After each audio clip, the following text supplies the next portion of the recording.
sounds like NASCAR on WBKR on some old busted car radio. Like a U bottles playing in the 4-4s every time we hit the same pothole. Like that train whistle wailing and creeping up on 510 church bell ring. Means we're gonna be late again. Ear to the door, make sure they ain't praying. Head up to the front, back pew's already taken. And we were singing, I fly away, oh glory, I fly away.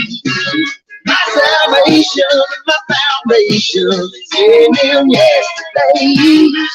Yeah, I can hear crystal clear, oh, it's still raining loud. Amazing grace, how sweet the sound of Sundays in the South.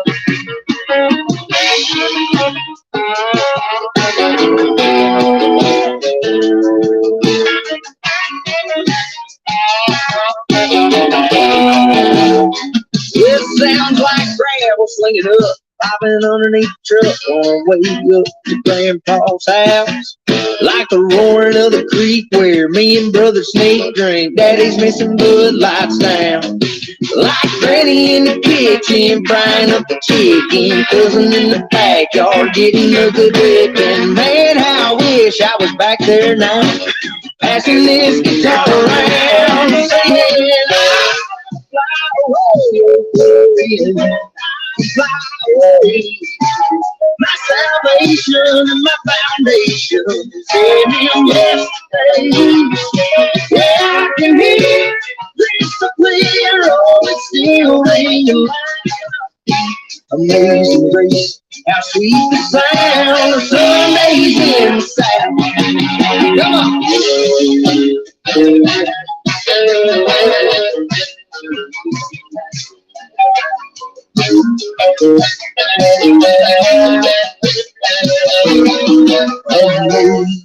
Amazing grace, how sweet the sounds that made a redneck like me. Yeah, singing, I'll fly away, I'll fly away. My salvation and my foundation is in him yesterday. Yeah, I can hear crystal clear, oh, it's still raining loud.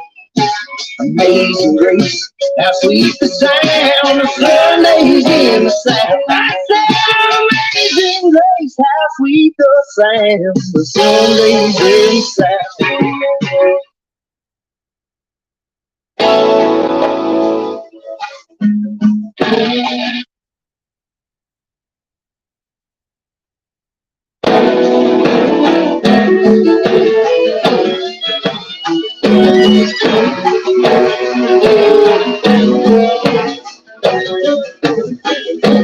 Raised in the holler, inherited the problems of a man drunk through the mud. Don't get scared, yeah, you know you can't fix that old and feel good. Just when you got your dust on the ground, but your deal gets better when you hit the bottom of that hill. Hey, how you feeling on that hill, baby? Living high, buzzing on the limb on the top of that hill, baby. Never that hill, baby. 4 little wheels and a cold man, maybe live 6 feet deep on that hill, baby.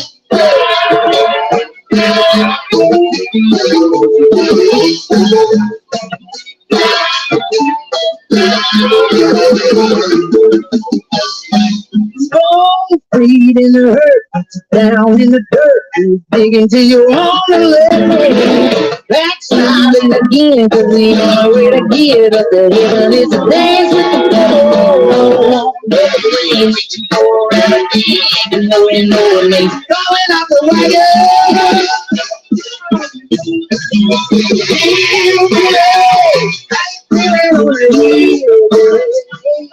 Living out, buzzing on the limb on the top of the hill. Come on up on that hill.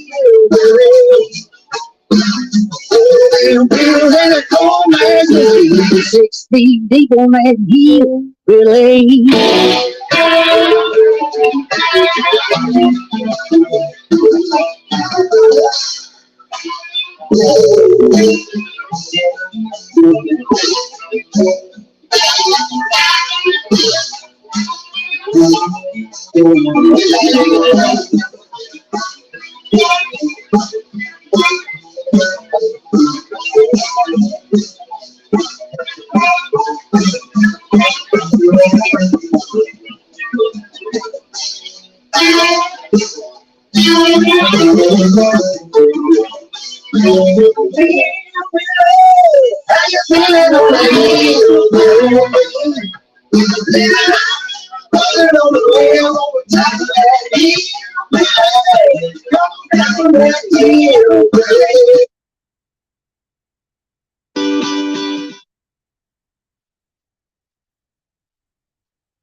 I think red lipstick on a woman's lips looks sexy. I think Coke's okay, but it's way damn better with Jack. I think the outlaws, Waylon and Johnny, gone forever. I think Jesus, he's coming back. Oh, what do I know? Oh, what do I know? I'm just a hard-working bitch, drinking son of an average Joe. Like to think there ain't nothing that I can't fix with a hammer and a crescent wrench. Oh, what do I know? Oh, what do I know? What do I know?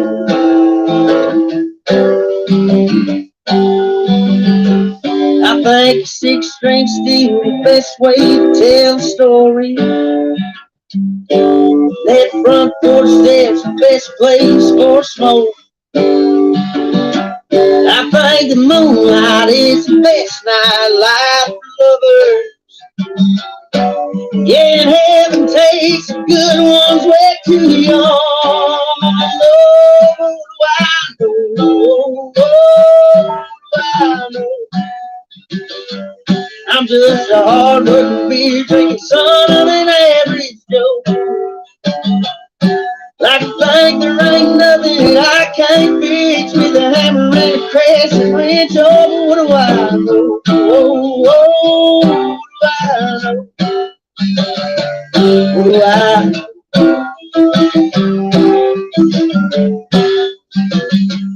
What do I know? I think the grudge is only hurt the ones who hold them. Sometimes we could agree to disagree.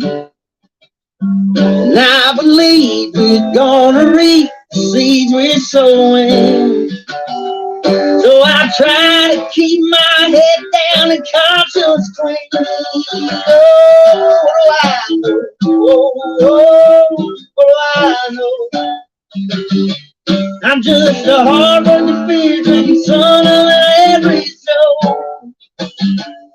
Like to think there ain't nothing that I can't fix with a hammer and a crescent wrench. Oh, what do I know?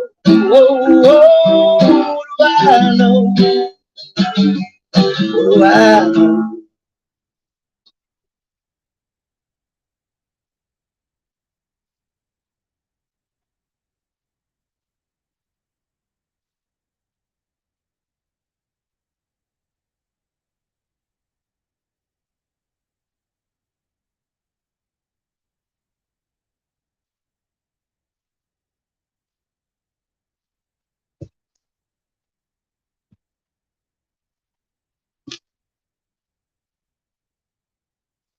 Hey guys, felt like an LB Shane type of day. It does.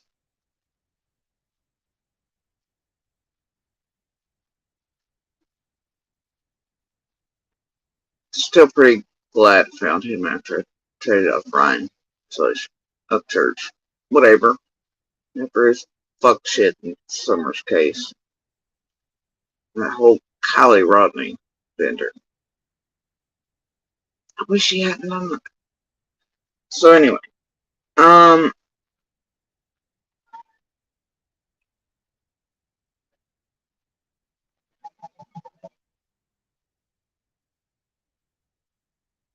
but Elvie is fucking amazing, y'all. I do like Elvie. So anyway,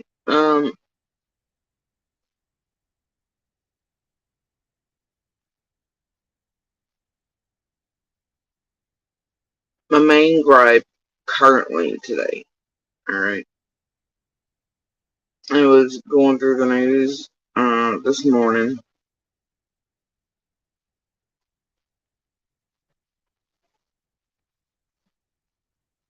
And, you know, they're always gonna have the puff pieces in between to make you happy about the rest of the world being set on fire and burned to ash.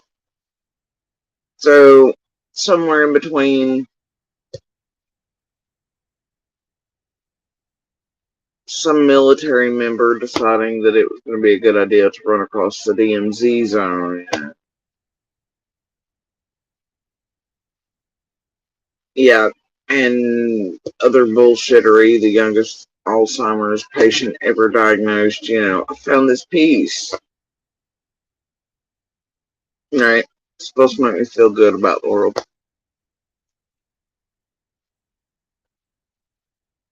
Anyway. Fucking Columbus Zoo, y'all. Columbus fucking Zoo.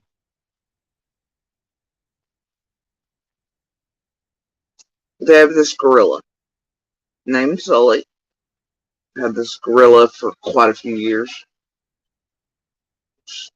And obviously some zoo, etc. had Sully prior. Okay. Now,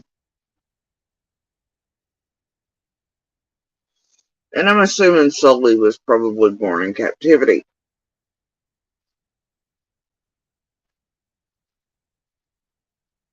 We'll get to that in a minute. Sully, after all these years at the Columbus Zoo,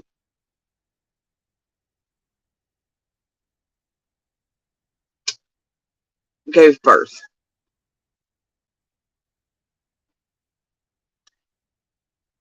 Now, normally, yeah, you know, their baby hippo, a baby gorilla, you know, etc. Right? No biggie. Thing here is, the Columbus Zoo somehow thought Sully, for all these years, was a male gorilla.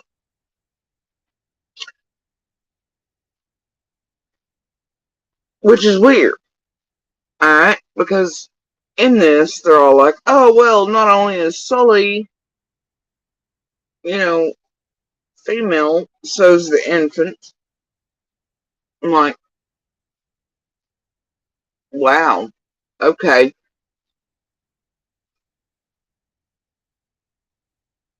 I'm just. If you know the Columbus Zoo, they're,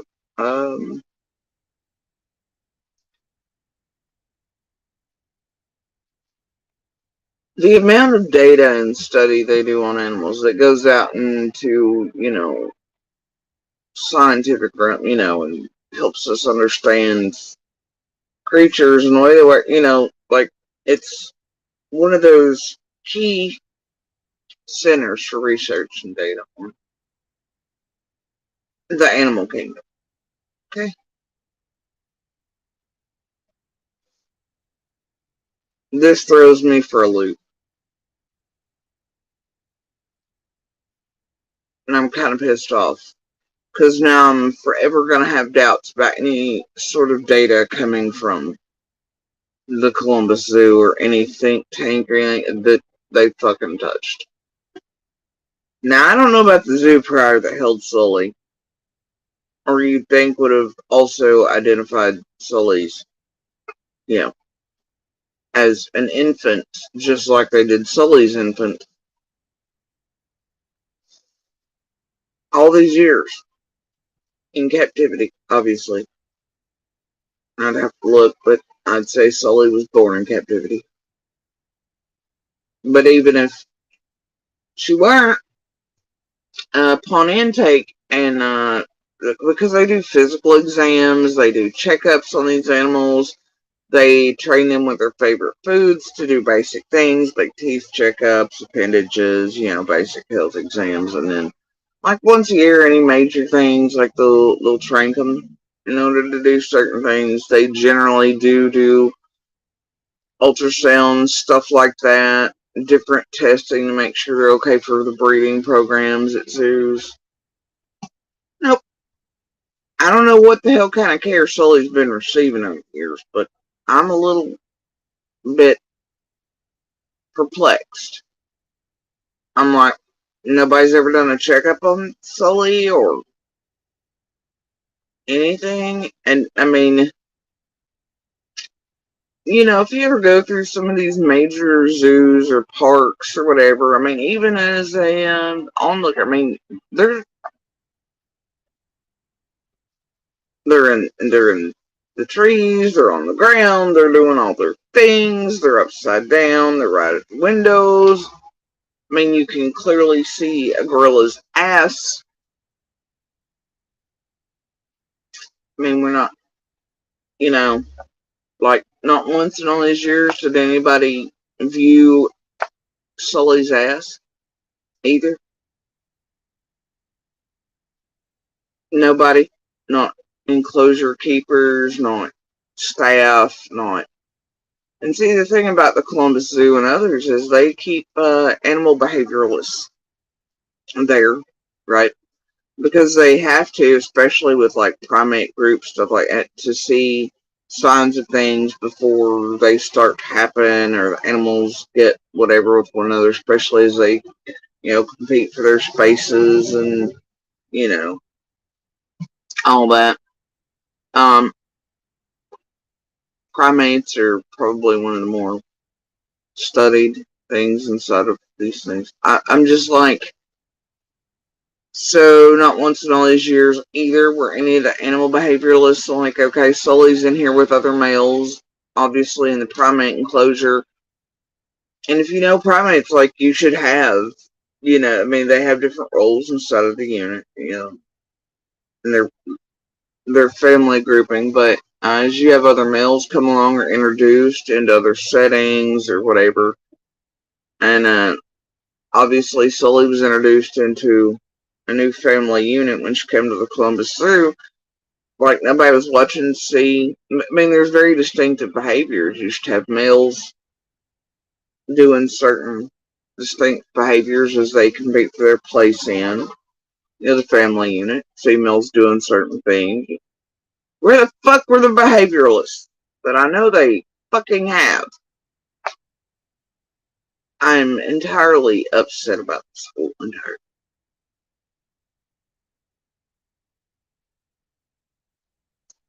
The amount of fucking what here is like, what kind of care are these animals getting, and how in the hell am I supposed to believe any other data coming out of the Columbus Zoo? And I don't know. I mean, like, man, like, Jack Hanna is all like, I just.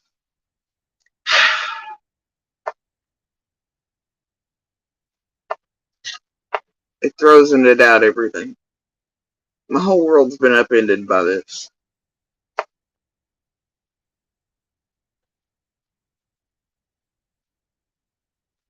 Right, Veritas?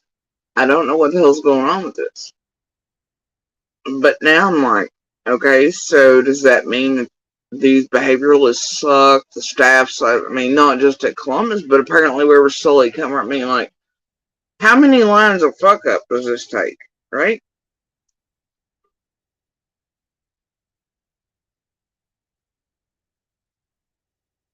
I mean,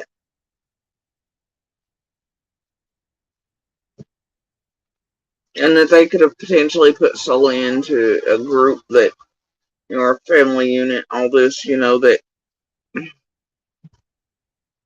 Because, I mean, those things matter where it concerns animals and how many females versus males and breeding. I mean, like,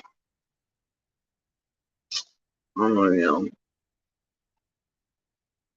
It's thrown me for a spin.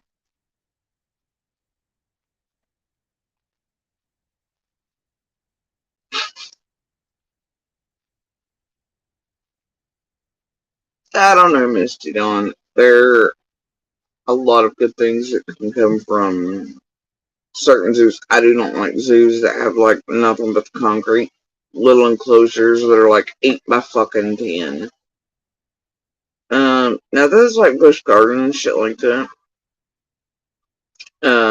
Where they have these giant plains and acreage and all this other for the animals, and they keep it about as much, the ones that, and I think allowing people to see these things to where they aren't so distant, right? They can actually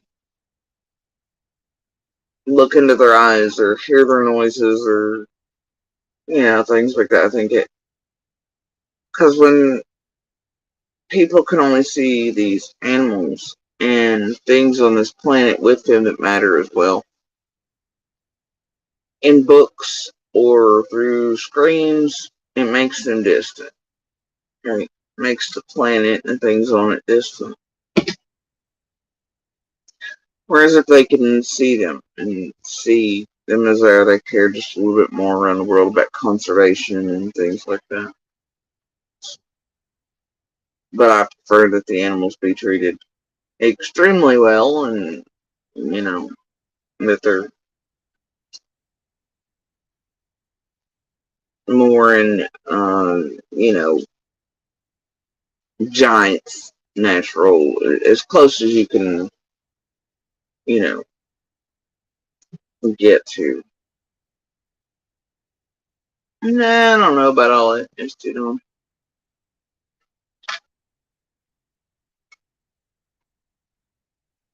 depends, like I said. Roadside stand fucking zoo or these giant ones, I mean.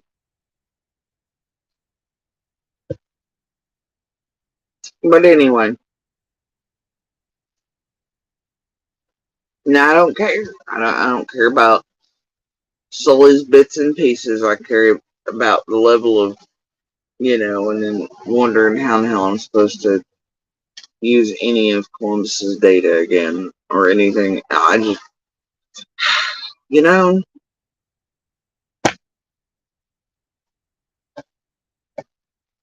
whatever.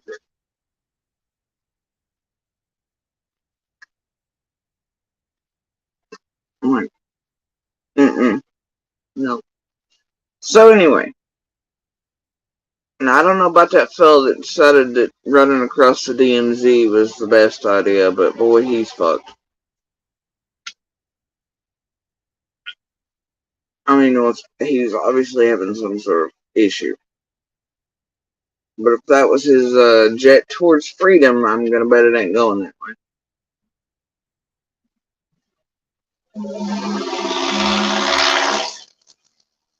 I do love some Jack Hanna. And he works at, he did the whole thing at Busch Gardens too. I got to meet and see him in the lemur thing one year at Busch Gardens in Florida.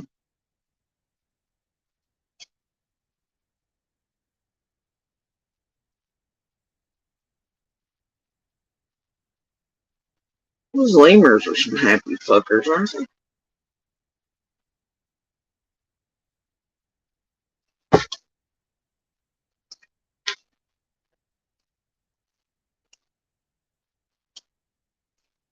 If we could only all be as happy as a bunch of lemurs.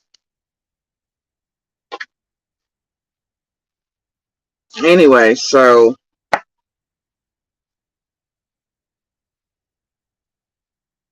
yeah, I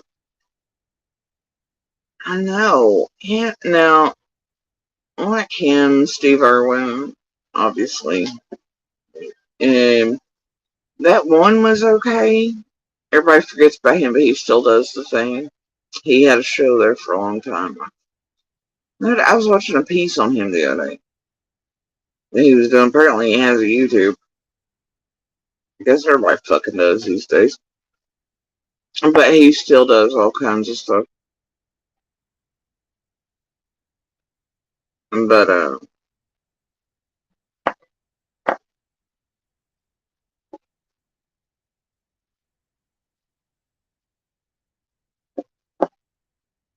can't remember his damn name right off the top of my head. You know, Rachel, that whole Blackfish documentary just, oh man. And all it really succeeded in doing was leaving these killer whales alone without any interaction, without anything to die because they couldn't be released, so it left them alone in these tanks to fucking die. And to be absolutely driven to their ends and bash themselves against walls and all this other bullshit. What little they did have in the world, it just took from them. So, but either way, the Blackfish shit was a little skewed too. But yeah, one of my first loves in this world that I can remember is, like, I had this super infatuation with sharks and with orcas.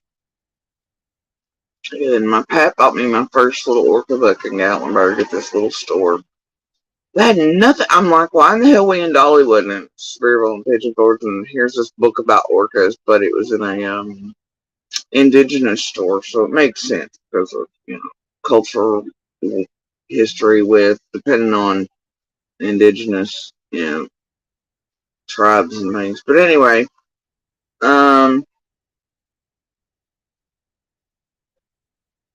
I still have that book. It's about a big. It's shaped weird blue. There's an orca on the front. Anyway,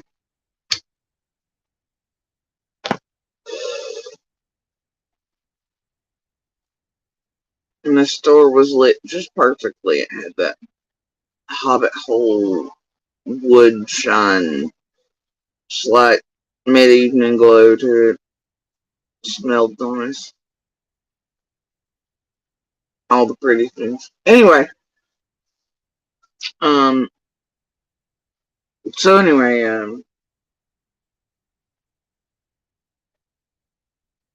I got to pet Tilikum at one point in SeaWorld and others, but man, you can look into their eyes, very much tell that they're very sentient.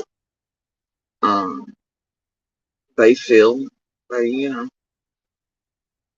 probably smarter than most of us, honestly. But I think a lot of things. That one park up towards Canada and Niagara Falls is far, but that fucking place, bro. Which I hear that they're doing some new shit with it.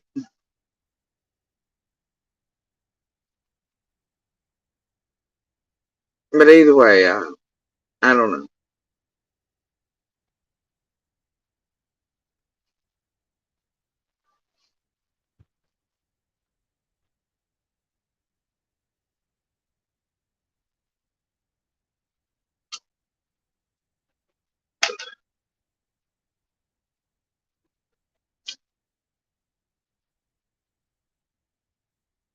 Anyway, so here's the thing. I noticed yesterday.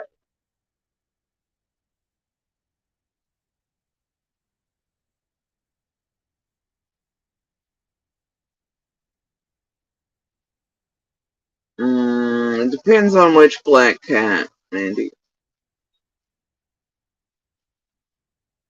I have a few.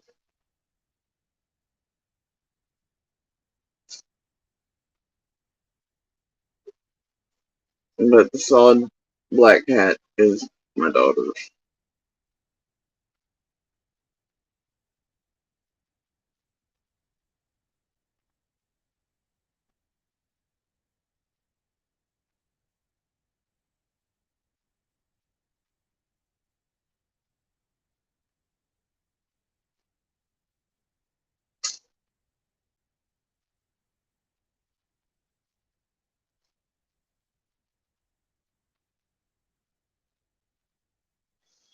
I had a whole fucking bullshit lawsuit by set up fucking queen with this group. Done over the poor fucking cats here. been kind of stupid. My cats are kind of a thing, which is why I try to keep them very much out of view these days, quite often.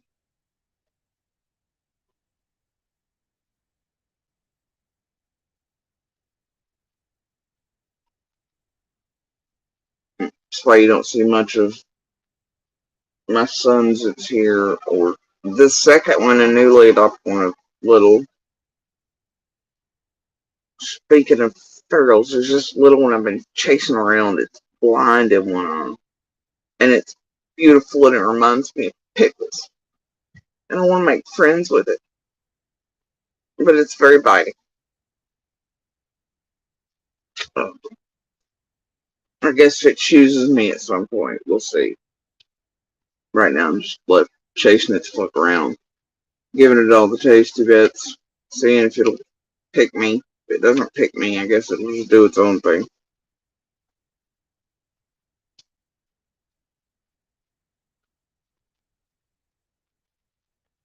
I miss my pickle, y'all. Desperate. Pickle was life.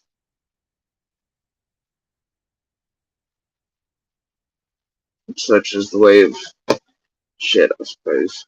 Anyway.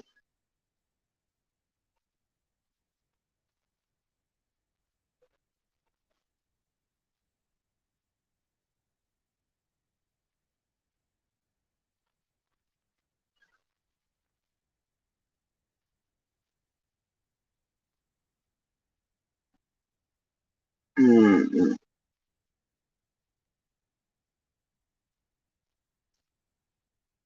Anyway. So, here's the thing. I noticed a post from McDonough. I think yesterday.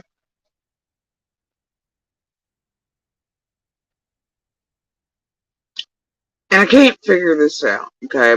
I've been dealing with this mystery for days now. It seems like eons. So does every fucking day around YouTube.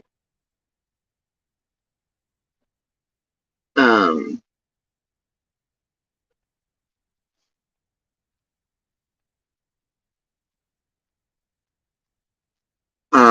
wow, Bella, you've been missing in action for a while, even though you're in and out of here quite often. Pickle has been gone for quite a while. Quite a long time.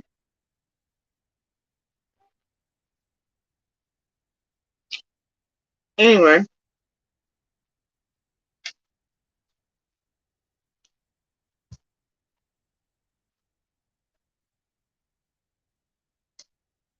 does not mean I still don't have hope that Pickle will return. But anyway, so catch this community post of McDonald's, right? Yesterday, maybe. I just have to reach over and look. And I don't really care to, quite frankly. It's kind of wasting my time. Anyway,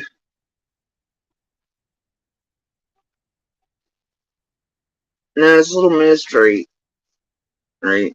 I'm working on. I've asked other journalists and such about it. I mean, like real ones, not the fuck stick YouTube ones. And I'm telling you, at this point, I really am about to fucking pay for my own fucking requests. Now, this piece is shit that JLR came out with a couple weeks ago now. Then initially I was like, what? I was like, what's that? Freedom of information, law. Surely, and I should have thought about it right there. Just so restraint. Now, that does not mean that every now and then that dipshit or one of the others around here doesn't get a thing. It happens. Um,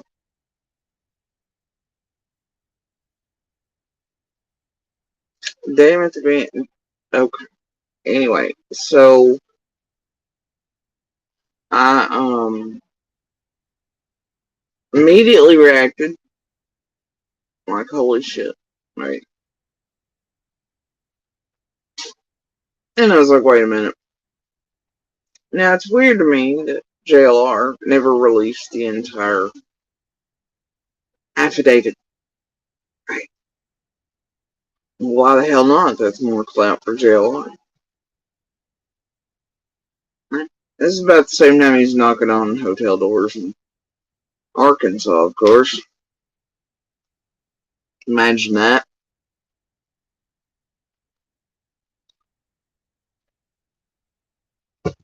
Then, Lockdown, a few others, they read off, what's obviously been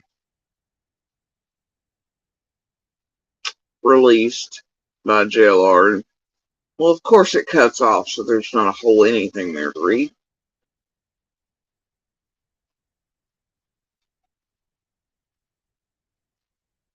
Now I'll be damned if McDonough yesterday. You know what? I'm gonna slide right over real quick. Fucking JLR. I don't know how the government lets that dude breathe free air on the daily. And him calling Hills anything right now is spectacularly like, what the fuck? That goes for lockdown too. That he even has a hot take on Hills is beyond me, but whatever. That a bunch of these creators are right now calling Hills out. After all their continual racist, homophobic, horse shittery, continually, something to fucking behold. But they're all gonna pretend they don't do it on a daily. Give them 2 months for this to, like, hell, 2 days for everybody to forget. And it not to be the drama. They'll go right back to their same shit. And everybody be like, it's fine. And then all these chat member subs I see all the time being racist, homophobic, all the bad things in chats, making jokes. Shit, let's not forget the height of the Mallory, thing either. By God, they're all in it in June. I've seen all the same subs, chat members being like, fuck off. If people only want to do something when it can get clicks and views, performative bullshit. They're not consistent, nor do they give a damn. Anyway, alright.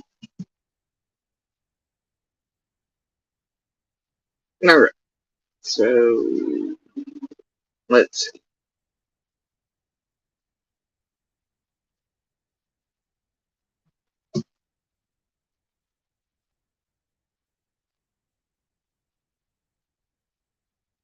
Oh, he's edited it now. I don't care.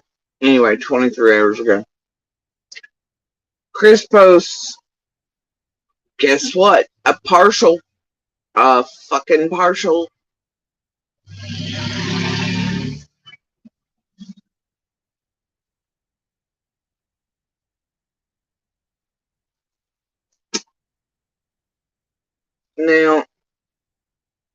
Now, it reads, let's take a gander. Summer Wells case. We've not forgotten about Summer. It's been widely reported and documented that her father, Don Wells, has a lengthy criminal history. This is one example. In '06, he was arrested for residential burglary in Arkansas. He had stolen a pair of women's red panties and had an exchange with police. From an investigative perspective on how my Summer disappeared, this, among many other factors, is not insignificant, blah, blah, blah. Well, okay. Now, Chris originally had up here an excuse for why it was only a partial of the thing, and it was that, oh, wait, hold on. It might still be. Some of it got cut off due to YouTube photo size limits. That's why he's saying he can only post this partial that cuts off. Only has the good little bits in it, right? Now, I'm confused. The rest of us here on YouTube, though, I will look. You can post 3, 4 pics at a time, and then little arrows there, and you can move over. One. So even if size limits, or you couldn't downsize, or make it to where when somebody clicked, it expanded, and then they could expand further and read it in its entirety. You could have taken, I don't know, simple screenshots of all it and then posted it for 3 or 4 in a row and a little arrow. You know. So I'm a little confused, but alright, fine. Even if that weren't the case, because people here seem to forget the arrow exists, so they'll see the first one and they don't click to expand to see all of something, and then they're fucking lost and wandering around, unable to find their ass with both hands. It's typical. I get it. However, in 23 hours, you could have done another community post with the rest that was clipped off because of YouTube size limits. And you could have done that 3 or 4 in a row. Okay. So, I hate to want to be questioning things.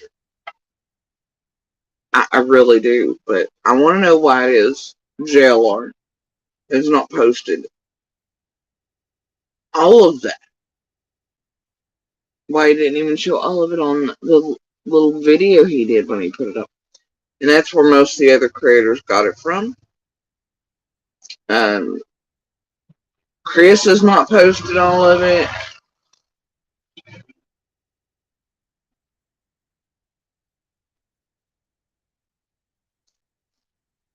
Now I'm not saying it's, you know what, I have questions. And it would be significant to tell about, criminal behavior, the uptick in patterns, all these things that I said initially when I reacted to it, all those statements. If this is legit, does that give answers to what happens to her on the 15th, or what not? Does it tell us where she's? No. But it does give insight into dawn and patterns and all such. Fine. Okay. But when you're only posting portions to where they fit what's already been said about dawn, the supposedly hiding from things, ducking down, that type of behavior, it also weirdly enough involves a candy, which is one hell of a coincidence. Sheds, that type of shit, and panties, which conveniently, is a theme around here. If you were here when Benny Keys and Chase and Cam and all them were hanging out, being all dope-tastic on 110 right after the scamathon, and everybody suddenly made friends. I mean, they found the whole panties in and hit them from Candace, not, because they're super detectives. They didn't think, Anyway, and I think I may have that video on private now where I initially come out swinging and was like, oh, and I reacted to this shit. But it seems a little something to me. Now, it could just be patterns of, right? I just want to know that this motherfucker is legit. That's it. So, and then I want to know why this place seems to have a problem with posting or sharing all of it. Hell, they're always about that. We got to know all the fucking things from the color of someone's piss every day to, what colors their great great grandpappy's vehicle and Model T was to, you know, how many cigarettes do you smoke and what kind of fucking diabetes do you have and how's your left pinky toe today and what are your sleeping habits and property this and whatever, digging into that. And then we're all just gonna be like, oh, okay, it's fine that only a partial of this whole affidavit is released and that all the creators seem to only be able to release part of it. Or, well, I mean, I want to know how this ends. Like, y'all ever read half the book, formed an opinion or judgment based upon? Well, there's nobody in the streets but me wondering where in the hell the rest of this is and why it's not being shared. What the fuck's in that? What the hell? Where's the rest of it?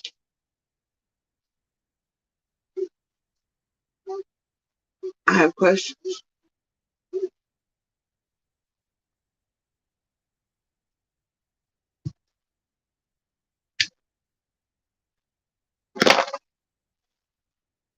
really do.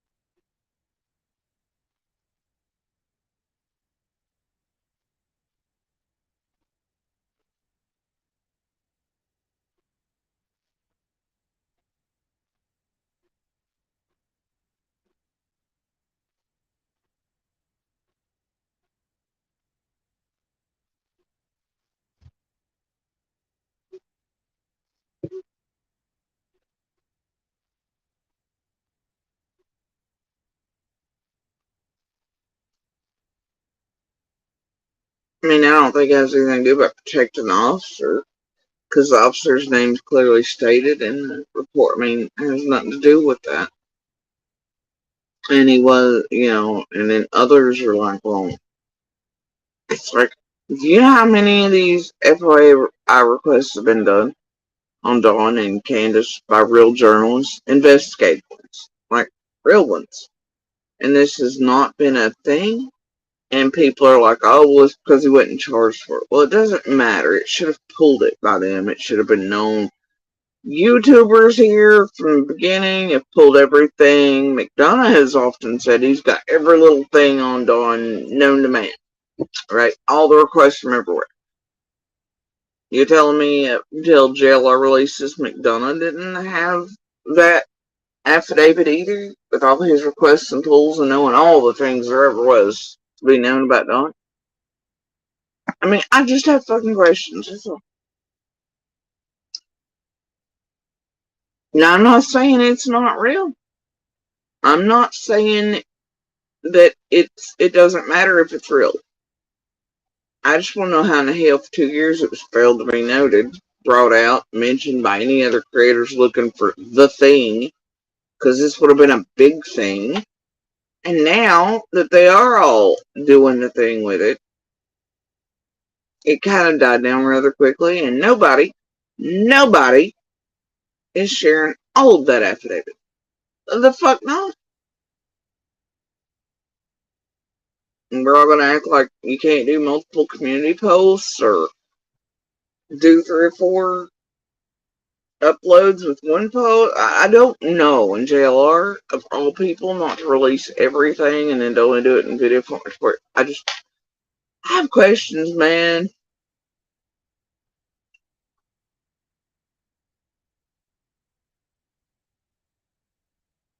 And then I do not go digging on folks, and I don't want others to, especially anybody that could be a victim of anything, or families or lives or going real life on, etc. But man, I looked up some of the players in that, and they are in an age range to where they should have a vast amount of, internet history, right? Footsteps, footprint, whatever, right? Prints on tech.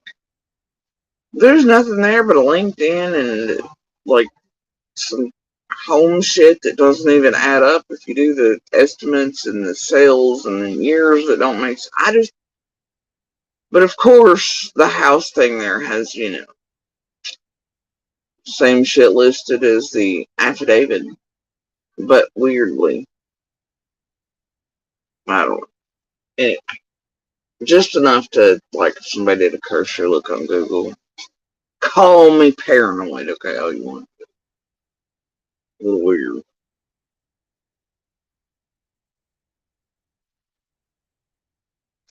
It's just a little weird.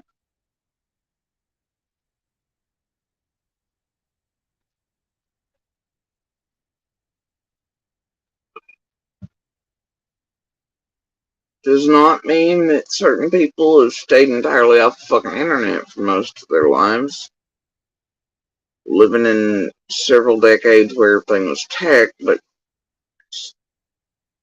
whatever, man.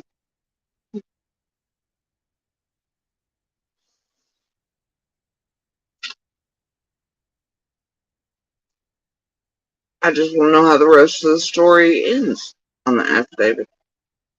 That's all.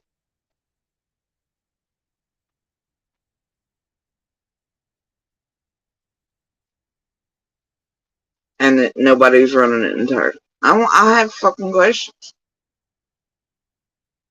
Candy, shed, panties.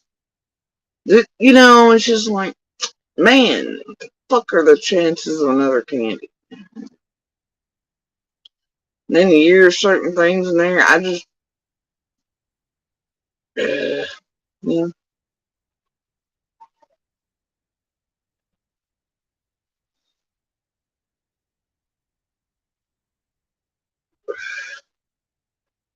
And people keep being like, well, maybe it didn't show up in the first FOIA request, etc., with that arrest in Arkansas, etc., because he wasn't charged for that exact thing. Well, no, he's still charged for burglary, right? That should have been in a package. It was in a damn package somewhere in Washington, Fayetteville. So other journalists and researchers across the country, you damn well, I just don't understand. 2 years. And then it pops up about the time they all hear Dawn's got to come back here, and then they're knocking on the doors. All this other shit's going on. I don't know, man.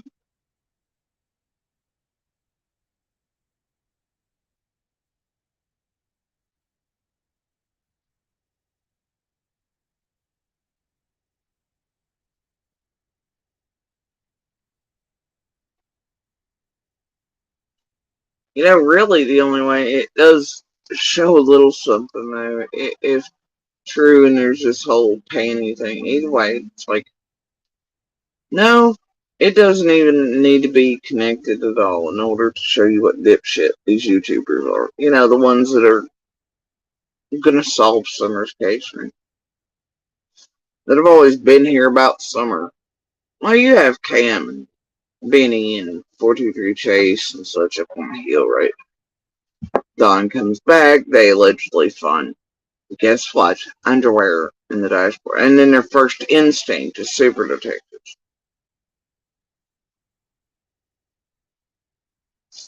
is to then go not to call the police or anything like that. Nope. It's, oh my gosh, don't want to cause problems between Candace and Dawn, even though that's the whole thing back then was gaslighting the shit out of them, pumping as much money into the situation to make sure addicts would do addict shit and be easier to fuck with and all that shit and get them online. But, so you, either way, point is they all decided as a little group to get rid of the paintings. So Candace didn't see him get upset and blah, blah, blah, right? Never once stopping to think, hey, these paintings in the stash could, you know, obviously Dawn had run off out of town. Could have been used by police to go, hey, here's DNA. And maybe the person Dawn was fooling with that was wearing those paintings is a felon or something, or prostitute, or who the fuck knows.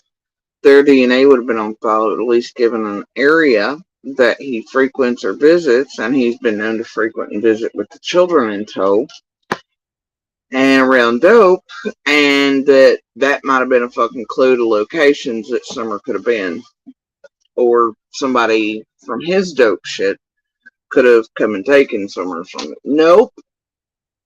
They decided to hide him, and then I guess, obviously once they touched him, then it was contaminated. So when but they're gonna solve Summer's case and shit. Bunch of fuck ups.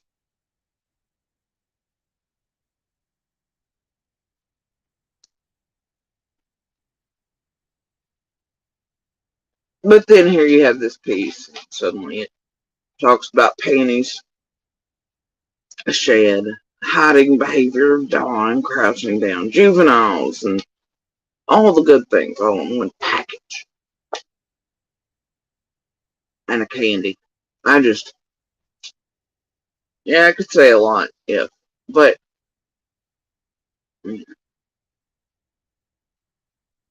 I want to see all of it. And I want the actual request to be posted. I mean, yeah, they have to have certain things that I just, you know, I have questions.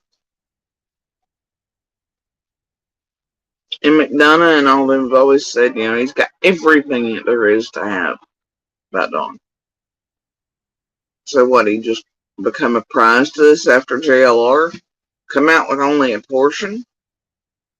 And then the community tab doesn't work the same way for McDonough it does for the rest of us with YouTube.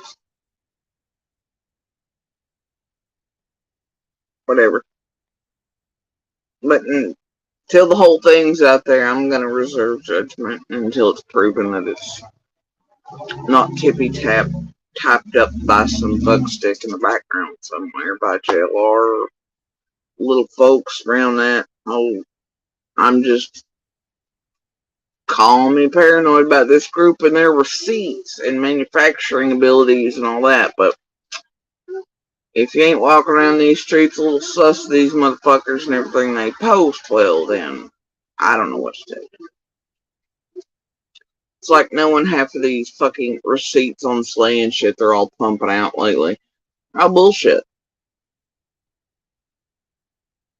They're manufactured after and for and to build the stories a month went on. It's fucking horseshit. It's just like the emails and shit you see by Penny and all the others throughout this, like CZ and shit. They'll change one letter, a number. It'll make it look like it's legit, and they'll make it look like it's going out of sent folders and do all this goddamn garbage. And normal people on here, especially that fit certain demographics and are easier to mind fucking shit, they buy it and believe it because they can see it. Now, when they can show you this shit in rolling format instead of still form only, and it shows, and they could easily, they could get on there and be like, hey, look, it actually was sent, here's the things, whatever. But even that don't mean anything. Hell, how many crazy lunatics contact the feds or email stupid shit in every day, even outside of YouTube, fucking tinfoil hat street corner sign motherfuckers across the world, all kinds. And they just toss them away. So yeah, I mean, any of these creators and little minions consume whatever the fuck they wanted to the feds. It doesn't mean it's, I don't know, not starred or been like, oh, this is trash being garbage. It doesn't mean any of that. So just because they, I mean, look, guys, most of these fucking creators have been around here for years and years under many names and shit online. They're just criminals, cons. They've learned to do that in a way they think gives them, and it does in certain ways, or did. I think laws are catching up with, but buffer to do their crimes and to commit them online, a little harder to track, a little harder to see. And they found their niche here, especially in the true crime. I just, and heartstrings full. It's gross.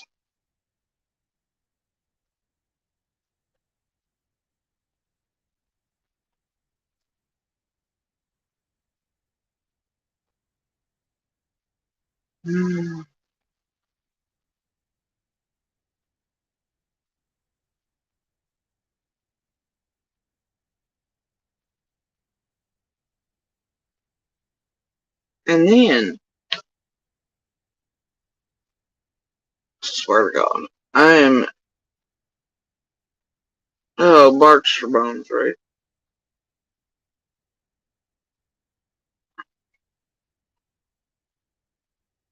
I had to touch that button.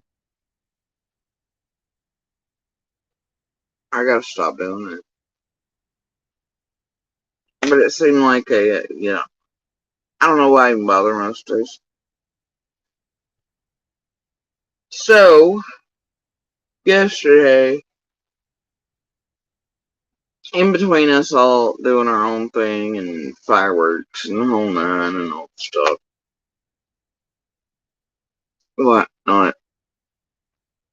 I think Michelle, I don't think I touched hers till last night after all that, and when I got back in and everything. Shit, I don't know. It doesn't matter when I touch the button. I touch the fucking button, okay? But Justin's yesterday, early when he was doing whatever line that he was doing, I went in there for a few minutes. And I left with this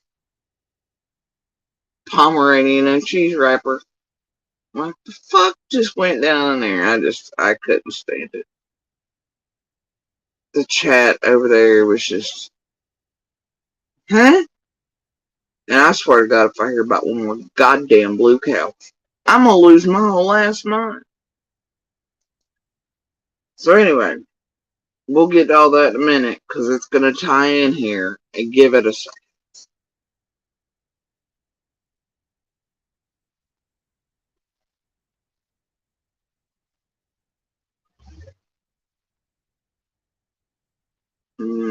Hold on, Special K, let me check that. Do you know how much the FOA requests are for Fayetteville, Washington County? And how in the hell do I go about doing that?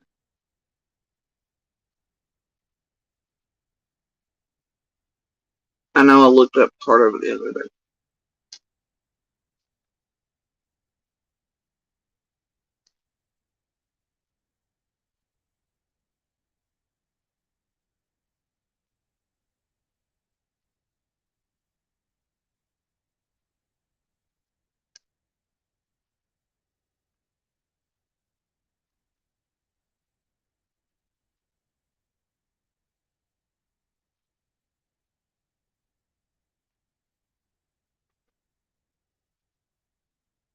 Huh.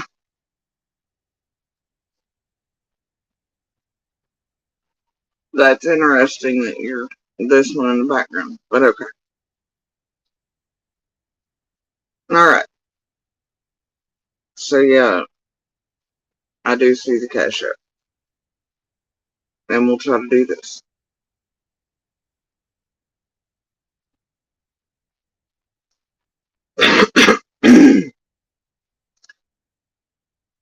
Okay.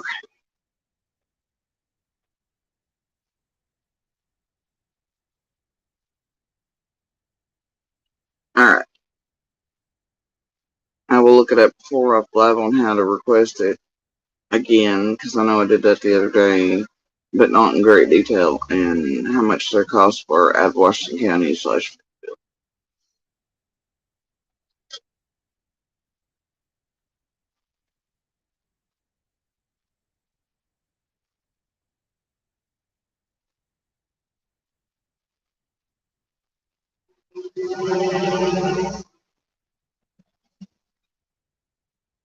Ah, why did it put that thing in his face? That, yikes. Okay. No, why would I go to live on that? We don't know what's open. Okay. Alright, guys, so I hit Michelle's piece. Hit piece. Haha. With that one. Right. Coffee ain't strong enough for this shit today.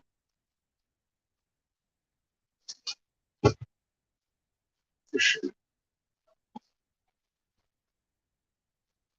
Have y'all seen this shit? Some of my favorite new thing. It keeps me from having to do all the things. Right. And now, of course, they're going to stop doing the blondes, which I like the dark roast just as well, but they're discontinuing this. They had it on sale for like $2 a can. Otherwise, it's fucking bougie ass price, so I generally lay off, but and I keep some in the cabinet to add to the days where I can't taste making coffee worth shit. Anyway, but this, it's amazing shit. Starbucks, though, forever thinks all their shit is spectacular. They do sell that at Walmart, but I'm sick of their coffee prices. Everybody's going. Goddamn great values, like $903 for a bag of bullshit. Tastes like you licked the side of a trash can. But anyway, it is amazing. And of course, like everything, we all, like at a damn store, they discontinue it. Like whatever.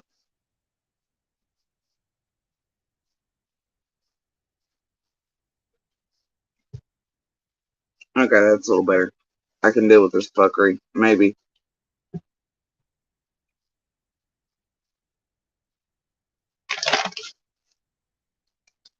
Thank you for the $3, Bill.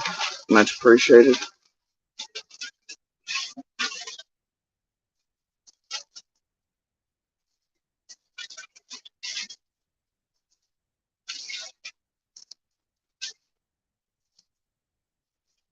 Alright, so I touched this button. Alright, I touched the button. He touched the button. Yeah, one of these days I'm gonna be able to watch Nemo again, and I'm gonna be the happiest person you've ever seen on earth. I don't like the macchiatos, Misty. And honestly, their coffee, I don't know. I go through there because it's one of the better ones. If we had better, smaller hometown coffee spots, I'd go there before Starbucks any day. But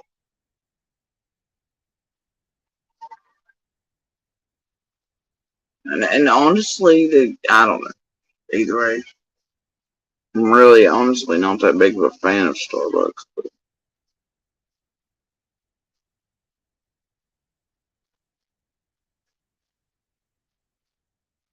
anyway, so I touched this goddamn button. One of the worst little critters around here that floats around with mass amounts of subs. And helps this little fucking douchebag group of cons, because, well, aren't they all their own little things here? Operating in their own little snake pit. Hive of villainy. So anyway, there's the thing.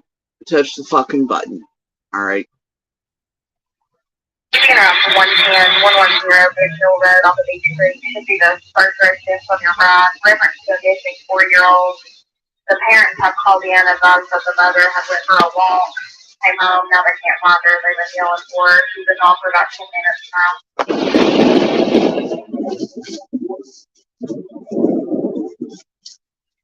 Alright, y'all.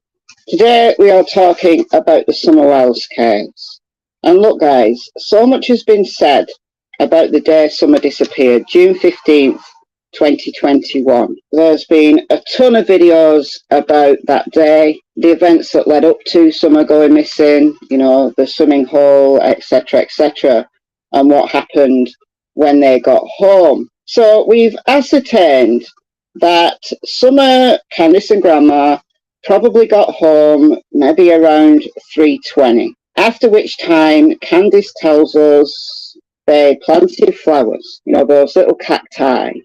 She got candy from Grandma. They washed their hands. Summer wanted to go over and see her brothers. And then 2 minutes later, Candice went over and Summer was just gone. We all heard that story many times, haven't we? But what we've heard much less about, and what I want to concentrate on today, is the hours after Summer disappeared. What was said in the hours after? Because we know that if a missing child isn't found within the first 3 hours, the chances of them being found alive is very, very much reduced. Let's talk about the first 3 hours or so after Summer went missing.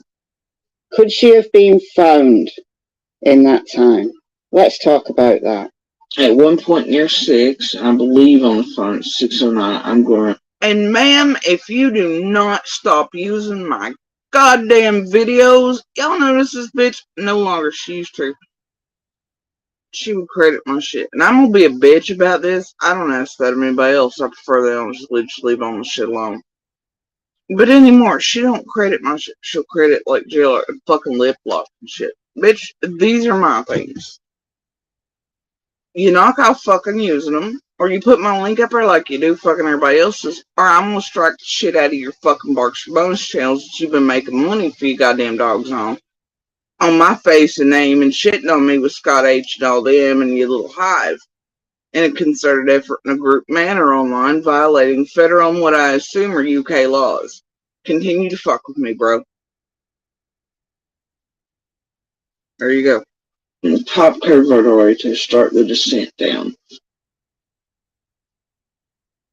Crossed over and I started to a spot that's kind of clear and head towards the creek because I think, well, maybe brothers have left her behind or she's fallen off the top of the hill, she's gotten hurt, or, the usual things, right? And we need to find her if that's the case. That was neighbour Geordie Sue Brown, and if you believe Geordie Sue's timeline, if you believe. You see how these little wordings go? Well, it's funny, you dumb cow across the pond and most of YouTube. You know how you come up with the fucking timeline that even you go by? Your 320 thing and all that. Before that, this place was running out of hands, whatever. It was like, well, 309 will put them out, etc. And the max would be like a 320 thing. And that's just the assumption.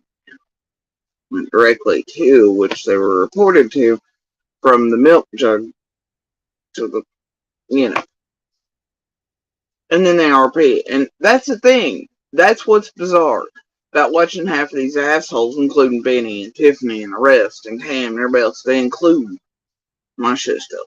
But then they shit on me in the same breath and swear that I'm not valid. They try to discredit. They create lies about myself, my family, my kids, target the fucking shit out of us, then use everything and then make it like they discovered. Goddamn bunch of pack of shitholes, I swear to God. So anyway, here's the thing. We're just going to carry on. So anyway. Geordie Sue heard them shouting for Summer shortly after 6, and she joined the search by getting in the creek. The 911 calls. And she leaves out quite a bit there, but, and all things clippable and easily digestible for all the clicks views. But either way. Don Summer's father and Candice Summer's mother each made a 911 call. Don, on his way home from work, he joined the search by getting in the creek. The 911 calls, Don Summer's father and Candice Summer's mother each made a 911 call. Don, on his way home from... Now she has the time up here on the screen. It says 6:26. Now that's the time of the dispatch.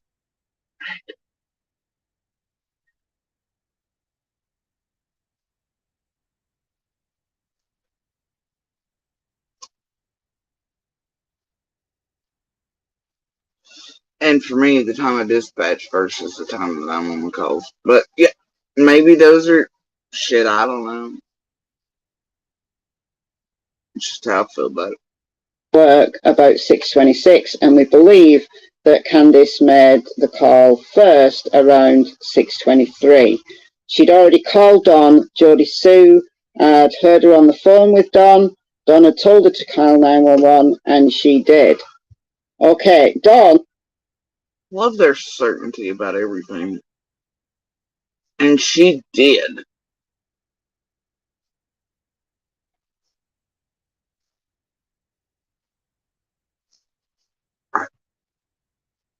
Anyway. Who was working in Jonesboro, which is about 35 to 45 minutes away, but he said he spent...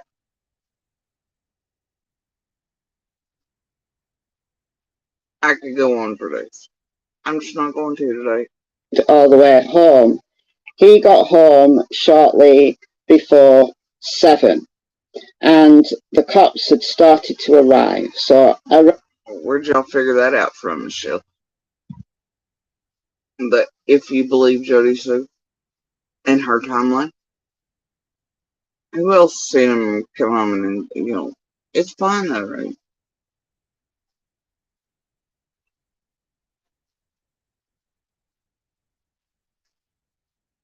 At the same time, Jodie Sue's then partner, Andy Bernard, also turned up. And I don't know if she just said event partner or what the hell. I don't. Maybe she said then partner. I can do with that a reminder of that, quite frankly. Partner? That implies all things it never was. But anyway, carrying on. he drove round and had a look. Neighbours had already joined in to help. Cops started to pile in, and Don went to what he called. Well, who witnessed those events and told? Shit. I don't know. I guess if you believe Jodie Sue.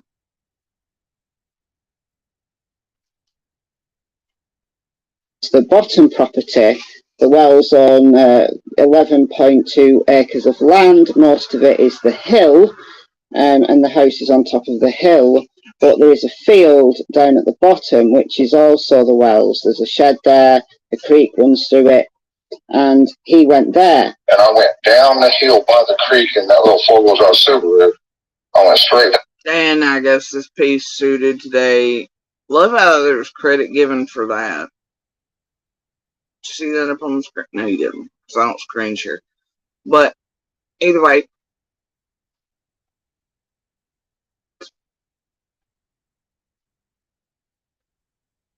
there's the thing. Don's changed that many times on which place he went first and how he went and when he went. But I guess this one suits her needs. So anyway. Down there to the creek, and I seen the boys down there, and they know not to travel alone. They was together, and I seen my neighbor walking around, and I knew my heart just sank.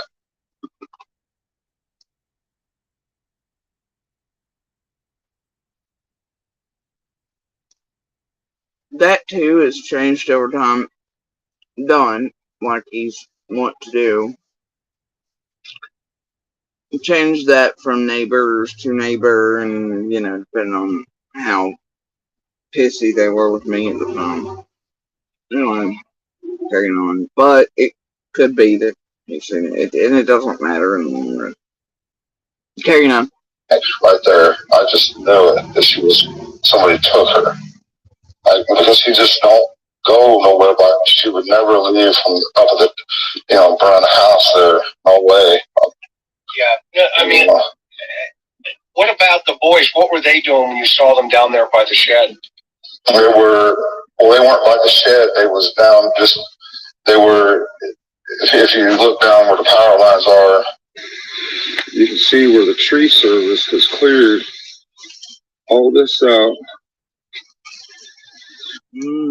Sort of, but that was so long after the events that it wasn't even as clear as it was June 15th, but sort of, obviously. All the way, both ways for power lines. Okay. All the way up to that house up there. You go straight down, they were looking, walking around looking for Summer. And I knew I just knew she was gone. Dawn just knew she was gone, so hold that thought, we'll come back to that. More recently, Jodie Sue Brown on her YouTube channel had a guest, Justin, Justice for All, and she recounted.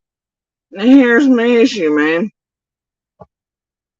This is twice recently. She's used Justin being over here recently, sort of. Well, before the vigil, and then him deciding how to get a jab in like the rest of these motherfuckers right before coming here to the vigil. Yeah. Like they often do, is they're like up to their bullshittery brown shit. So anyway. And he did the whole, well, I don't know, is she drinking? She's throwing them back. A lot of people do think she drinks. Wink, wink. Didn't appreciate that. Anyway.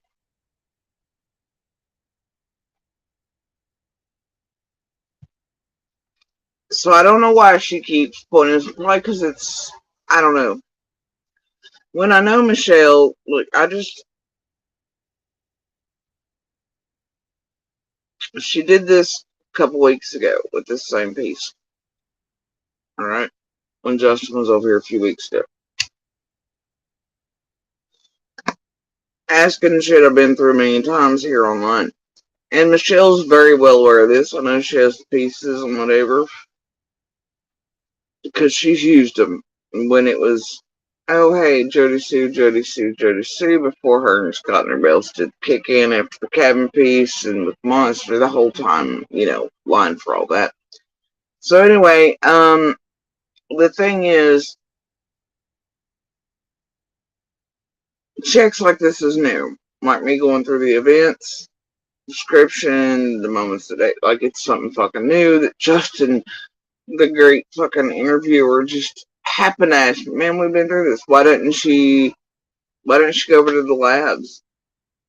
I talked to him recently on a video, went through the same thing. I mean, in the early days, there are quite a few panels, obviously with me on them, describing the events, helping my own vids, that type of shit, over here on my own channel, but she picks this one with Justin from just a few weeks ago. It's been twice now in the past couple of weeks.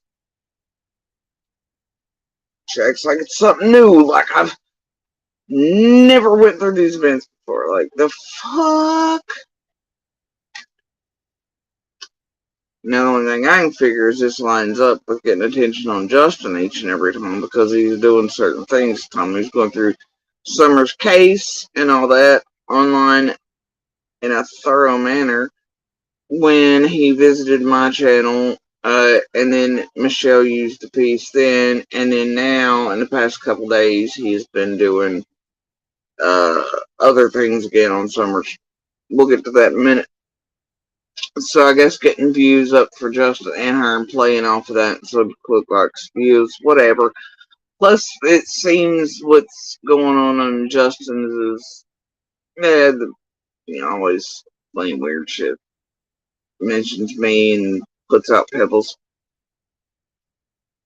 It's a weird thing right here. They put eyes on certain shit at certain times and certain pieces being played, isn't it? Could just be brain dots, so. Anyway, carrying on.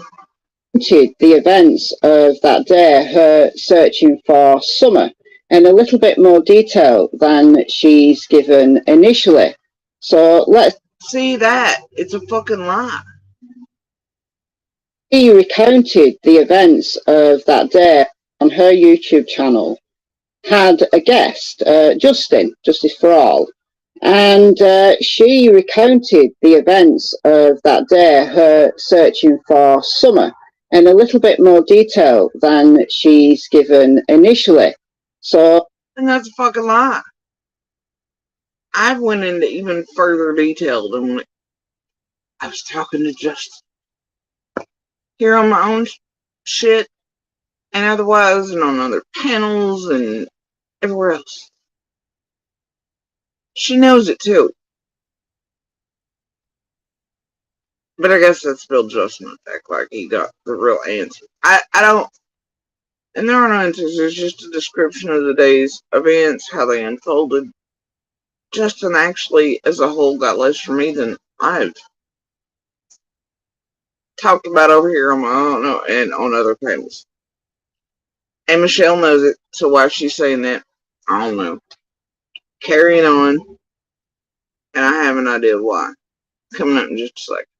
Let's listen to a little bit of what Jody Sue said in her conversation with Justin. So I looked over the edge there, right? Just to see, what was shaking down that area. It still wasn't like super, like duper, yet. But then things increase. I can tell they're increasing on the top of Candace's hill. The calls become a little bit more urgent. I can hear them circling each other, all these things. Then I start trying to call up to her. I'm like, Candace, I hear you. I'm down here. I'll look for someone in here. Right? So you just hear them screaming Summer? Is that what you hear them screaming? Like, Summer? Yeah. It wasn't exceptionally like super frantic or super extreme. Right? But I can tell they're circling the house. Right? Gotcha. Making a house, they're circling the top of the hill. Yeah. And like I can, at a certain point, it's like Who's yelling at that time? Like, how many people are yelling? The only person, and I'm telling you this, though, there are things here I'm not going to say publicly. Right, okay. I will maintain, because I still didn't. The thing is that the only people I heard yelling for summer that day was Candace and the boys. Now, I find that super interesting because when Grandma gave her one and only interview to Ansley Daniel from WJHL, she said she was shouting for summer. Like, they yelled and they yelled. And then she stood on top of the hill while the boys went and looked down by the creek. And she said she hoped that an abductor wouldn't take them too, which gives me a chuckle. I know it's horrible. It's a devastating situation, but it does make me chuckle thinking, well, what would Grandma do if an abductor did take the boys? Was she there like as a sniper on the roof? I mean, come on. Come on now. But Jodie Sue said she never heard Grandma, so maybe Grandma had a super quiet voice. I don't know. I mean, There's how she catches herself. But there's the why. There's the why she's playing it in all this. She's acting, for starters, like she has super discovered this moment where I didn't include Candace Sr. Therefore, she's like, oh, that means that. Suddenly, we now know that Jodie Sue didn't hear Candace Sr. We're on to something, right? Justin discovered. No, bitch, I have said from the early stages, I and others did not hear Candace Sr. Okay? This is not new news. Michelle's played it and shit before. So's the rest of this place. It's on videos. I mean, obviously, a lot of those will be privated now over here on mine, but it's well known.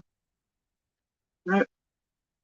There's a reason in this, though, when I was talking to Justin, I said I was going to leave it at that. Because, for reasons, the video where we're going to stick on this topic here is that Michelle's acting like it's like, oh, Justin got the invite, and oh, we've discovered that she didn't include this time, therefore, you know, we, the super detectives, have discerned that she didn't hear Candace Sr. But the giveaway is that she then says, well, Jodie Sue didn't hear, says, right, listen. did you believe? Take the boys. Was she there then too? And then she gave her one and only interview to Ansley Daniel. Was Candace and the boys. Now, I find that super interesting because when Grandma gave her one and only interview to Ansley Daniel from WJHL, she said she was shouting for summer. Like, they yelled and they yelled. And see, that's Michelle acting like. My gosh, there's Justin's hard-hitting news interview piece, right? And well, I find this super interesting because in this WJHL, and see, this is how I was the one who put this shit together in public. I was like, look, why is Candace Sr. saying this shit? And then Michelle made peace about that way back in the day. And acted like she done it too, but she's doing it again. But that's what she just did. Was acting like Justin did this hard-hitting piece, got the answers from me, and now, oh, Michelle finds it super odd that Candace Sr. said this in the WJHL. And, oh, Michelle. But then she stood on top of the hill while the boys went and looked down by the creek. And she said she hoped that an abductor wouldn't take them too, which gives me a chuckle. I know it's horrible. It's a devastating situation, but it does make me chuckle thinking, well, what would Grandma do if an abductor did take the boys? Was she there like as a sniper on the roof? I mean, come on. Come on now. But Jodie Sue said she never heard Grandma, so maybe Grandma had. And there's the tail. I didn't say it and thing with Justin. So for Michelle to be like, well, Jodie Sue said she never heard her. That shows you that she is clearly aware of what I left there. She did not come to the information herself, nor did she even put together the WJHL Make the Fuck Minute Candace Sr. I did. This is Michelle doing what Michelle does fucking best. and then making it look like Justin did some sort of fucking hard-hitting, powerful interview over here. Got more out of me than anybody's ever been able to. Right? Conveniently when he's doing things lately. I am so sick of this manipulation shit. Goddamn garbage can. So anyway, here we go. A super quiet voice. I don't know. I mean, who do you believe? But yeah, let's listen. Oh, and there's the pebble drop. Well, who do you believe? Fuck you, bitch.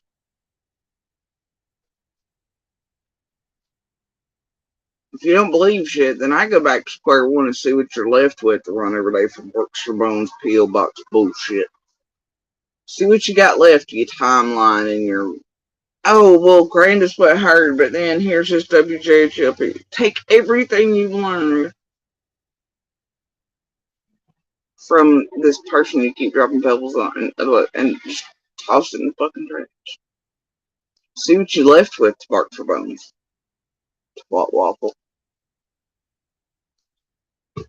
Anyway, carrying on. To what Jody Sue said next.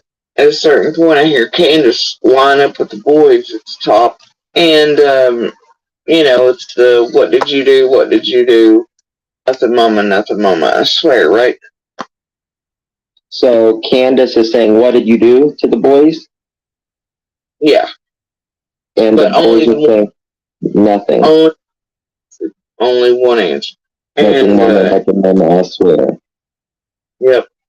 And that Justin that far in anyway was acting like that was new news. You gotta think this is almost 2 years in. He did this right before the vigil. Okay.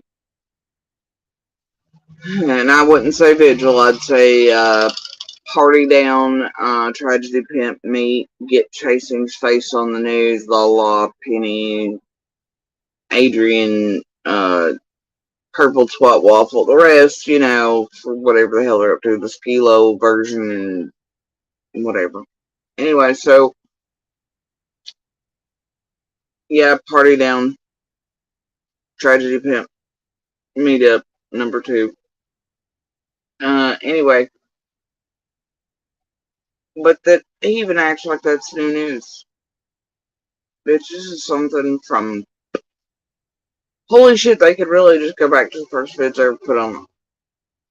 But these people for 2 years have been telling you that they'll be on, they're solving everything, and then see,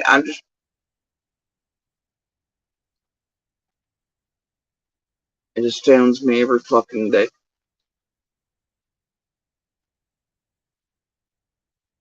Right. So anyway, carrying the hell on, she was screaming at them more fervently and in a more emotional way than she was hollering for Summer. Obviously, if that's true, it's very concerning. Not concerning that the boys did something to Summer, but that Candice was more concerned about shouting at them and putting the blame on them. What did you do? Much like Don was, if you put all those pieces together, and then he fairy tales him the fuck up by the end of it, going, oh yeah, the eldest and I said some shit to him that was really foul, I don't know if our relationship will ever be the same, to, oh well, him coming in and be like, Dad, whatever, and then we hugged it out, bro, and it wasn't a thing, and it's whatever, they've, made those boys believe whatever's happening is their fucking fault, and it's pretty goddamn sick. But it's whatever.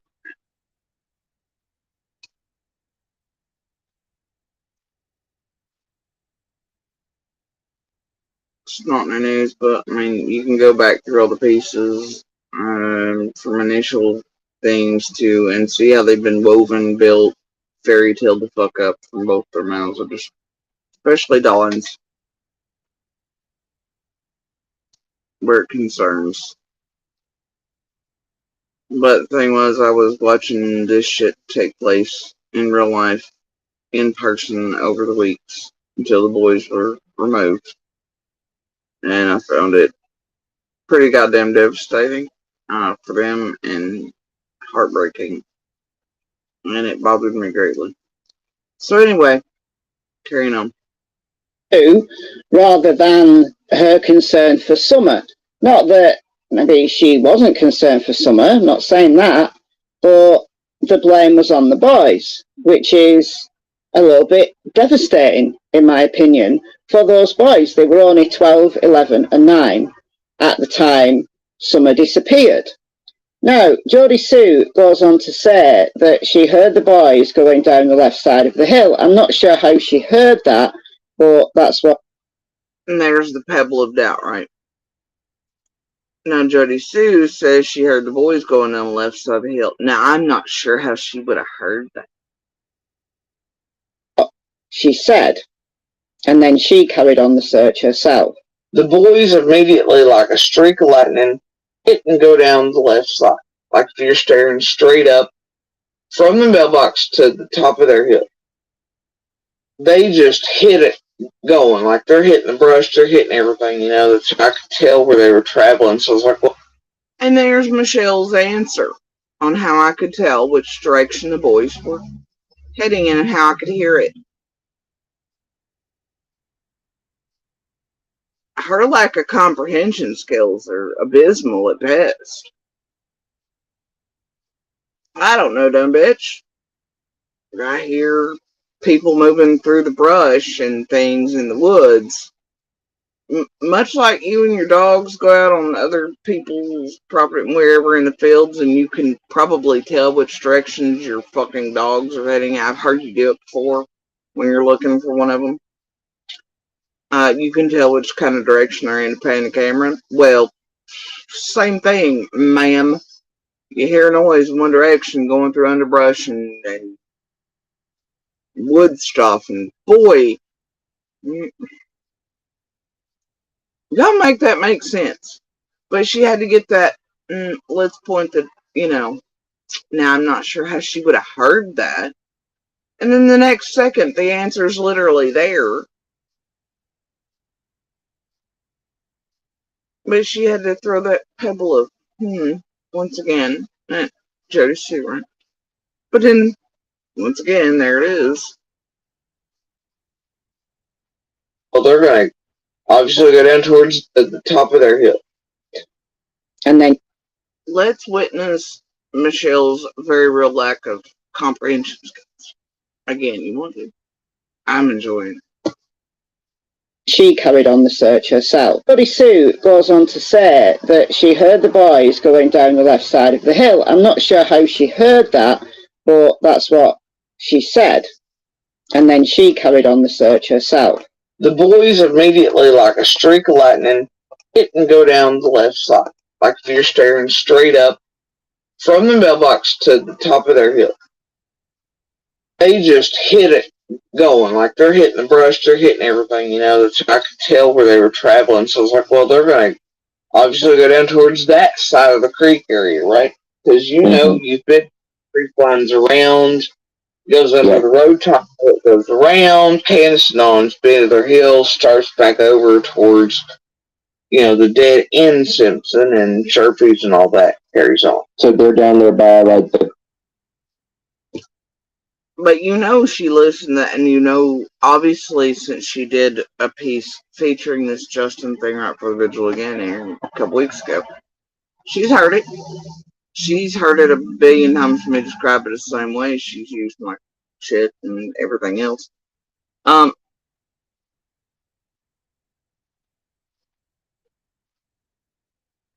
I don't know how she would have heard that or known that. But then there's the fucking answer. So she knows she's heard. But she had to get that little thread of doubt in there again. How many times is that she's cast out on? Pebble, pebble, pebble, pebble. Made it look like her and Justin came to. Both times she's featured this piece with Justin as he's doing things over there on his channel. Man, I'd love to tell you any day of the week it's all brain dots. Just coincidence.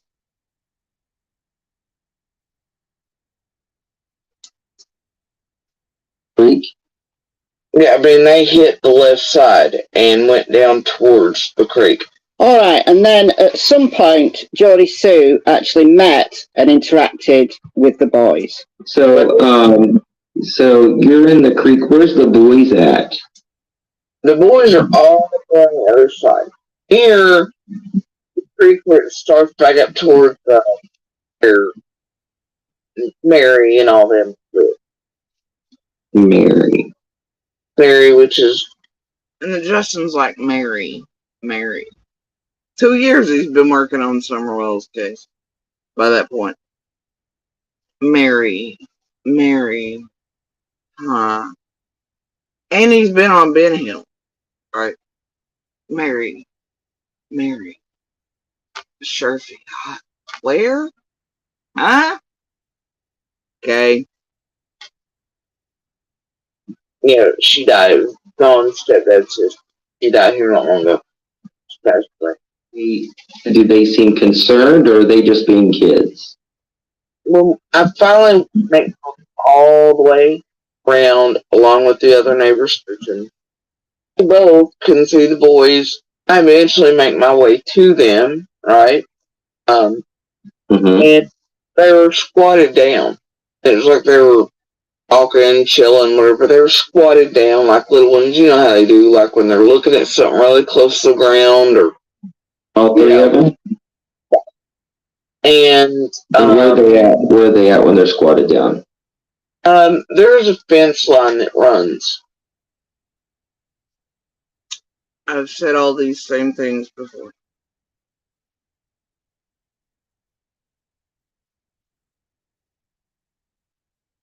For property line purposes, right there, like near the creek and Sharpies and Mary's and all that. They were semi-close to it, right? About where Don describes when he says he pulls in for the shed and all that. They're kind of straight down, and at this point, by the time I talk to the boys, there's already cops in there. Cops are parked back there where Sharpie stays with his girlfriend and her mom at the time. And there's one cop there, and I can see him as I'm talking to them. And and it does cut in and out. So that's also, and I mentioned this when Michelle used this piece of all pieces the first time a couple weeks ago. And they played that, well, it's so hard to hear, and but listen, and whatever. Whatever. At that, the other time, down near the stop sign, I don't know, but two had come in, but I could see the one, and they could see I and the boys talking. But the boys wasn't close. They just all kind of popped one. I asked where they last seen sister, say at swings and whatnot, and how long? And they said 5 to 10 minutes. And I thought, well, 5 minutes, because that doesn't. But it's kid time. You know? That wasn't easy to hear. But Geordie Sue saw the boys crouching down near the creek, near a fence line, and she asked them where they last saw Summer, and they said at the swing set. The swing set. Now, I've contemplated this many times. The swing on the tree, that we call Summer Swing, that's a rope swing. That's not a swing set. Would the boys call that a swing set? Or maybe the monkey bars down by the back of the bus that is monkey bars that don't include a swing.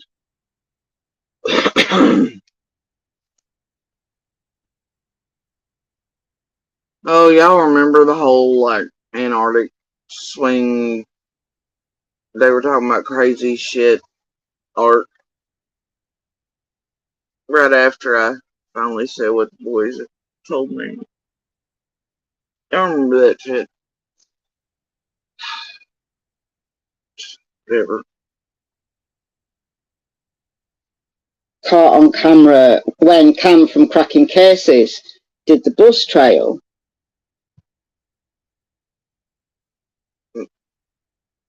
I'm just not even gonna go there because I could go there for days on that bullshit. Did that once have a swing on it, and they call that the swing set. And they said she'd only be gone 5 to 10 minutes, but Geordie Sue rightly said, that's kid time. No one seems to have a good track of time, really. No one in this story seems to have a good track of time. But within the same hour, they told Sheriff Ronnie Lawson that they... And how you gonna be like, I mean, that's saying the boys don't have a good track of time. They're kids. But then she says that right behind it. It's stupid. They're kids. I knew even in the moment. It's like, oh, they're kids. Yeah, 5 to 10 minutes. So right behind it, she does word filler. And nobody seems to have good track of time during all the whatever, bro. But then she goes on, within the same hour, they told Lawson. How the fuck does she know exactly when Lawson was told? She doesn't. She just pulls shit out of her ass. But there's definitely a timeline in there for that too, because the first night when Lawson was on the news, and you know, the police cars are featured behind him that are taking IDs and doing checks of, you know, roadblock style. And he says the boys had said whatever. So obviously within a certain period there, the boys did have to tell him at first night, but she doesn't know that it was within that same hour. Just sounds good, I guess, though, for her to say that. last saw Summer. And that doesn't really matter when they said that to Lawson. It matters if they did, though.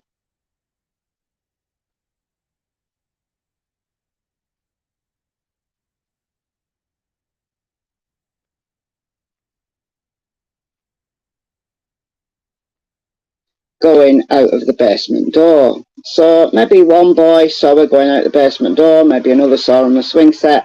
I don't know, but definitely outside. Now that's nonsensical at best. Didn't she just do a piece talking about how the boys couldn't have seen her go out the basement door? Obviously, duh, but then she says that. Was she not thinking about what she said? Time, really. No one in this story seems to have a good track of time.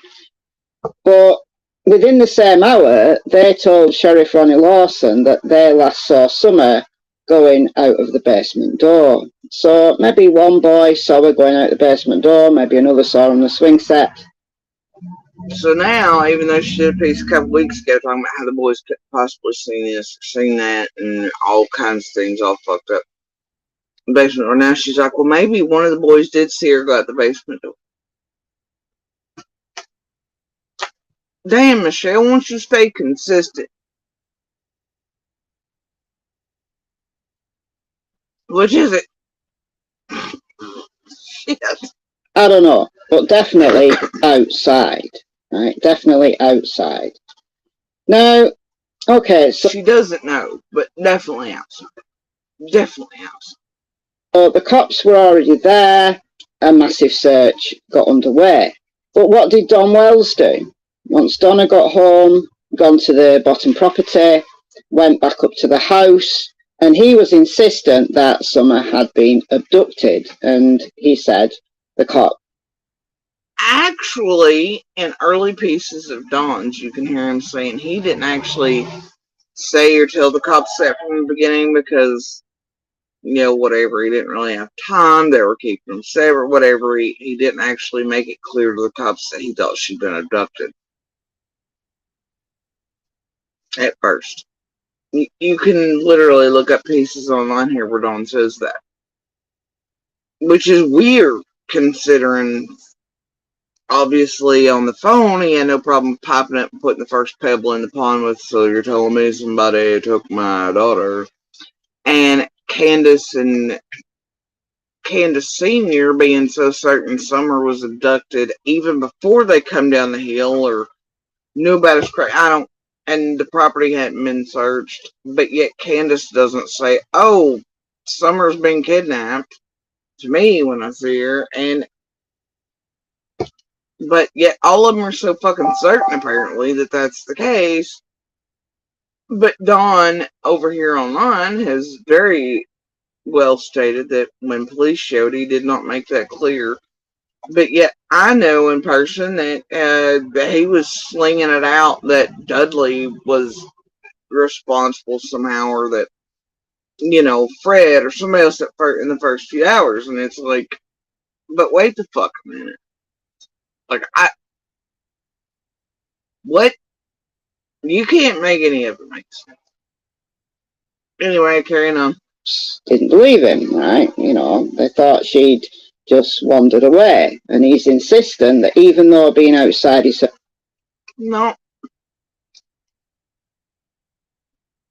The cops from the beginning were not insistent. Not here. So the cops were already there. A massive search got underway. But what did Don Wells do? Once Donna got home, gone to the bottom property, went back up to the house, and he was insistent that Summer had been abducted. And he said the cops didn't believe him, right? They thought she'd just wandered away. And he's insistent. No.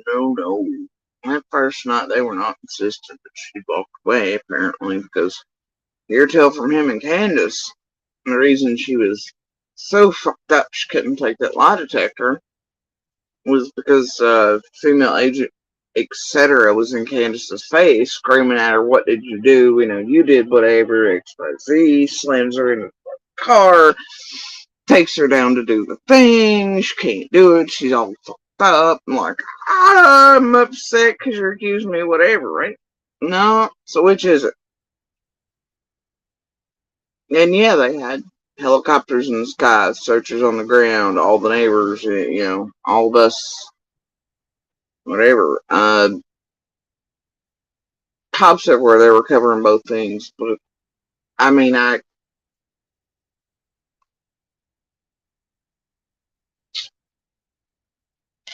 obviously that wasn't the only idea police were having that night, because otherwise, I guess Candace and Don wouldn't have said, hey, female agents up in Candace's face, screaming at her, pointing at her, making her all upset, crying, la la la, and that's why she couldn't complete the shit that night, whatever. Put in the back of the car, driven away, blah blah blah. I don't know, but that could be just jello mud bullshit they're pumping out, lies, who the fuck knows. But considering other people around the neighborhood were still up and around that hill when certain events took place, I wouldn't say it's their only idea, and I wouldn't say it's what cops were all completely in on and insistent about, but you do carry on. Fuck sticks. And that even though being outside is her downfall, she would never have wandered away. So Don started to get very insistent. Now that's where we'll agree. Summer would not have just wandered away, never to be found again. Not by helicopters and drones and all the badass fucking equipment the federal government has and is capable of. It to see terrorists taking a dump on a bucket in a cave and a mole mating 3,000 feet under the ground, heat signatures, all this other shit, la la la. Yeah,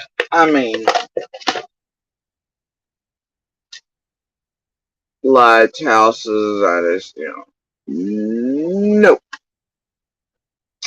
And said he would go and look.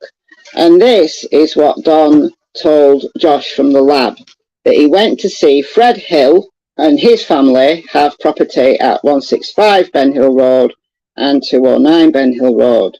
So around maybe 9 or 10 o'clock, so maybe 3 hours. Oh, and that she makes sure to mention Fred in this. Just like Justin's doing. Each time she takes his piece where Justin is hard-hitting interviewing me, and that Justin right now is featuring Fred and what he's doing too. It must all be brain dots, bro.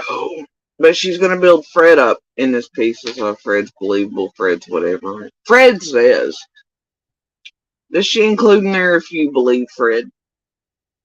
She's gonna include the fact that he's a tweaker and also schizophrenic, and also that he and I've had discussions when all the shit with Ziggy was going on. Nope. It's gonna be Fred said. as Justin is right now using pieces with Fred. Weird that A must all be brain tots. Carrying on. After the search had started, Don went to see Fred because Fred is responsible, according to Don, for all the meth heads driving in and out of Ben Hill Road, and he blames the meth heads for the disappearance of Summer Wells. I didn't know what to do. Wasn't even knocking on that motherfucker's door.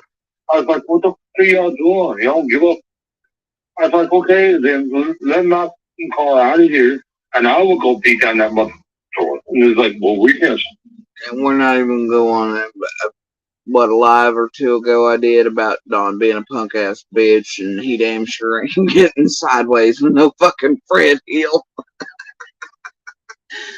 Much like Monster, they're little bitches when they're not, I guess. Well, Monster's more of a little bitch over here. Unless it's women, children, animals, etc. And there at last when he was getting real out there, and I'd never seen him lose his shit on anybody, and Dobbs really thought I wasn't going to be able to stop him on Dobbs. I was like, holy shit, that's new. Right? But Dobbs is elderly, so another thing there, but Don, however, the years, he'd beat the shit out of all the people coming in and out of state, just randomly showing up off Greyhound buses and such to their house in the middle of the night that were elderly, etc. Half, dope heads, whatever. Those that, they'd be fucked up for days. They'd separate the boyfriend from girlfriend. Boyfriend eventually take off. He'd beat their, whatever, and then keep the chick around to bang. After they got her doped up enough, some pipe or other, or whatever the fuck the deal was there. But, mostly, and like, I guess, Jose, but even here till with Jose shit, obviously didn't manage that. Just knocked down a woman or two in the middle of all that, hurt their knees and type of shit. Whatever. Carrying on. But yeah, I ain't ever heard tell of Don getting fucking sideways with Fred. I think most would know better. And he damn sure was not doing any of that night that Summer vanished. He went up there all chill, and every day after that, they had nice, calm conversations in the middle of the road too, as both met. Don wouldn't be in no form of fucking sideways with Fred. He was flipping him the fuck out, though. But I guess not. Fred's in jail, and they think he's gonna be there a while. He's gonna talk some shit. Rambo style. But yeah, out of all the people, I ain't ever seen or heard over there in all the nights that they were all hanging out or doing anything. In all the years, Don starting no shit was Fred fucking Hill. The machismo around here, and the sudden, it is what it is. We're gonna carry on. Off you, Mr. Wells. I'm like, good. Get the fuck out of my way then.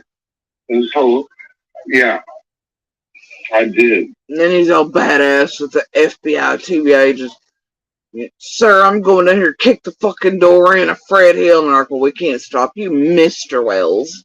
Yeah, I bet they're coming. He's like, fine, get out of my way then. Dude, what is up with these fucking monsters that beat on women and children and old people and vulnerable people and all this shit, and then suddenly they talk badass about themselves and they're all like, I'll beat somebody. No, they won't. Fucking punk ass little bitches. Over there telling the FBI what you're gonna do, what you ain't gonna do. The fuck you say? And look how he acts for that. Look, when you get Don and you can see him anywhere, look how he acts when he's at church settings in front of like Ansley, all these other things, right? It's yes sir, no sir. It's the acquiescing, whatever. It denotes a certain person. Look, this dude, I just can't. But by God, you get him drunk and unalive, he'll beat the shit out of women, kids, whatever, in the background. Otherwise, if it's an authority figure, he's, yes sir, no sir. He'll even do it on here to, like, YouTubers. Mr. Sir. All this sort of shit. Journalists. But that too is to make that whole Don's a good boy routine, Minds his manners, knows respect, but he knows none of that. It's part of their thing.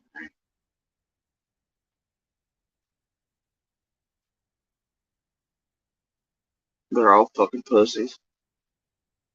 Any man that can lay their fucking hand on women and children and then can only beat the fuck out of other men that are either highly intoxicated, elderly, way smaller, that type of shit, but then act like, but they never take on their own. It's like, Don had to go throughout the years with the job shit where he set up many people way before Dudley in the same manner. And then rob from, steal them, fuck them out of jobs, this and that. He had to set them up because he couldn't fight him. He wasn't going to do all that shit. It was better to fucking set them up. Right? Also put them in debt, do all these other things, but yeah, he didn't step toe to toe with Dudley either over their problems, did he? No. Because even though Dudley's a little short, I'm going to bet Dudley could have beat his fucking ass. Well, some dude Don's age, shit like that. I don't know, then. Put a little meth and coke in there or whatever. Could be whatever, but I don't know. They talk a big game, though, don't they? Especially motherfuckers. They think they get just same shit, different day. It's like Monster. We're going about that shit with coworkers or everybody else, but that's the thing. It's like he would get mad at people at work throughout all the years, right? These other dudes, but he wouldn't dare say a word to him. I'd watch him in person, he'd be their bitches. Even dudes known since childhood with all of us, right? He was always their bitch. And they could be like, hey, do this, that, there. And he'd be like, okay. And then he would get mad and that would infuriate him, right?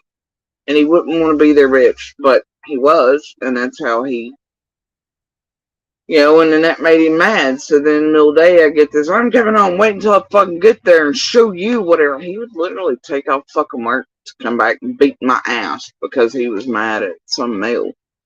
He would take it out on me. Or how he felt like, he'd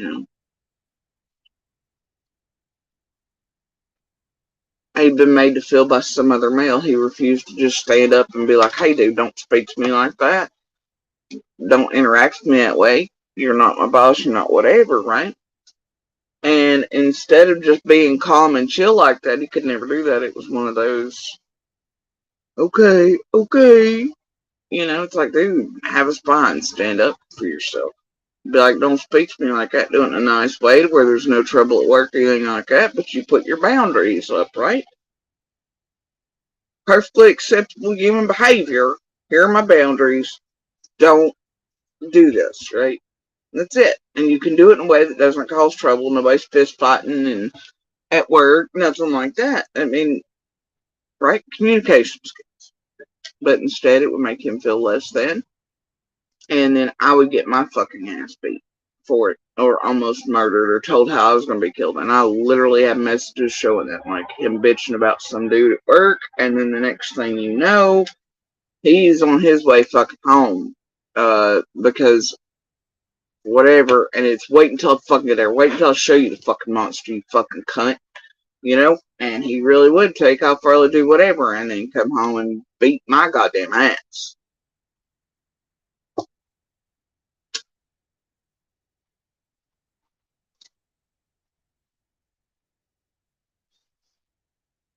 So, that was all he could ever do was beat on women, children, and animals.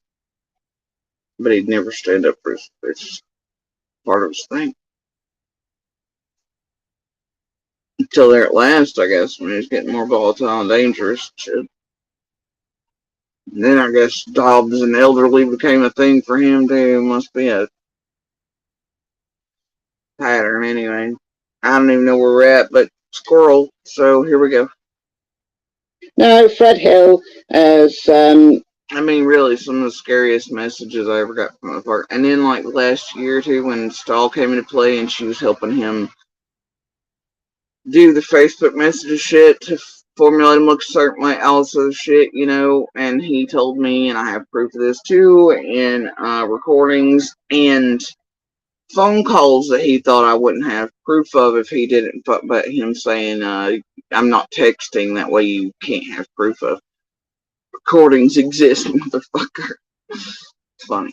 But anyway, and Stahl very much helped him with that type of manipulation of things to where they could do shit at the end of all this, and they very much did, along with his parents, which are also monsters and abusers, myself since I was fucking 11. But anyway, long known history, but the fucking point is, some of the scariest goddamn messages I ever got from that motherfucker, and threatening to come, oh my god, or when other men emasculated the fuck out of him, but it's just because he didn't have balls enough to be like, hey, here are acceptable things, here's how, you know.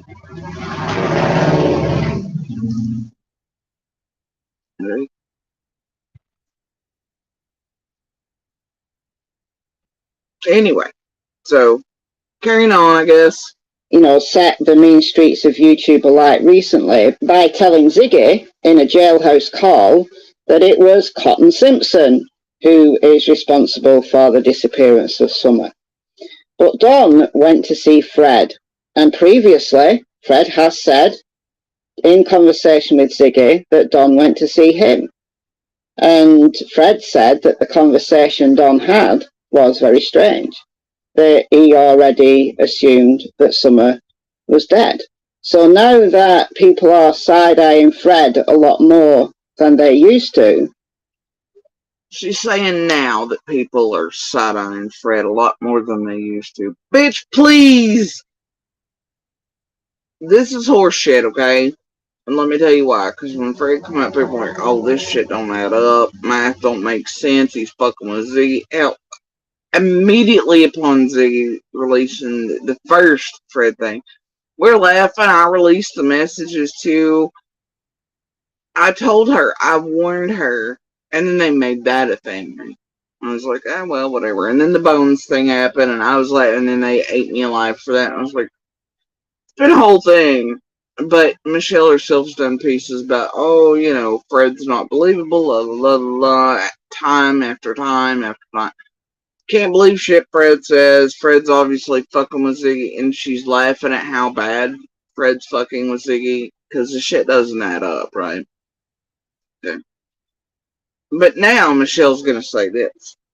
His Fred was very strange, that he already assumed that Summer was dead. So now that people are side-eyeing Fred a lot more than they used to, that's a lie. Go back. Which Michelle does have a habit of putting some stuff away. But go back at her own pieces when Fred first came out. Go back. So what the hell does she mean now that people are side-eyeing Fred a lot more than they used to? No, ma'am. Don't be a fucking liar.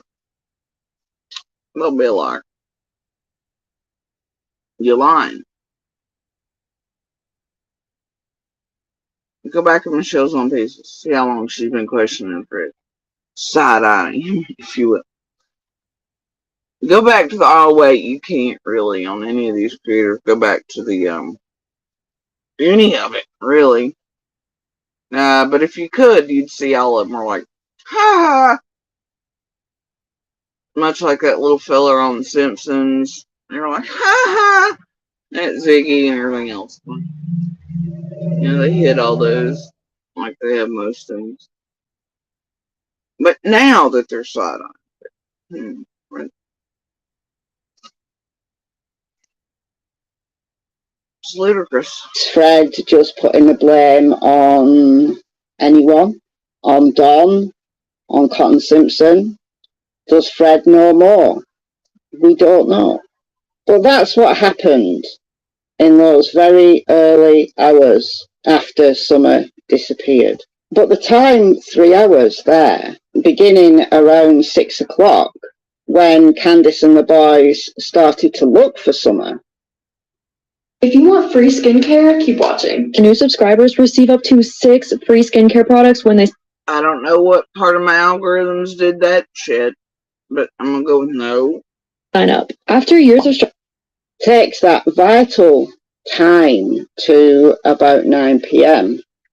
And if Summer had not been located safe and well by 9 p.m., according to missing person statistics, children are way less likely to be found alive and well, especially small children, after the first 3 hours or so. Now, of course, there are exceptions. There's been exceptions recently of kids being found after a few hours or even a day, and then being fine, they've just got lost in the woods. Ma'am, there's been exceptions to where even this girl from Fall Branch was found in the Castro or whatever house in Ohio after years and years and years with others. There are always exceptions. There's hope. Fuck you. And they're located and they're fine. Scared, dehydrated, but fine. This is the problem with Summer's case, because if we take the time that she went missing from 6 o'clock, I'm telling you, that is wrong. The dispatch... I've been saying that for 2 years when a woman showed up that I didn't. I was saying that in person on the 15th. I was like, hey, TAC 9, TAC 12. I and other neighbors were like, excuse us, sir. That can't be right. Why are y'all saying that time? Please stop that.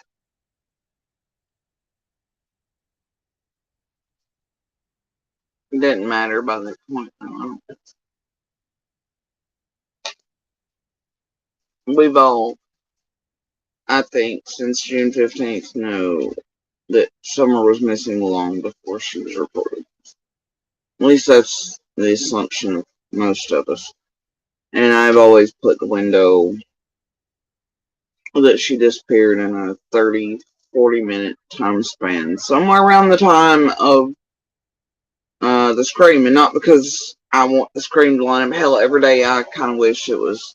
they could actually give me a fucking plausible explanation as to what that might have been, why, what, where, I don't know anything. But even I know, that it could be wrong. I'm just saying that somewhere within that window of time, same time, is when I would hazard to bet that Summer vanished. I wonder, and it's coming up because it's about the same time Michelle's getting ready to get it. And see, I've said this before in the window of time, she probably vanished. I wonder where Michelle got the other from.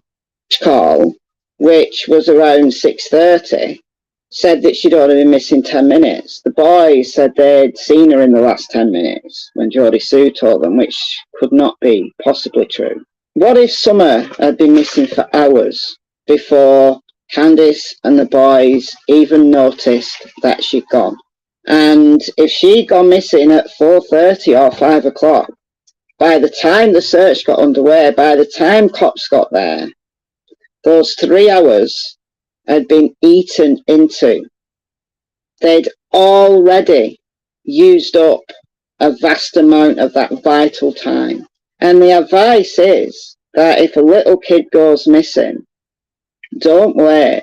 I mean, yes, you can start searching, but call the cops immediately. Call the cops quickly, as quickly as you can.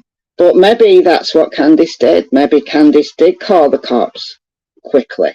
But because Summer had been missing for far, far longer than she realised, then the chances of her being found are drastically reduced by the time anyone even knew she'd gone. And that is really, really sad. So let me know what you think about all of this. Who do you believe? Tell me in the comments. And see that the video ends with, well, who do you believe? It's not, well, what do you think happened? What, Summer this? No, it's that Michelle wants to know who you believe. About what?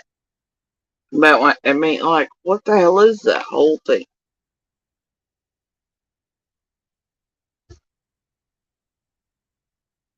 I don't know who the person I don't believe is the bitch that's manipulating the shit out of people and make them think all these things with little 19-minute videos, clearly not being consistent and true to earlier pieces done. And I'm not saying thought, I just, nope, that's who I don't believe. A bunch of goddamn creators running the Summer's case, casting doubt on everybody else while they take people's fucking shit and then use it to double-edged sword fuck with people and create narratives and ideas and to point and to create subs, clicks, likes, views that are shared between channels as they mention one another and put attention on, especially if the others are running double-edged sword pieces too. That's who I don't trust and believe.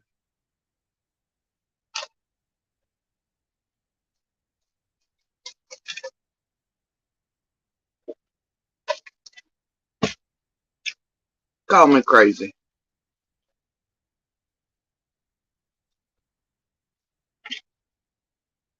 So anyway, alright. So then, here's the weird part, right? That was one day ago. It was released early in the morning, obviously. Oh, it was released early in, oh, damn. What a brain duck.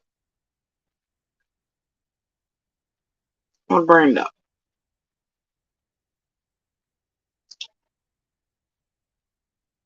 Hey, Nance.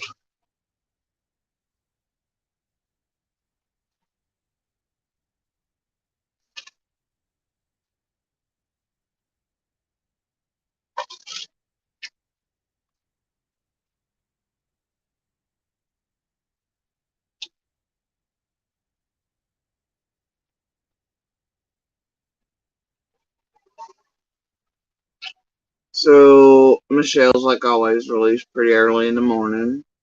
And then Justin goes live twice after that. Right? I think I caught this one with 8,000 views. I think. But I only stepped in pretty far and was only in there for a few minutes. But I'm going to try to find them.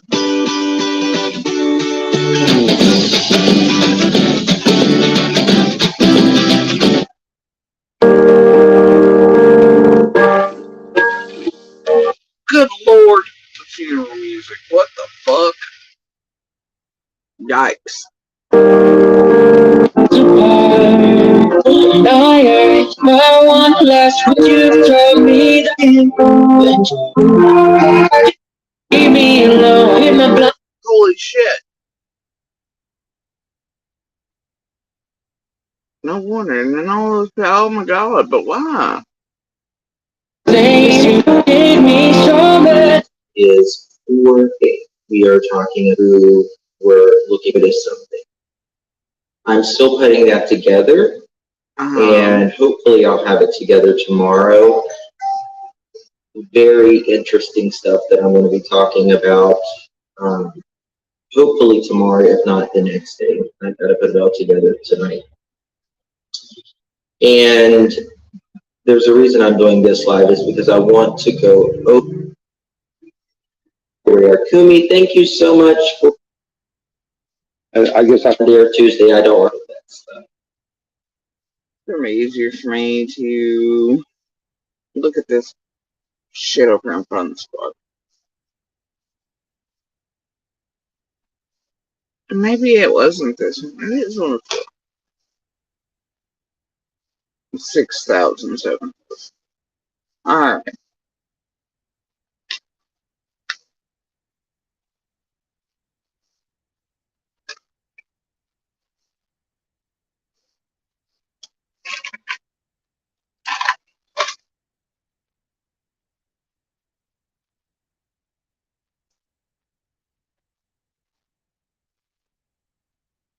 This is not 10 hours ago. I'm gonna bet it was this one.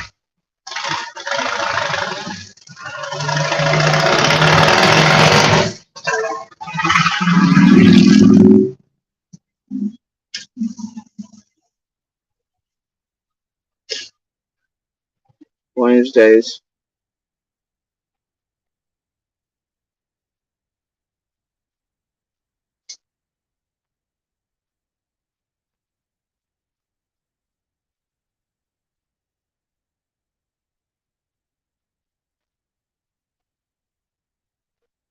Ugh.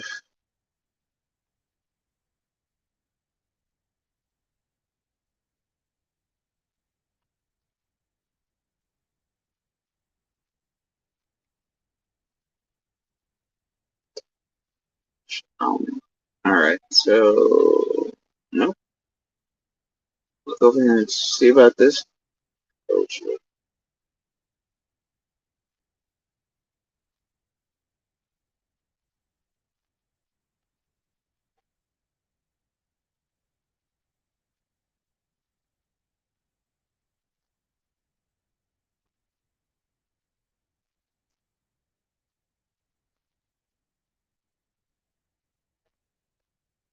And then, of course, this big talk about the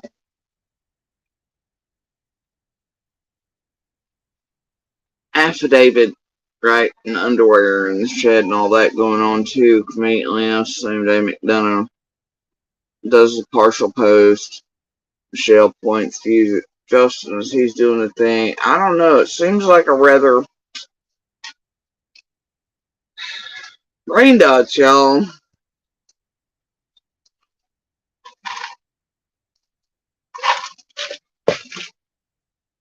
Anyway, all right. Let's see. So I was. Looks like I was right.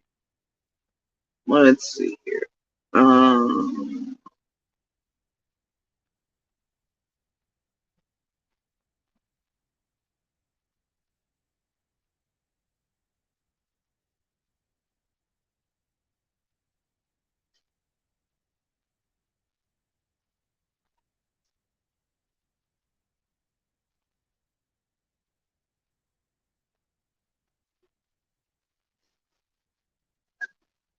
The guy confirmed that with me, told me that because I was concerned, and I went to them with that, and I was like, what about Andy? And they told me, well, he was at work, he has a rock solid alibi. And I was confirmed that with me. Well, where would you at the bottom? Here. Definitely Joe. Definitely Joe DeSue has no alibis, but her husband. Been Hillmeat. And Candace and all of them were at the end of. And it's weird that this is the way this is going. This is the piece like Justin chooses to play too. Okay, so here we go. In Hill Road, where Beach Creek and Ben Hill meet, where the blue house is. Hang on, Andy. Well, that may be, but Andy did. But Andy had an alibi 45 minutes an hour away. Yeah, he was. I bet she said she was planting her wildflowers. I never said once I was planting my wildflowers. So I don't know what the fuck. But carrying on. Definitely Joe DeSue has no alibis, but her husband Andy definitely does. That's interesting. You know, the thing is about that right there. It's weird, isn't it? It's a piece Justin chooses to play. Now let me tell you something. Alright. Dawn of the I'm certain Candace didn't, and Candace Senior, and because I believe I'm Dawn. I just know they wouldn't but Jody Sue has no alibis. Bitch miss me. Alright. Secondly, this right here. He was at work at the time of some of his. Definitely Joe DeSue has no alibis, but her husband Andy definitely does. He was at work at the time of some of his friends. I mean, the thing is, I don't believe for a second, in my opinion, Jody Sue has anything to do with it. Uh, she was literally looking for your child, and if you're saying she did something prior to that, that's nearly impossible. I mean, think about it. You know, Summer went missing. Candace is looking. Jody Sue is at the bottom of the hill. The boys are right there at the bottom of the hill. And I mean, where would have Jody Sue have put Summer? You know, I mean, where would she have done all of that in like no time?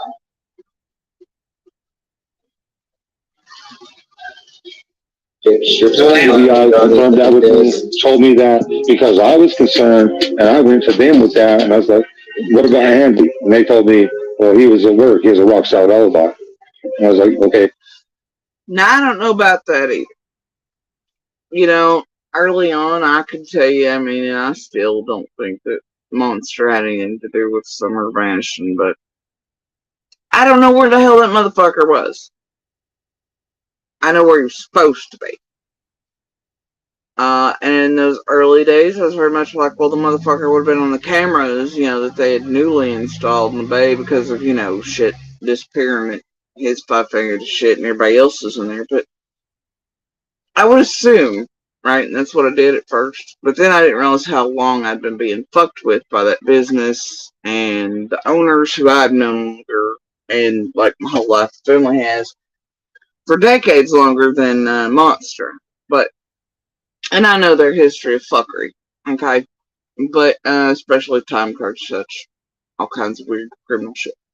But, I did not realize that point, because the entire time Monster was banging stall, and all that time, he was always like, oh, I never get lunch, you know, the other guys up at the other one, and they're raising hell, they've reported them to government and all this shit because they're not getting lunch there. I'm never getting lunch, never whatever. And often I would feel bad that none of them were ever getting their lunch times because of what he'd made me believe. So I would often take lunch or Starbucks or snacks or shit, especially if I was out and about and at my oncologist or appointments throughout that time, or big containers of coffee and donuts, whatever, to the guys in the bay and otherwise, and to him. And then he would come moseying over from the store, and he'd be like, what? Oh, I didn't realize you were here. But he'd been over there for like 30 minutes to be waiting in the parking lot. Wonder what he was doing during lunchtime over there. It's like, I gotta go in. Yeah, right. But on his time card always would be that he didn't have lunch on there. Okay.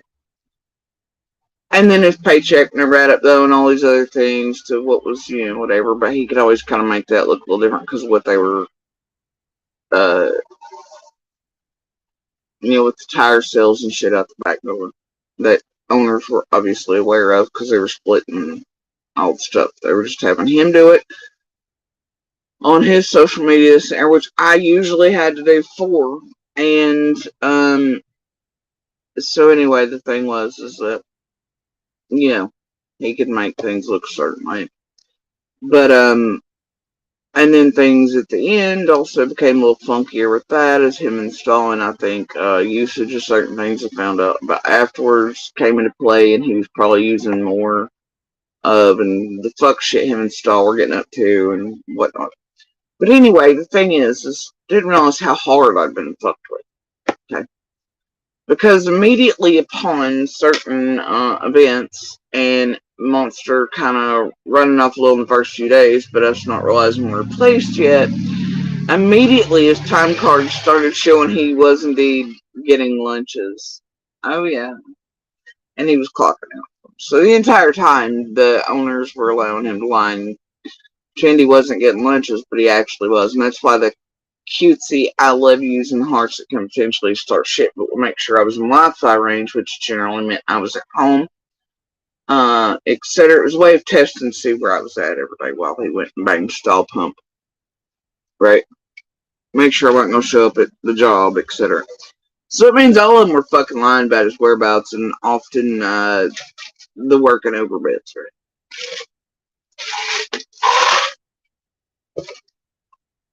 But even still, I knew that there was new supply. There were several of them at the time.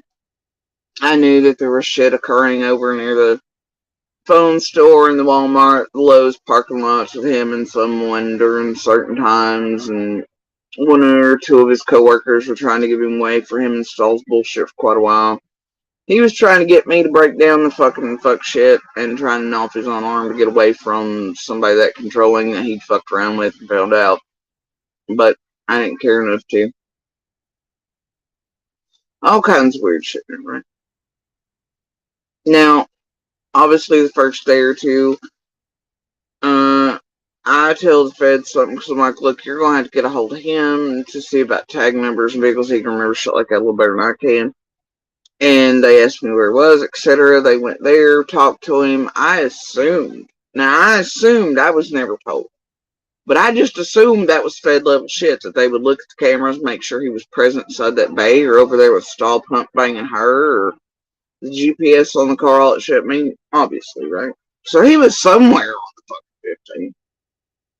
But with a job that lies for him, covers for him, they, cheat baby mamas out of money by doing certain shit with stuff. I mean, my trust level's at a fucking zero. I don't care. And you know what? I'm tired of standing up for motherfuckers that have done nothing but fucking lie and fuck with my kids and fuck with me and allow other bitches to torment, terrorize, and work with this group on YouTube while they themselves have made money and stolen from their kids and not paid a dime for them, and it's no longer my responsibility to give a flying fuck.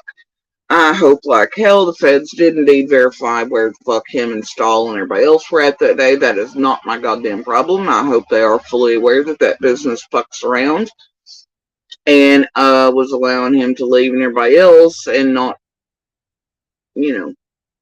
swipe and just took somebody's word long after the fact or cameras were rewritten over on where he was that day. Now, do I still think he's heading into a summer finishing? No. Fact. No.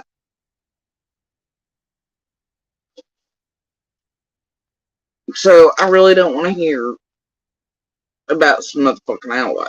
I really don't give a shit. Really don't.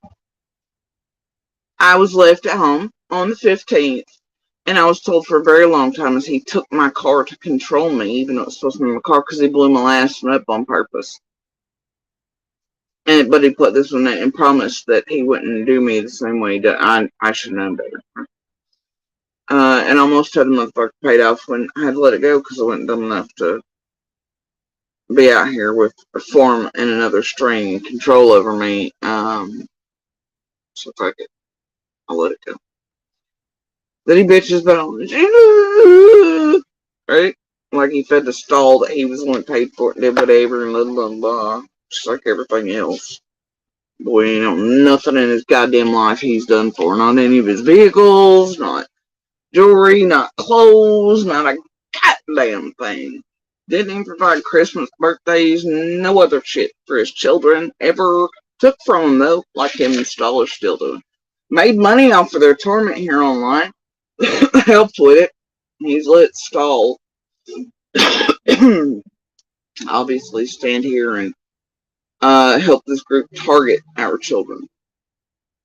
So that's a hell of a thing to let the new wifey do, ain't it? I gotta tell you, Eldest is real pleased about that. Once shown the proof. And that Daddy-O can only pipe up when Lips is like, hey, share it, cash up. Otherwise, it's Stahl back there, and he's allowing her to do it. Yes, and she continues to do it. So I guess whatever you gotta do, man, make it while you're slinging dope and living in a camper. Internet provided. Right, with other kids that stealing off of our child while no dimes are paid for it. Right. Well, they're feeding new kids that aren't even in your blood. and buying your dope with the money you're stealing off the government. Not whatever, it's fine for him and stuff. But I'm a bad guy. Anyway, thing is, I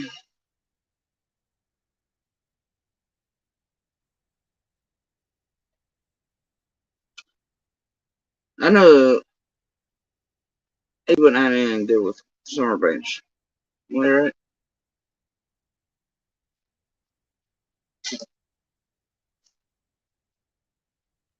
No matter how much of a fucking monster. Some shit in his later days there, as he was getting more volatile in the past year or two before that.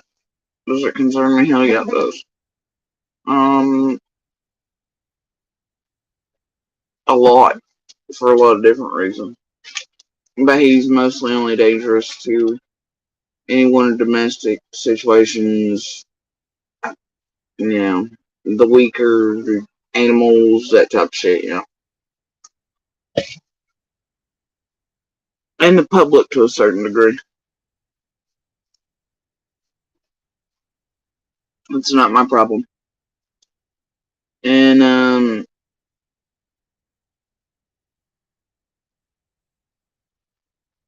you know, but it bothers me greatly that until his last days around one another,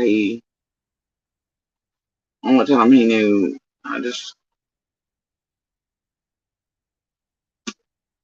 whatever. And I hope whatever was truly going on between him and Candace and Dawn keep popping up to continually be like, oh yeah, Andy and us are cool. I assume that's mostly to cover one another's asses and whatever they were really up to between each other. Probably surrounding dope, somebody or one another, I don't know. But I'm sure that'll be figured out. It's not my problem. But yeah, he would take my car to keep me there, and for months prior to that, the truck was there this year, but he kept telling me the transmission was fucked up. I couldn't go far, not to be going anywhere in it. He would raise hell, make it like it was this drastic thing, and it was fucking up a little bit, right? So I really had no transportation to be fucking around doing anything either. You know, either way. You know, and then Dawn even saying it's like, man, you know,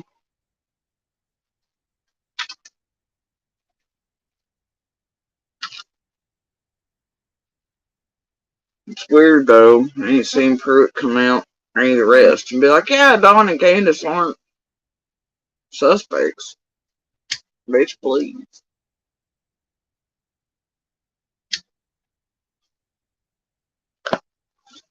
I have heard the cops say the exact opposite and the feds about all them,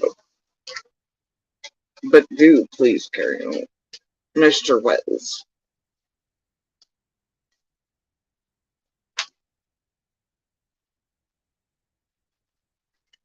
Like, I can only get to a certain level of fuck all y'all. Right? That's kind of where I'm at most days anymore. Like, fuck all of them. My concern is Summer. And, you know, and shutting these tragedy pimps down and trying to make a difference and raising Hain babies and whatever else, and, you know, my own health and family. You know, I just fuck everybody in the middle of all that. I just fuck all y'all. I feel better.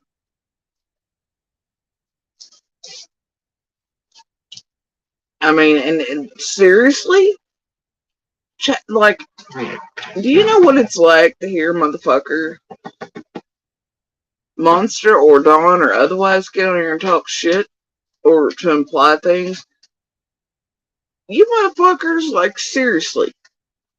That's some gross ass bitch targeting my kids who's okay banging somebody in a fucking bathroom station, moving jobs, being nefarious cunt, helping formulate a setup against another woman going through cancer. They're like, and you got fucking Monster over here who can clearly beat children, animals, and women, and Don who can do the same but has a penchant for all kinds of other greatness in his life. Criminal behavior. Want to talk to me about who the fuck's sus? You kidding me?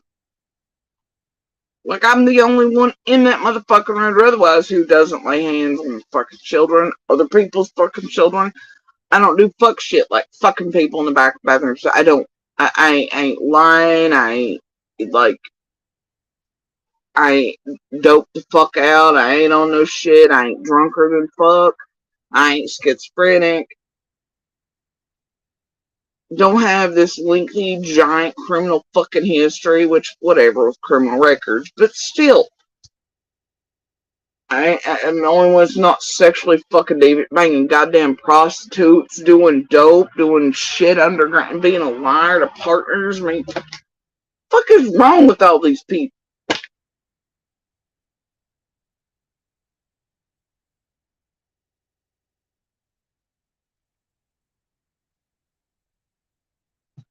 Motherfuckers. Swear to God. Anyway, carrying on. And I was like, okay, yes, sir. And, but definitely Joe DeSue does not. She's a liar.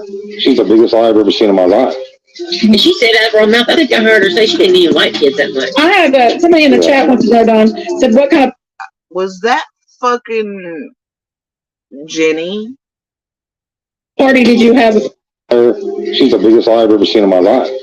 And she said out of her mouth, I think I heard her say she didn't even like kids that much. I had somebody in the chat wants to know, Don, said, what kind of party did you have before Sunday went missing, and who was there? What kind of party?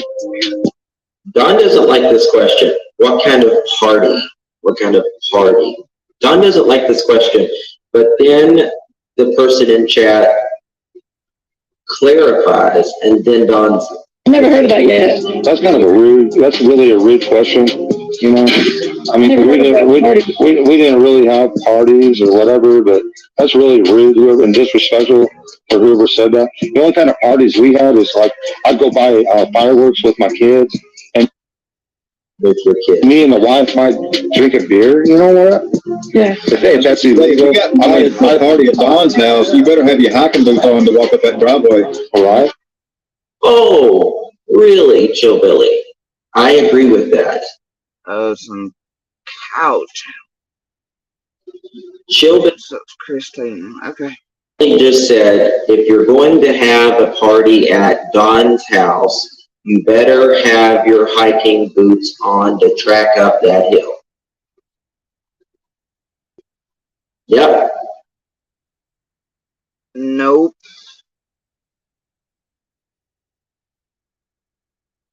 But I guess you can stop making anything look fucking fuss, or like, oh gosh, you have to have hiking boots on to make it up a driveway. And that Chillbilly even says that's mind-blowing, but whatever. You're right. Chillbilly's absolutely 1,010,000 billion% right. Absolutely. Because it's a big hill. Big hill. It's hard to walk up the driveway, let alone walk up the hill with woods. I could go on for days. Ignorant motherfuckers who don't live in the woods and have driveways. I mean, ours was harder in a way than Candace and Dawn's, and walked up and down that motherfucker frequently, except when I got sick, it was harder. I couldn't breathe, where I was being strangled by part of the cancer that was up here, down in my chest. But anyway, anyway.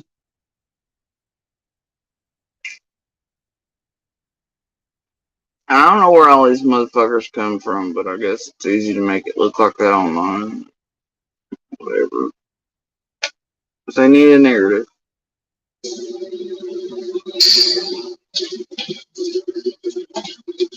Hello. So, again, that's the whole point. Dawn and Candace are trying to make someone snuck up on that hill without their hiking boots.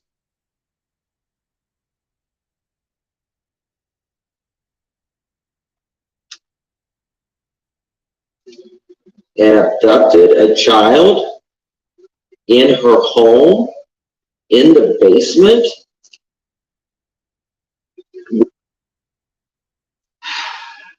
with privacy film you couldn't see in? How are you going to know Summer is in that basement? And how are you going to get down that hill that quick?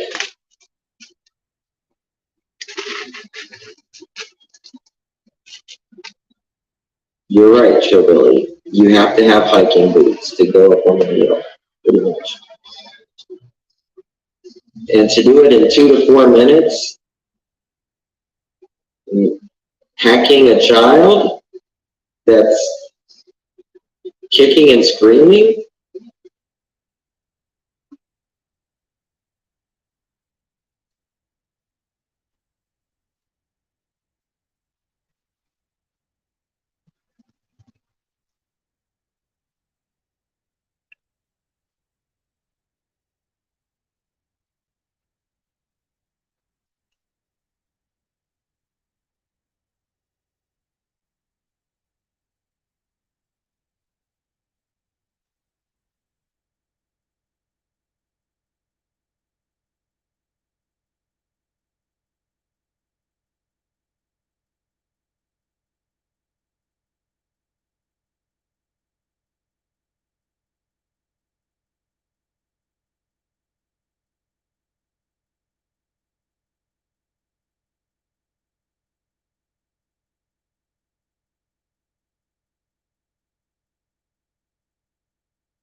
So,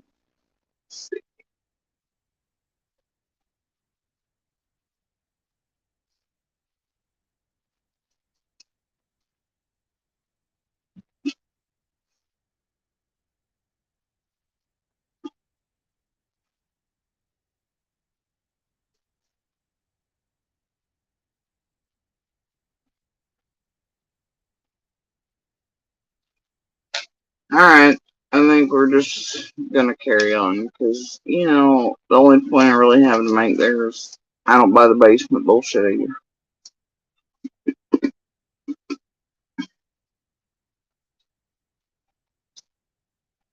That Don wove together. When I eventually heard it, I guess long after he'd woven it together, and it's the scream when it's convenient for him to believe Jody Sue, the biggest liar of them all, right? He had made the scream even to the reporters from Knoxville. He said it was muffled and somebody had her hand on it until whatever, and then it seemed like maybe she whatever, and then got a breath and whatever the way he put it, but he started out with it muffled, right? That's not the way that went, bro.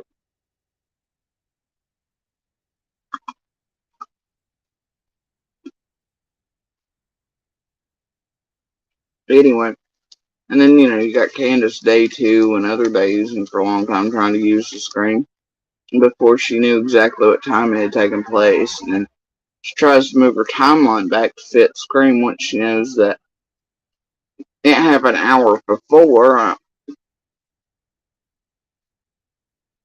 don't know how how that'll play out, but whatever fit their narrative and they decided to weave together. So anyway, yeah. And you won't get me to believe somebody took Summer from the basement and then was dealing with her, obviously, and you would assume struggling, and polite enough to close the basement door, etc. Blah blah blah, and there's all kinds of things in there that whatever.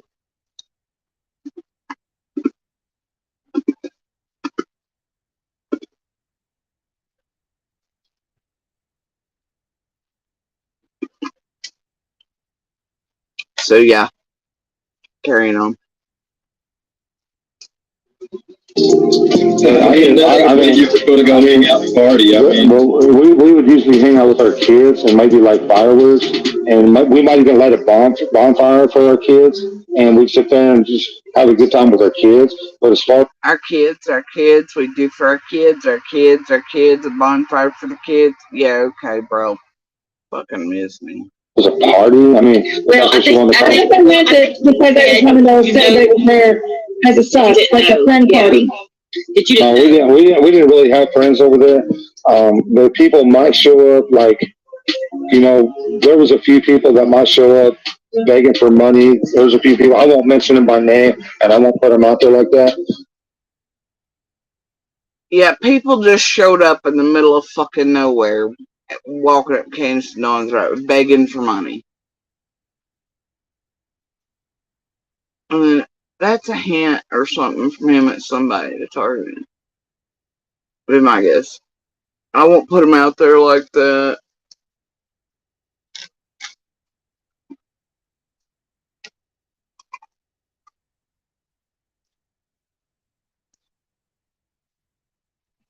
Wonder who that was meant for.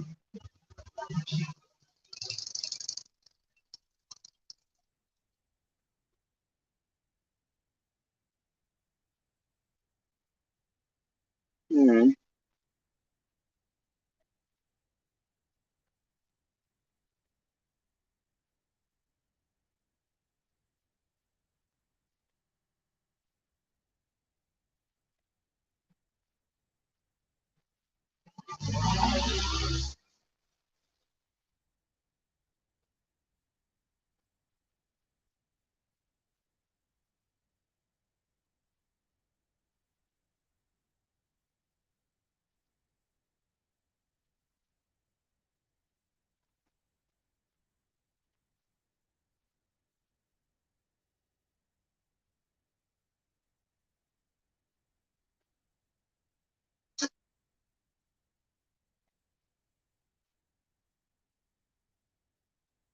Hmm.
Interesting.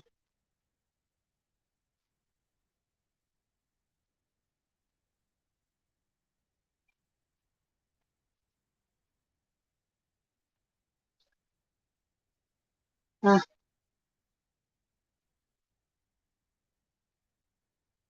Anyway, carrying on.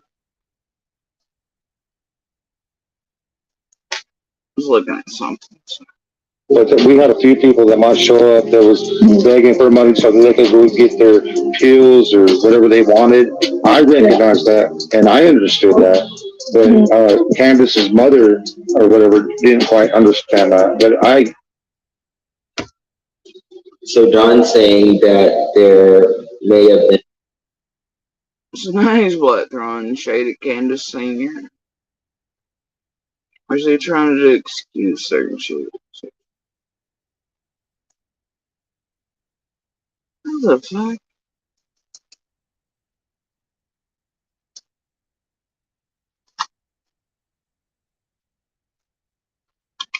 Huh. Friends that came by begging for money for their hugs. How could someone going to know she is there without your parents that told? Yeah. Yes, exactly. People stopping by to get PILL money. Yes. Good money. Yeah. Who are these? Don, remember you said Candace might have chose the wrong friends? That's interesting. Did Summer get gone the night of the party? Yes, in my opinion, she did it. It was kind of like.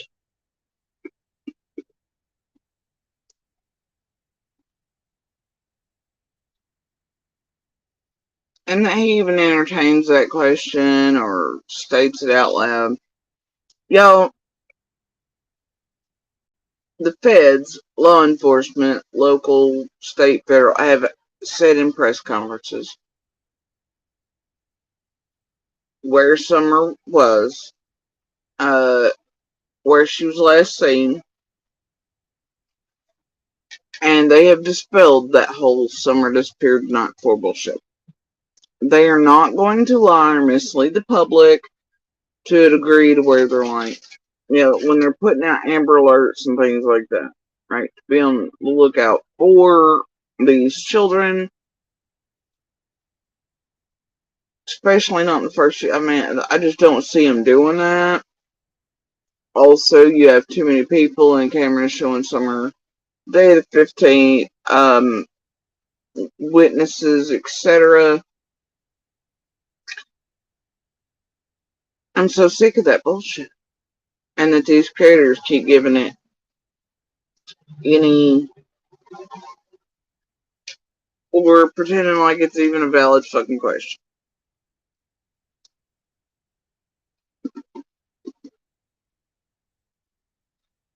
No.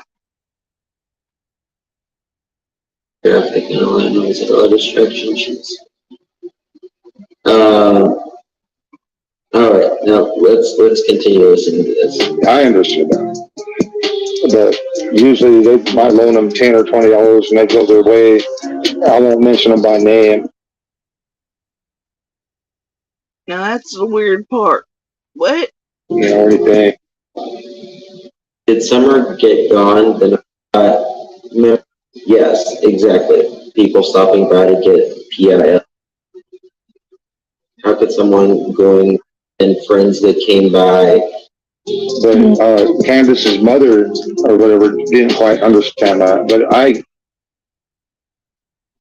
So Don's saying. So he's saying Candace Sr. didn't understand it. People just showing up magically asking her in the middle of nowhere for money, whatever. I kind of get what he's trying to do there with that. But then, oh dear. That there may have been friends that came by begging for money for their hugs. How could someone going to know she is there without your parents that told? Yeah. Yes, exactly. People stopping by to get PILL money. Yes. To money. Yeah. Who are these? Don, remember you said Candace might have chose the wrong friends? That's interesting. Did summer get gone the night of the party? Meanwhile, were people showing up in the middle of nowhere to ask Candace Sr. for money to go get their things? Why they feel comfortable coming to your residence to do that? Or how did they know Candace Sr. well enough to be doing it? Or to feel comfortable asking something like, what? In my opinion, she did it. There was been a lot of traffic and a lot of noise and a lot of distractions.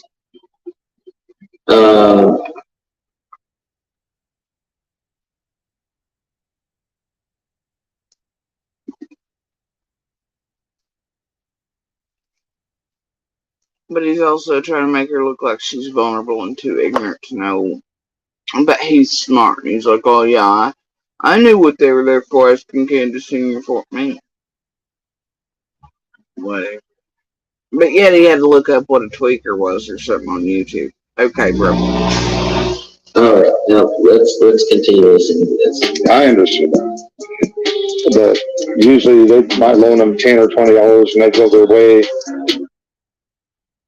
Who the fuck is they? I won't mention them by name, you know. Alright, now let's continue listening to this. I understood that. But usually they might loan them $10 or $20 and they go. Usually they might loan them $10 or $20 and then they go on their way. Who the fuck is they? A minute ago it was just a Candace Sr. Well, these people come up and asking her for money to buy their shit. What the fuck? And then he next changes it to normally, like it happened more than once or twice, they just give them $10 or $20 and they'd be on their way. They. Who the fuck is they? What? Do we care? It's Dawn. I don't care. Their way, I won't mention them by name, you know, or anything. Listen, $10 or $20 ain't gonna get you help money. How would Justin know?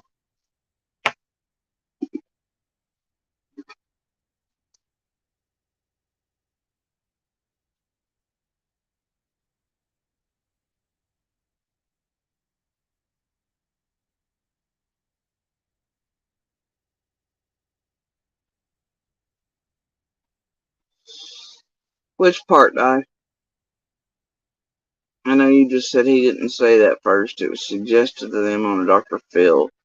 And he went with it later to end just saying that. You're talking about the bad friends? Yeah, no, it's part of the weaving. No,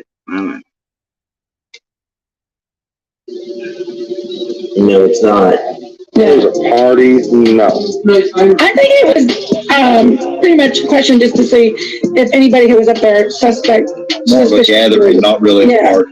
Yeah. The only gathering is, we had gatherings with our kids, you know, because we love them, and we bought I buy fireworks all the time. We had what? Suspect. More of a gathering, not really a party. The only gathering is, Yeah, we have gatherings with our kids, because we love them, and we had gatherings with our kids because we love them. After Chilly leads him, of course. What the fuck? Oh, I hate listening to this shit. That's why I don't go give a flying fuck what either saying anywhere. I buy fireworks all the time, and like I said, me and Candace ain't perfect. It amazes me. Don says, yeah, we had gatherings with our kids because we love them. We had gatherings with your kids. That's your family. That's not a gathering. That is your... Right? I don't know. It falls into, I guess, that dude mentality of, hey, I watched the kids today so she could have time with I don't know.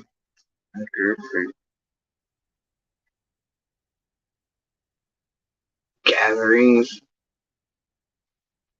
I have to ask my kids if I've ever had gatherings with them. But guys, we ever had gatherings? The fuck? What the hell? Right? Family. You're together. You live together. It's not a gathering. And if you have to say, oh, because we love them, well, that's just should be assumed. We have a gathering with our kids because we love them. What he means is they partied the fuck down half the time with dopers, whatever else. They built a bonfire. The kids were there, witness to it. But it sounds better now if they rewrite it and resume it the fuck up with, oh no, those bonfires and all the shit fuckery. It's just children. Yeah, bro. They live with you and they're your kids. You're supposed to. So you don't have to say, oh, well, we gather with them because we...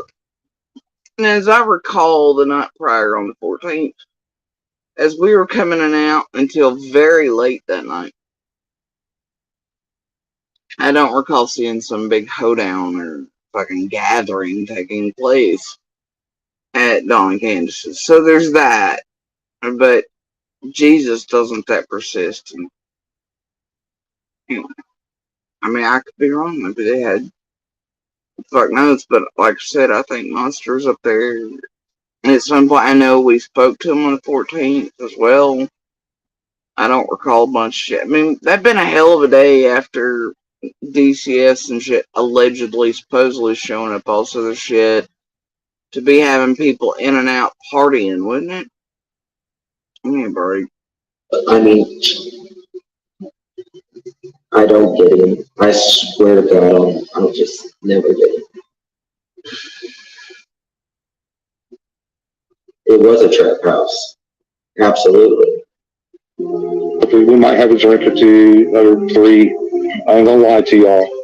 And that's pretty much. Oh, my line is done. We might have a drink or three. I guess the family gatherings. He ain't gonna lie to y'all. Yeah, okay. A drink or three, my ass. His birthday party.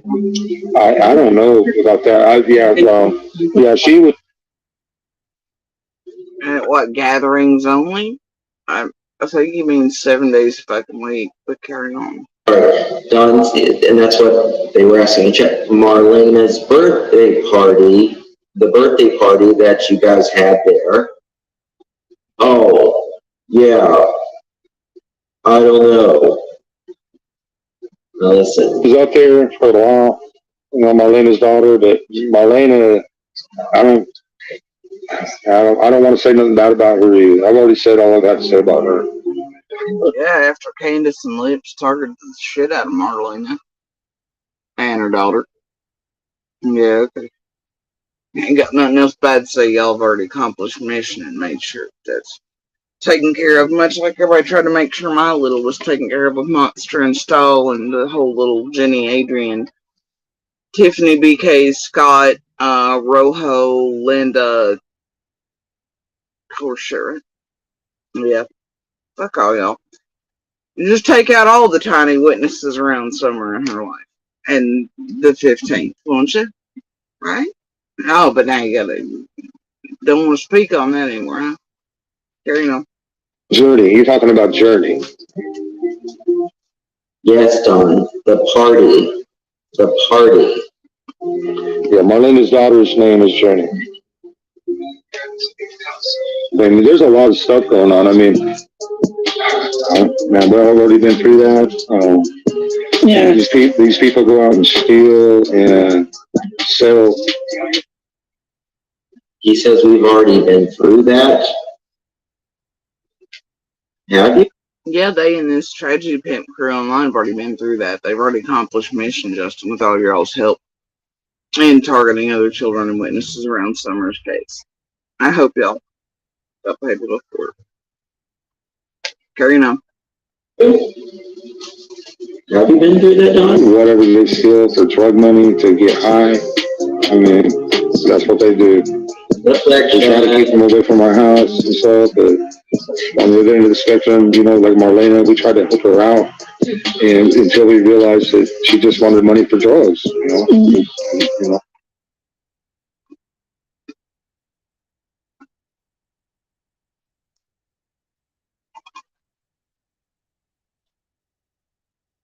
I don't know, Don. I got receipts from y'all's own now showing that you all robbed Marlena and her partners and things for years and all these other things. Just carry on, though. You know, too. And she dumped her daughter off at her house, and you know, it's a sad situation. But about 2 weeks before, Dump her off, hell. I thought that was you and Candace just taking care of all the other poor, unfortunate children. Like always, right? Voluntarily, of course. on this, and I told Candace, you need to take Journey to her grandparents' house or her cousin's house and get her. We ain't doing this, you know, because Marlena would just dump her off at her house. No, that's not the way that went down either, Don. Holy shit. Oh boy. Her grandparents' house or her cousin's house and get her. We ain't doing this, you know, and she dumped her daughter off at her house, and you know, it's a sad situation.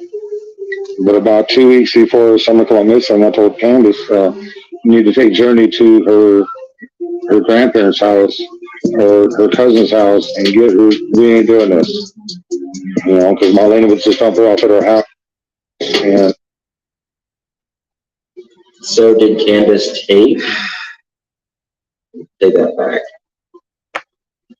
And until we realized that she just wanted money for drugs, you know, and she dumped her daughter off at her house.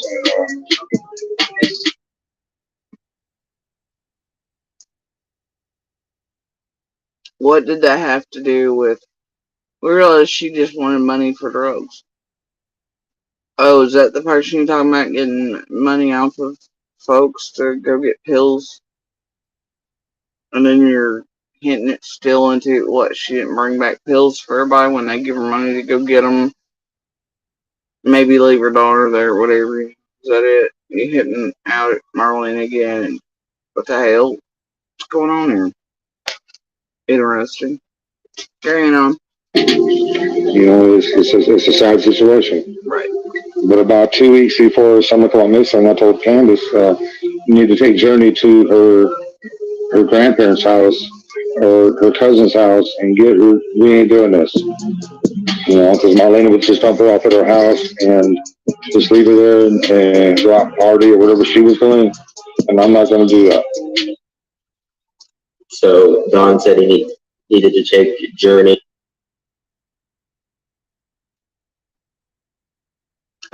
But you all were partying down right in front of her daughter too, so. But it's fine. Let's just carry on. To it's the grandparents' house. She dropped her daughter at their house. Am I the only one realizing what's going on? Listen, I'd say it's a more of a freaked out situation as she was dropped off. There again, I'm going, oh fuck, from situation months prior, I'm sure. Oh hell no, better not. Okay. I don't know. I don't. All I know is you see picture of Journey in some. Why y'all gotta keep mentioning this child's name and picture of her being there? Stop it. They've done targeted the shit out of that poor child enough.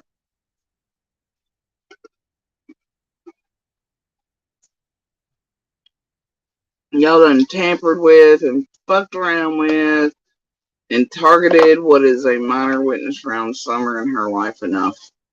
With Don goddamn Wells and Candace and Lips and everybody else. Much like you have mine. Because it's really the only way to these children, right?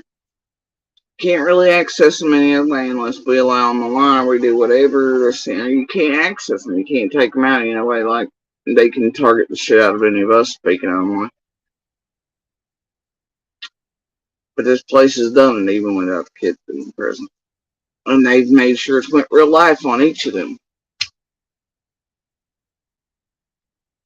In a group and concerted effort, they have targeted all the minor little witnesses around Summer's case. To have them taken, to do fuck shit to them, to discredit anybody else around Summer's life. Might know too much, might have seen too much, might have been witness to events on the 15th, they've done it to the adults. That's the only thing that stayed consistent here. Was that there seems to have been a concerted effort from the 15th forward, and then especially online as tragedy pimps came. It's not necessarily that anybody was ever suspect. It's that there seems to be a concerted effort to silence, discredit, tamper with, target, and get people incarcerated, do all kinds of shit that might know too much about Dawn and Candace's life. Kids, witnesses, that type of shit. And nobody can ever make me believe that's not the case. I want to know why that is. It's kind of, whatever. Tragedy pimps have helped in that, and they've done it for cash. They've done it for payment. They've done it for clout. And y'all have seen them come out in entertainment ways and prove it to you and show it to you in real time in front of your goddamn faces. As they've targeted these children, especially, and us. It's here for the world to see.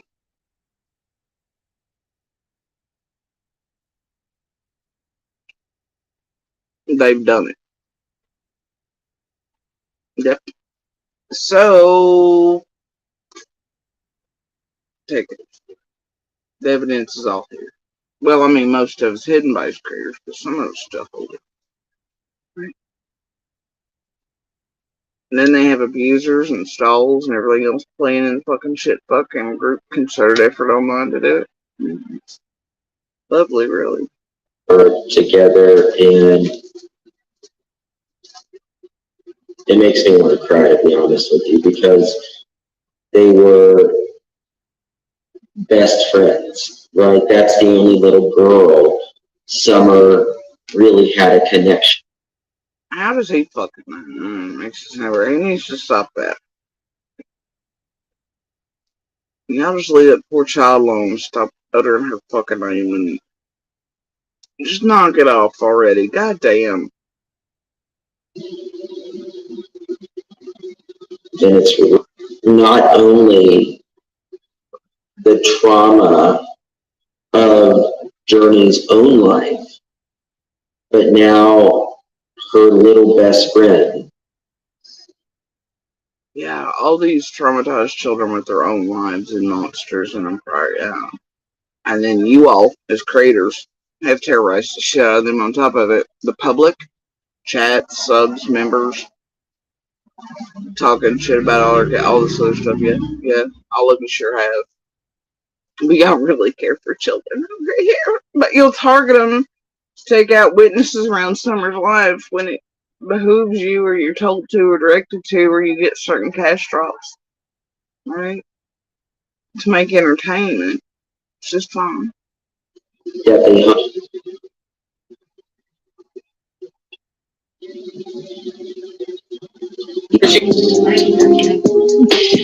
Marlena was the type of person, if you All those breaking and I just. entering, and Don was at home that day. Fred and his girlfriend saw them. Exactly why Don the con trying to discredit Fred. Terry says, Charlotte says, I looked for my best friend all my life after her addiction. Mother left without notice. These parents are insane, and the kids are 100%. Yeah. can go sell it for drugs and buy drugs and everything else. She was doing it to her own sister. She was doing it to us and other people that we know of.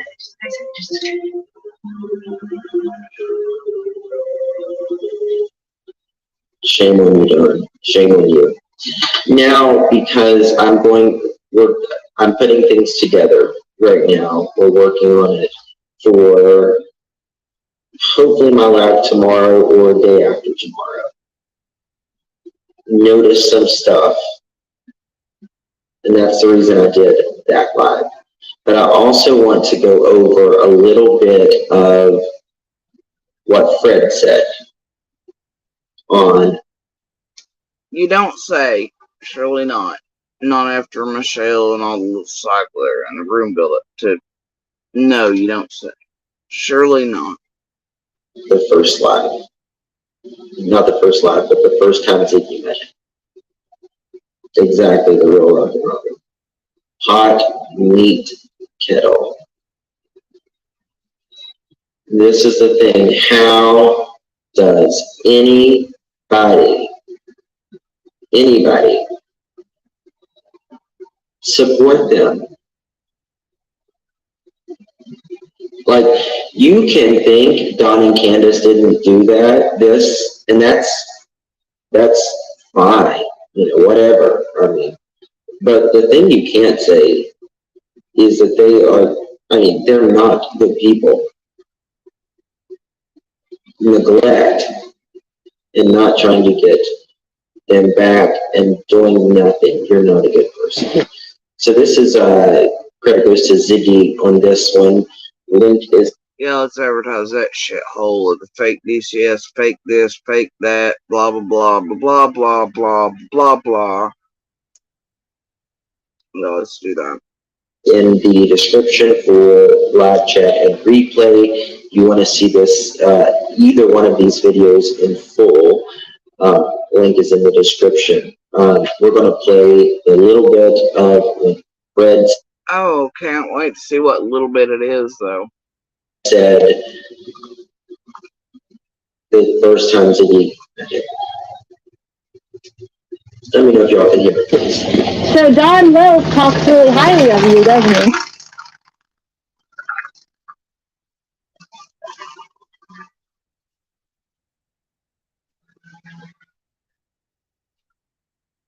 Okay, we're gonna do that again. Said the first time Ziggy. Let me know if y'all can hear it. So Don Wells talks really highly of you, doesn't he? Not really. Thank you, Miss Kirby. Thank you so much, my love. I do appreciate you. Justin, I asked the question because True H said they had a big party. They'd had a big party that night before Summer went missing. He was triggered. She could have got DLUGS and from that night if they fell asleep. That's why I asked him. Thank you again so much. I do appreciate your support. Yes, I mean, that's the night that Dawn and all of them was at the end of the driveway. And Andy and Jody Sue was supposed to have been down there and it was very late into the night or the morning. Now, I don't know what the fuck Justin's talking about there. On the 14th, nobody was supposed to be at the end of the fucking driveway late into the night. What?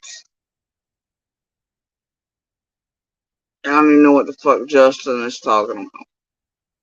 Cops were there for a couple hours at the Dobbs situation. Monster and I leave out, do other shit. Go later on, obviously driving around all the way to Baileyton from Holler checking to see if dummies around anywhere squatting, that type of shit. Come back in, do the normal shit, and go to bed. So I don't know what the fuck Justin's talking about, but whatever. That is when they went looking for Jackie Dobbs. Okay. And if they would have found him, Lord knows what would have happened. They didn't. Wow, Justin. Gotta love that drop.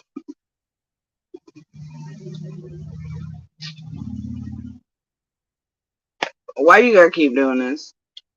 Why you gotta keep putting pebbles out there and acting like smoke? Yeah, Lord knows what would happen if they found Dobbs. Not a goddamn thing. We would have just known where the fuck he was at if he was squatting somewhere in another holler, because he seemed that fucking weird to us and police. And he was obviously lying, being fucking real sus. Somebody like that in the community was like, I don't want my community and other neighbors or us in danger from this person, who kind of alarmed us a little. Quit going around dropping pebbles like that. Like, Lord knows what would have happened if they found him. The fuck is that? That's to imply that we were going to hurt him, bury him in a fucking hole, murder him? Fucking stupid as fuck, dude. You're trying to make people look like some shit they fucking ain't, you cunt.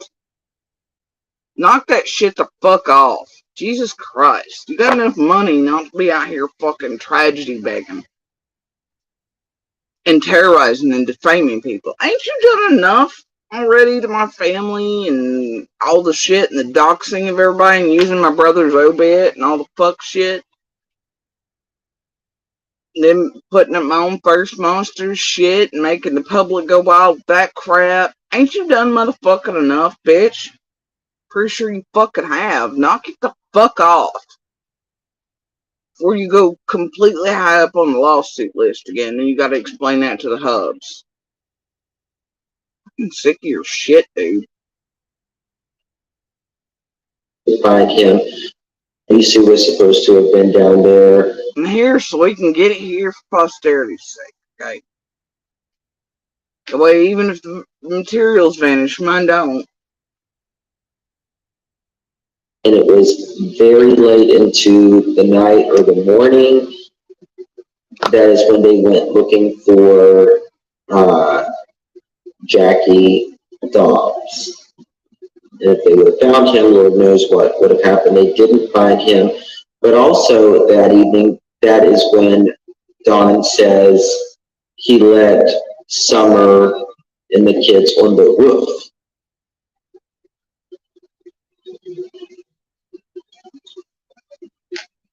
And I don't think there's any evidence to believe that she would be in Canada, personally, that I'm aware of.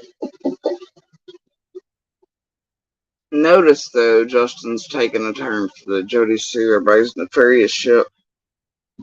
Plays the piece from Dawn talking about how I don't have an alibi. But Monster does. Back at Marlena, the children again. Building up this bit about Fred after Michelle's went on with who do you believe, Jody Sue or Fred type shit in last piece. Tragedy pimping together. Fucking musketeer style around here. So sick of the horse shipper.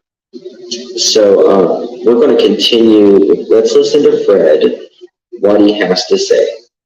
Now, Fred, Don lied, Candace lies, Fred lies, they all lie about something or another.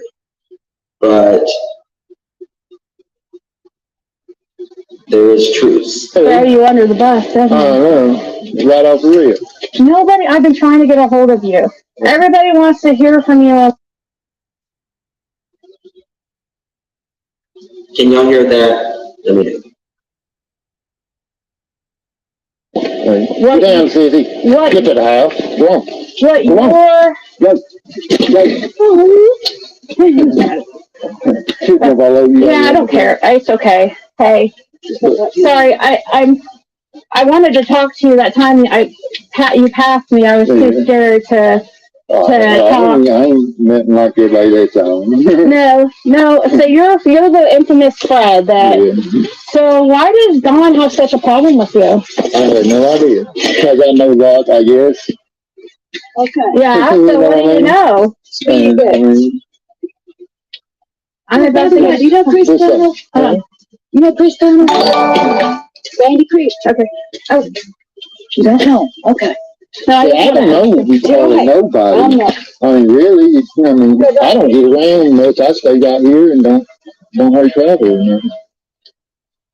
I came by early, but I didn't. Rock and Robin, thank you for becoming a member, my love. Thank you so very much for your support. It means a lot, truly. Thank you. Very kind. Let's continue. Ziggy, this is in Ziggy's pocket over to her side ones. First one to take old Zigzag to Fred's to escort him that day. Lock her at dinner at other local. I wonder if that was Jennifer. Vincent. His vehicle matches a picture. Ziggy accidentally doxed and the hair and shoulder length bunch. And that voice in the background was Ziggy. Wonders will never cease. Well, looks like anybody was here. So what? Well, I was down here picking up a trailer. So why do you say you know too much? So what do you know about? They're guilty as hell. I mean, you think? What do you think? I mean, within 3 hours he was here. And okay, so we're going to take notes with our trusty notepad. So Fred said, Nah, I have not heard much of the Fred shit because I don't care to go listen to it. It's never been my thing, much like most of C&D shit. And for many reasons, I'll stay away from the majority of it. Anyway. They are guilty. So yesterday when I heard this piece while on Justin's, I was like, the fuck? Right? As HE double hockey sticks. And he says, within 3 hours, Don is at his house. Okay. And let's continue. I was gone when he would go with me. It bothers me that Fred, because he knew Summer quite well, refers to her as a little girl. It's very distant language, even for Fred, even when full skits and Twitch, but whatever. What does he say there? I was gone when what?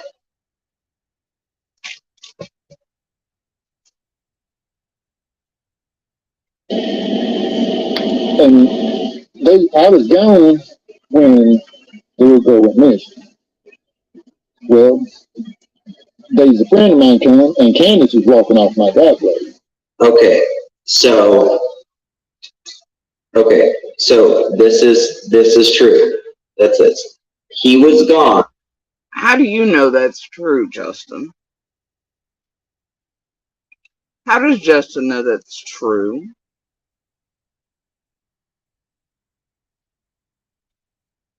I have questions. But he puts it out to subs members in the world like, what Fred's saying right there is absolutely true. How does Justin know that?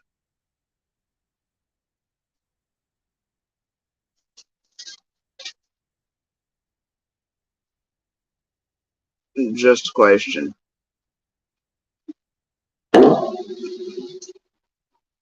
He was gone when Summer went missing, he says.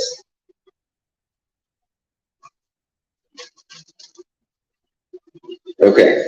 He says there was a friend of his there. So that was probably the Chad Arnold friend.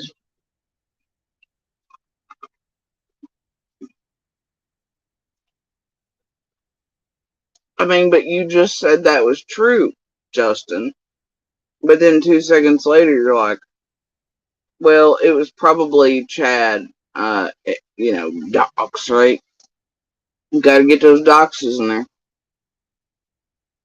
So you're guessing. Well, it was probably so-and-so. But 2 seconds before that, you said what Fred was saying was true. But yet you don't know who was there for sure. Exactly why they were there, how long they were there, when they were. Okay. But 2 seconds ago, it was true. What? Carrying on. Was there. Before she even called 911. So, They're guilty as hell. I mean, you think? What do you think? I mean, within 3 hours he was here. And I was gone when the little girl went missing. Well, there's a friend of mine come, and Candace was walking off my driveway before she even called 911. Okay, before and Candace was leaving his driveway, yes. Candace was leaving driveway.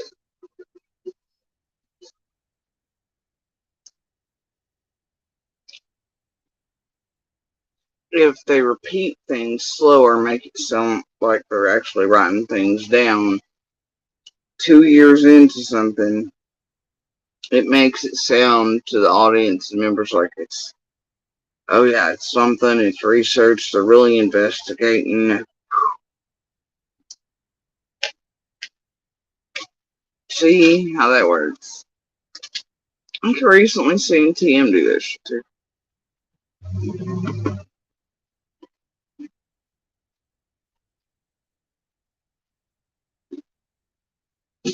And this was before she called 911, according to Fred. If you look down and act like you're doing something with that newly discovered information 2 years in, makes you seem like one hell of a researcher and a detective. So carry on. Calling 911 for Fred. Get that super language in there. He wasn't there, la la la, Chad was in the driveway, per Fred. Makes it sound so much more legit, makes them look super investigators, bro. God damn, how do people fall for this shit?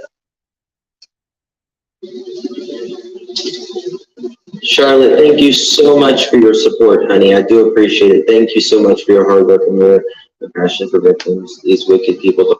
Oh, look, a Cash App telling him thank you for all his hard work. I mean, he did just per Fred it.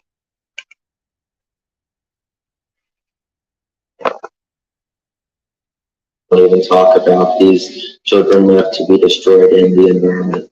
You're so right. You're so right. Thank you so much. I do appreciate you, Charlotte. Thank you. I'm sorry, stupid sticker. Super, whatever. You're right. And Summer is a victim, but so are the boys and, you know, Marlena's child. There is a lot of people in the destruction of the wells. A lot.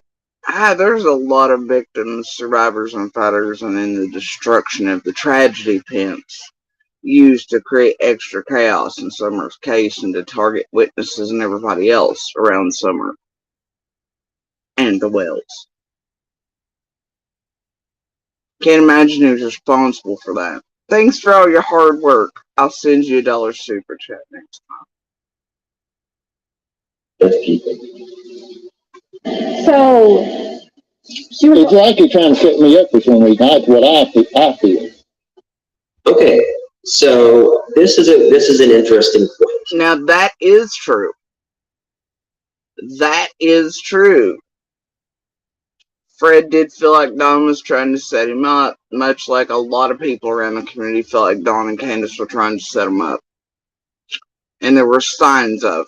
And then somehow tragedy pimps get involved, and then you target the shit out of all the witnesses and people closest to their lives and their children, and you fuck with everybody and tamper with them and try your hardest to do fucked up shit. Pays well though, doesn't it? Sure does. Instead of, you gotta, I don't know, whatever.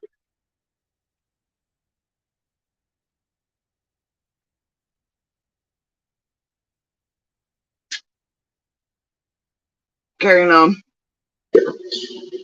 Fred says, it's like they're trying to set me up.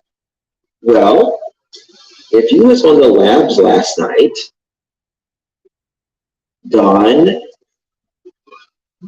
Josh played something and... Yeah, Josh did play a phone call where it's ridiculous as fuck and he's being taken for a ride, and Don wants people who do not have detective brains or common sense or have never even watched like one CIS episode who think that setting someone up, I guess for law enforcement purposes, or missing thinks that Don really bought cocaine, I was going to set Fred up with it.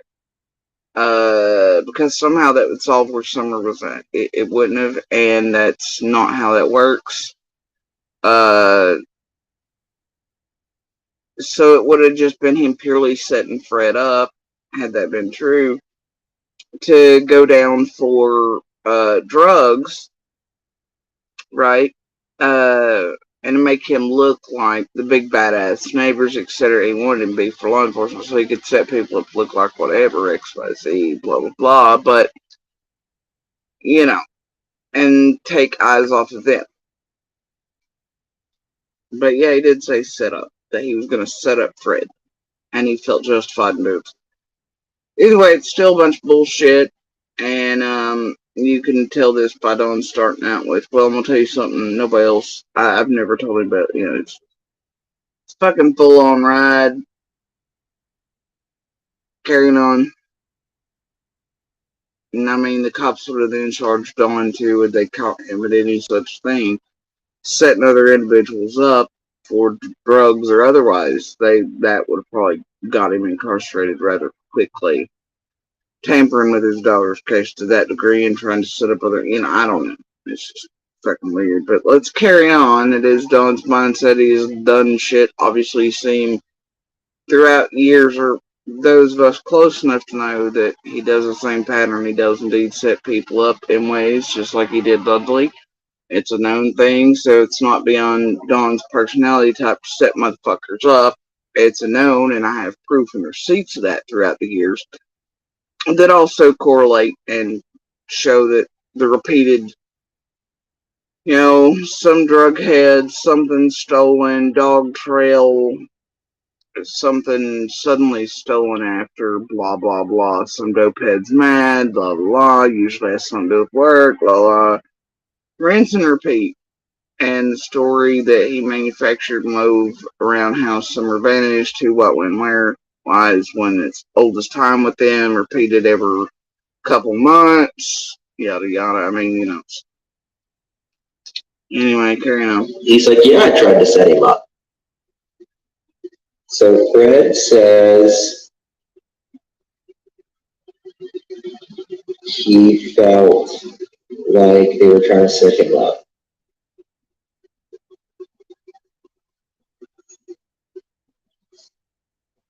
Just that, oh, look.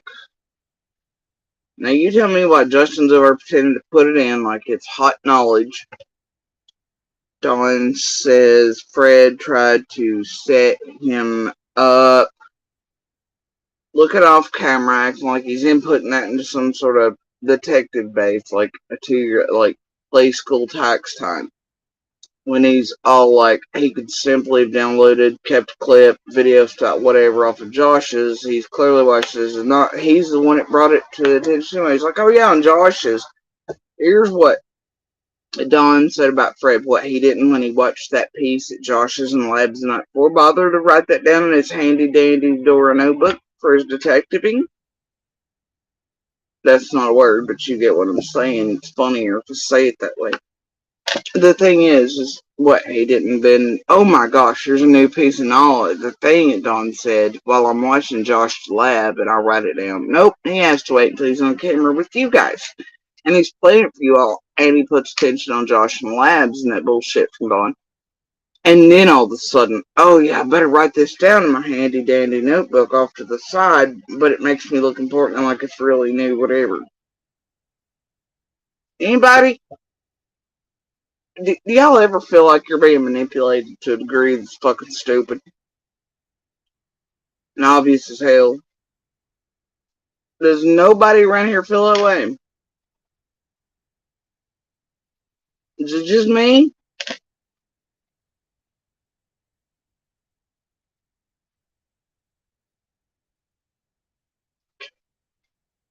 It's just me then, I guess. John admits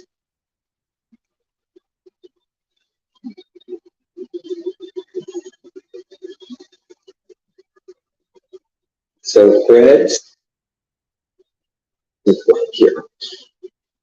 says it's like they're trying to. I'm serious, watch this shit. And he does this frequently. It's one of his little things. Watch. Set me up. Well, if you was on the labs last night, Don, Josh played something and he's like, yeah, I tried to set him up. So Fred says he felt like they were trying to set him up.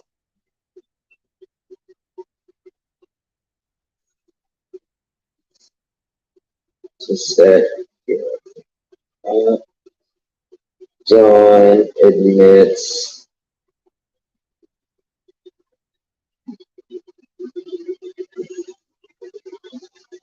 he was trying to set him up.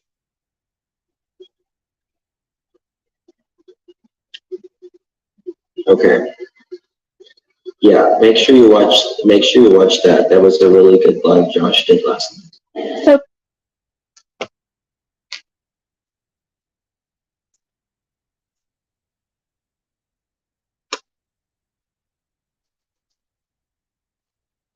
I mean, at least in the portion I've played here, he's done that 2-3 times.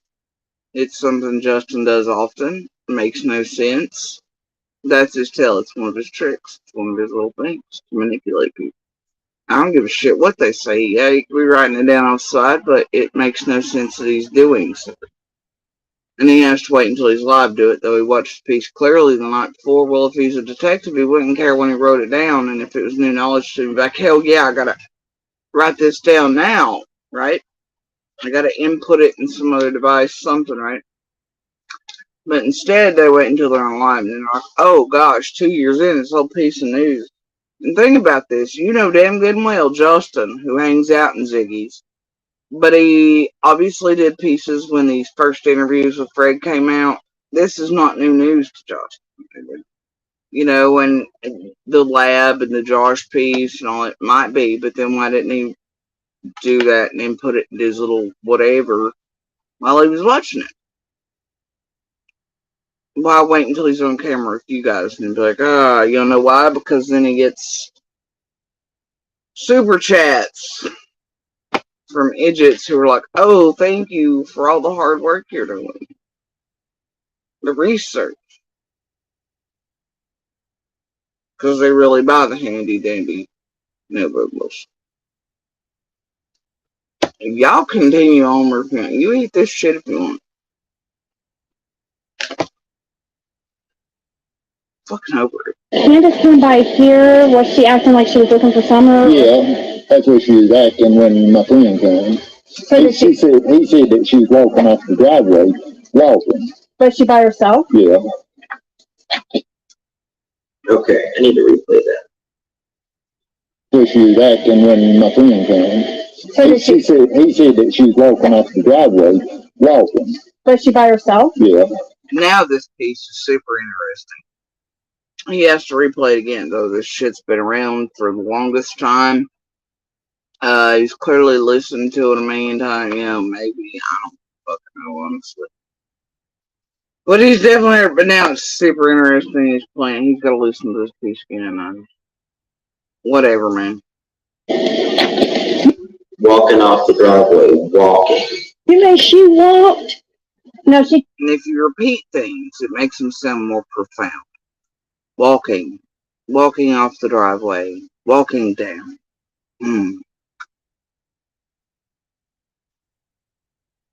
Okay. Walking. Walking up the road. Walking. Walking on the moon. Walking. Walking. Oh my God. What a goddamn super clue. She has a vehicle down here, doesn't she? How long's that shit been around, guys? How long? Oh, I don't know. Since all this shit came out. Was it Candace supposedly was walking up, down, near, whatever Fred's that day? Wow. How profound it is.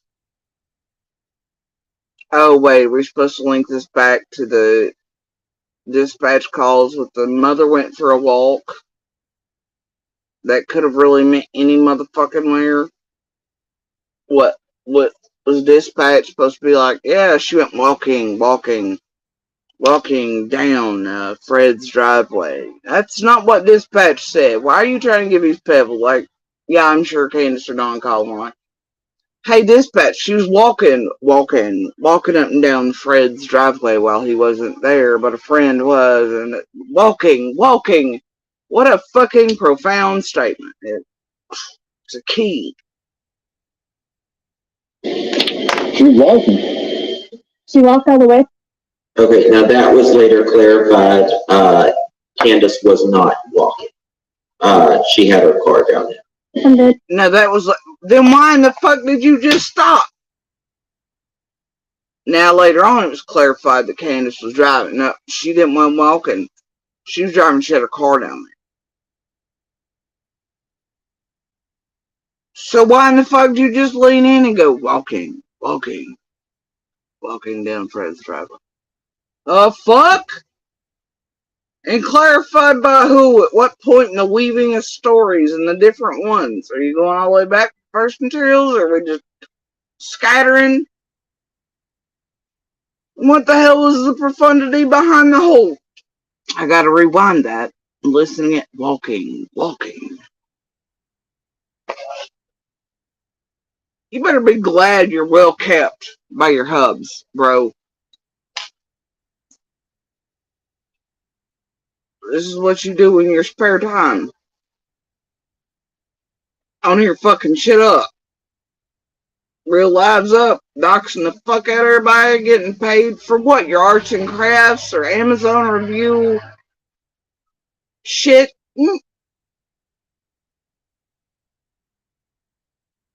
Clutching pearls you can afford off of everybody else's fucking shit and the destruction of their lives and around Summer's life in case. Extra spending money, didn't you know? Walking. But wait, it was later clarified by somebody at some point that her car was there. She drove down there. You mean when it was, because see what Fred was saying that she come down there before, no one was caught anything like that, but she was walking. It's been said she was up for hours before Summer vanished. It was said that she come down there looking for Summer in the car as well when she was going back and forth, holler, the churches, all that shit. So a lot of things have been said about those moments. All of them. Which one are you going with? Walking, not walking. What the? You know what? Fuck this shit. We're carrying on. To here. I did that guy, he was home that day too. Was he? Do you think he was? Yeah, he went to work that evening. At a Kendrick got there. So. She was walking. She walked all the way? She was walking. I just fucking can't. Okay, now that was later clarified. Candace was not walking. Said with such certainty. That was later clarified. Candace was not walking. Emphasis on the not. Because Justin's for sure, because of his research in the Dora handbook, off screen.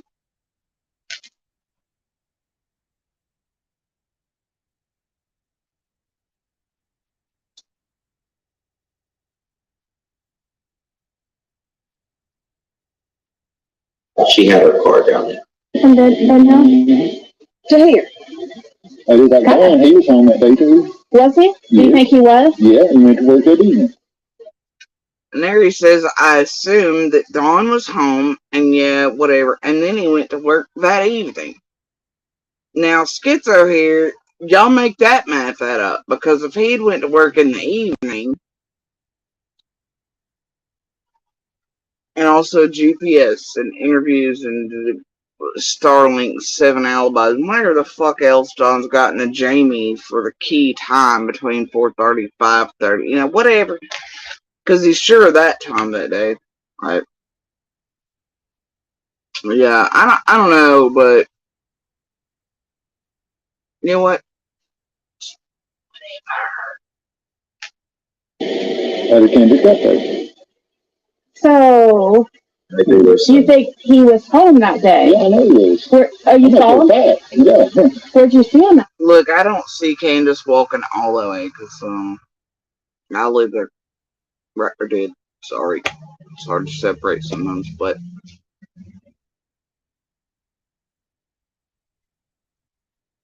Candace wouldn't even walk driveway to driveway most of the time, you know, or anything. Now she would walk the kids to the bus or back and forth on whatever, you know, type of shit. But and then Dawn started taking them to later point all these things throughout. But I don't see Candace walking all the way from her house all the way back to Fred's. I mean, she might have, but I don't see why she would have. God damn it, the walk though, man. I mean, but she could have just get, you know, to go. I don't shit. Whatever, right? But generally speaking, Candace ain't walking that fucking far.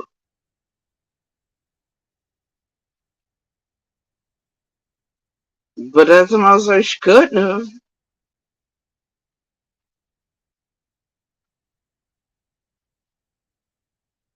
But I'm sure that's probably known. Whether did or did not. And I'll just leave it at that. Walk, drove, it wouldn't matter. Sure it's known. At his house, because I was in out hauling junk that day. I was hauling a bunch of cars and stuff out. Okay. So, Fred said. Here he goes again. With this old ass interview that his buddy Zigzag done way back in the day. Oh no, I touched the button by accident. I guess fingers. At his house, because I was in out hauling junk that day. I was hauling a bunch of cars and stuff out. Okay. So, Fred says Dawn he knows, quote, was home that day and Fred says because he was falling off jump.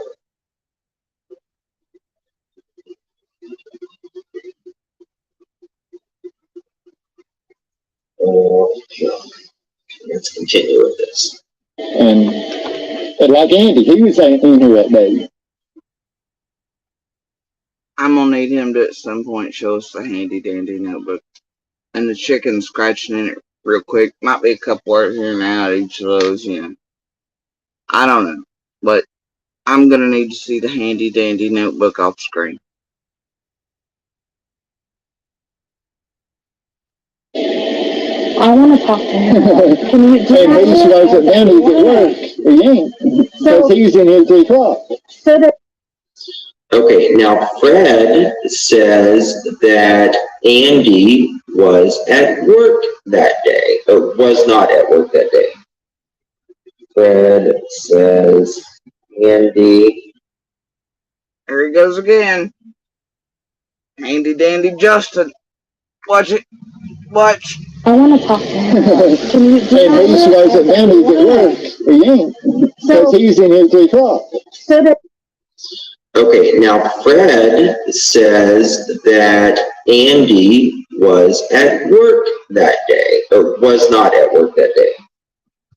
Fred says. Now notice he does the same tone, because he forgets he's not looking down at his Dora notebook as he's using that tone that implies he's writing something down or taking it super serious, right? Notice how that works. He starts out, he does the slow reciting of it, but forgets, oh shit, I'm not looking at my handy dandy Dora notebook. And then he's like, oh shit. And then he goes back and does it again and makes sure he's looking down this time. Seriously, you think I'm fucking kidding? I'm not. I want to talk to him. Can you do Hey, that? maybe she knows that Danny's at work. He ain't. Because he's in here at 3 o'clock. So that Okay, now Fred says that Andy was at work that day, or was not at work that day. Fred says Andy not work that day, 3 o'clock. Now, it's interesting that also another technique here is if you repeat things multiple times, it gets them into heads and minds a little bit more. Right? What he's doing is the equivalent of if people read something, it would stick a little better, but what he's doing is he's repetitive, right? And that makes those moments stand out. Those things go in pebble drop style to chat subs. Makes it stick more. So then more people are going to run amok going, Andy was not at work, says 3:30. Andy said, yeah, Fred said, repeat. And there's how y'all are being manipulated.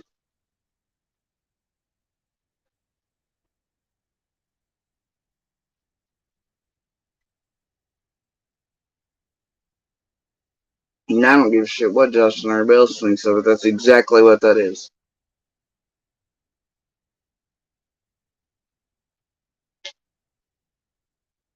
Whether Justin realizes what he's doing or not, which say he does, that's manipulative as fuck, and it's meant to.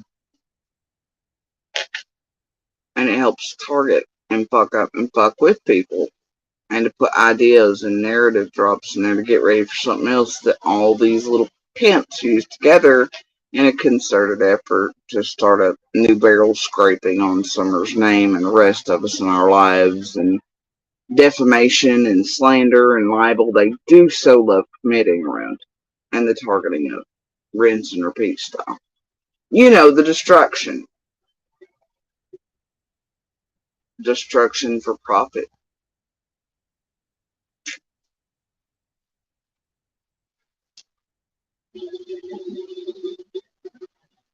Dawn and Andy came home at the same time. Dawn, hold on. Summer says Dawn got home at 3:30. Candace told Jen the same thing. And see, that shows you Justin does have a memory. He knows good and well, because that wasn't mentioned there. So Justin knows about all these pieces. He's clearly aware of the main time frame, etc., when people arrived there soon. So there's no way Justin at this point should have to be writing shit like this he's clearly seen before many times down like it's suddenly new info for him in his handy dandy notebook now, is there? Oopsies. Uh-oh.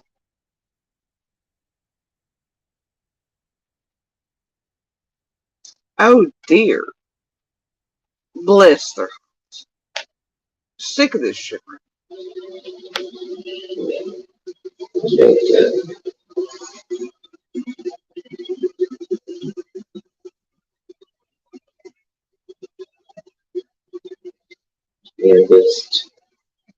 Hold on, he's writing in his handy dandy notebook again. Your general talk. What? Okay, let's continue. Because I had to pull over and let him by. And that red Toyota truck, that's Jody's mom's. I had to pull over and let him buy in that red Toyota truck. You know, that's Jody's mom's. That Monster never had access to or drove. Now, even if Monster were missing from Merkle being installed or anything today, do you know what time length he'd have to be gone from work, like, to go trade car and to take the truck and to do the thing, and then to what? Come to the back of the holler to pass Fred while he's loading shit, whatever, in that fucking truck, then swap vehicles and then go back to work. The fuck you mean? Plus, that truck was with my brother today, as far as I'm aware.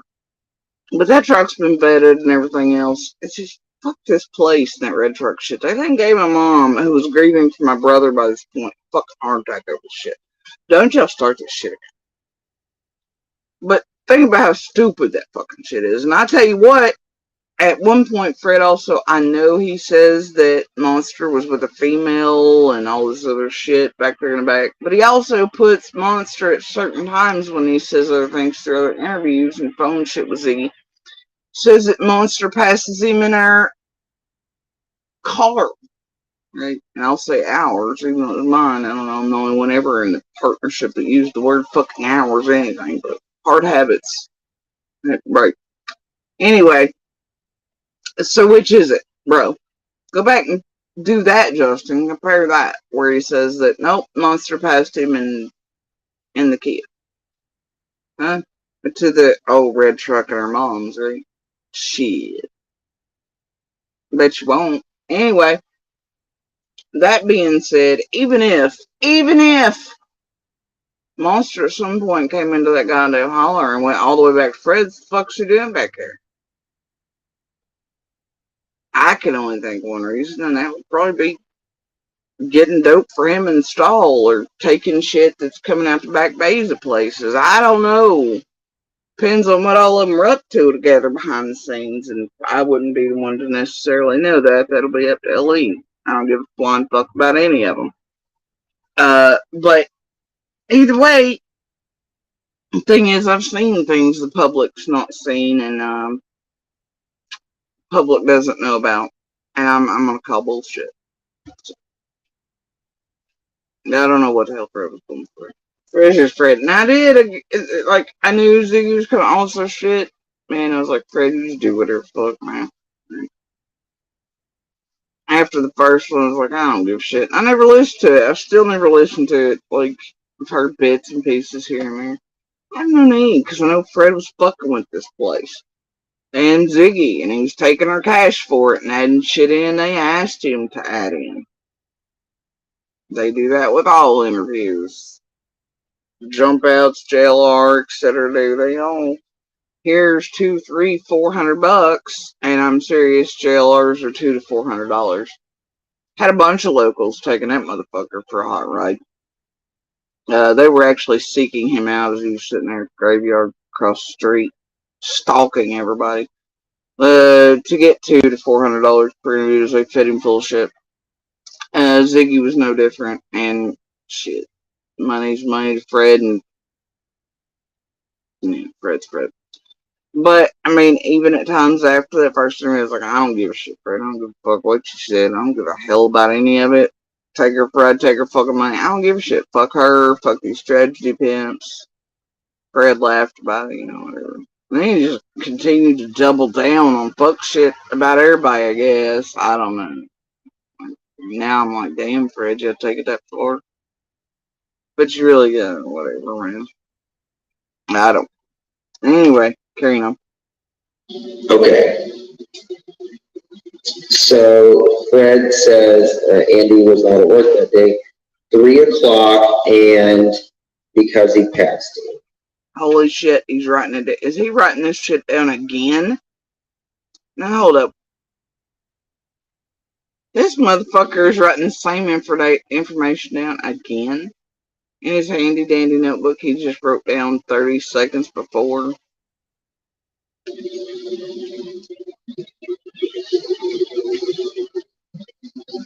General talk. Okay, let's continue. Because I had to pull over and let him by. And that red Toyota truck, that's Jody's mom's. Okay. So Fred says Andy was not at work that day. 3 o'clock, and because he passed it. Because he passed. Oh, not passed, but had to let him over.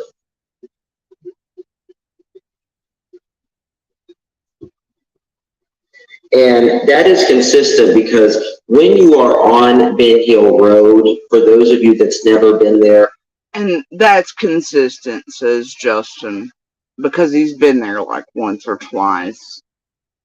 And he's going to tell you how, and how he's so important because he's touched Ben Hill and he knows all the things. It is literally a 1-lane road. And if you meet someone on Ben Hill Road, one of you have to back up until you can get to a spot where you can let someone over. Because there is no two ways about it. It is 1 lane, and I mean, it is just enough. Oh my God, such a drama. Maybe not if you know what the fuck you're doing, Justin, but that's beside the point. Back in that holler, it's even sketchier. So he couldn't have really, you know what, it's fine. Super detective. Carry on. To fit a car. That is it. That's it. So that would make sense as far as Fred saying, man, look at that. He's been fucking whatever here. Oh, that would make sense totally. Right? But all he's really saying is it makes sense that you might have to let somebody by on the road, but it makes people think that it makes total sense that it's to give credibility to the bullshit report, right? That monster's in there. Fred really had to let him pass by. Makes total sense what Fred's saying. Because, yeah, you'd have to let somebody by on the road, or you'd have to pull over or back up. How goddamn profound. What Fred's saying is, it must be true what he's saying about Andy. Oh, God!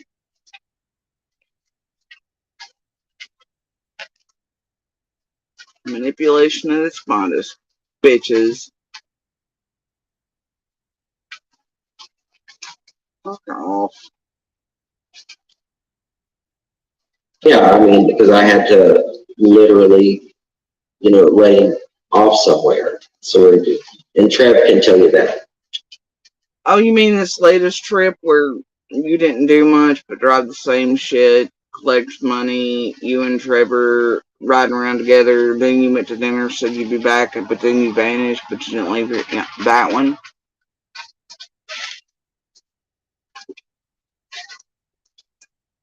Same drive. A million of you tragedy pimps and pick-me's and stalkers and all you motherfuckers on the ground done. You don't say. You didn't go back over and holy shit, I forget Justin's an expert. He's been on the goddamn road at least twice. Shit, first time he was yelling disrupting neighbors and people dying of cancer and pretending it's but dogs and helping MGL break into buildings and pretend fake fighting with keys and a piece of goddamn wood and whatever. Hey.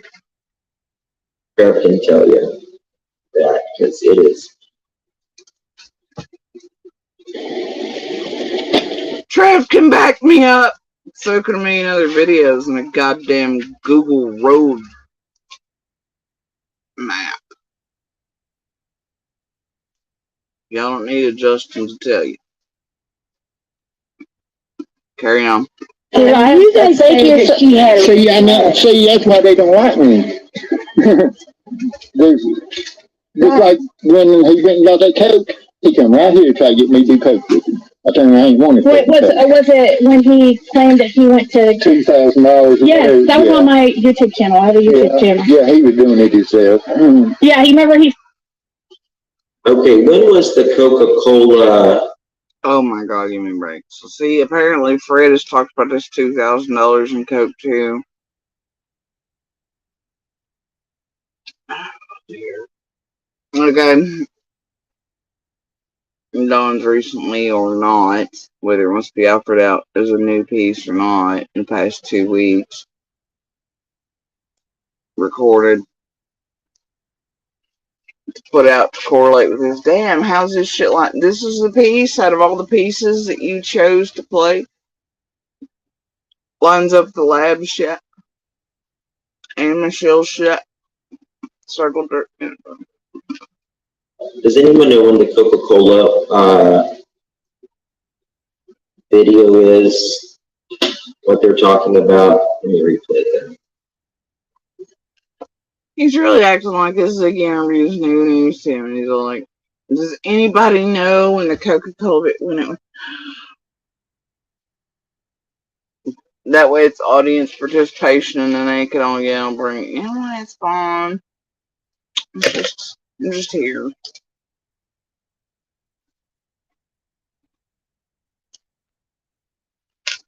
This is goofy. You guys think you're see, I know. See, that's why they don't like me. There's just like when he went and got that coke, he come right here to try to get me to do coke with him. I told him I ain't wanted. Wait, was it when he claimed that he went to $2,000? Yeah. When he went to $2,000.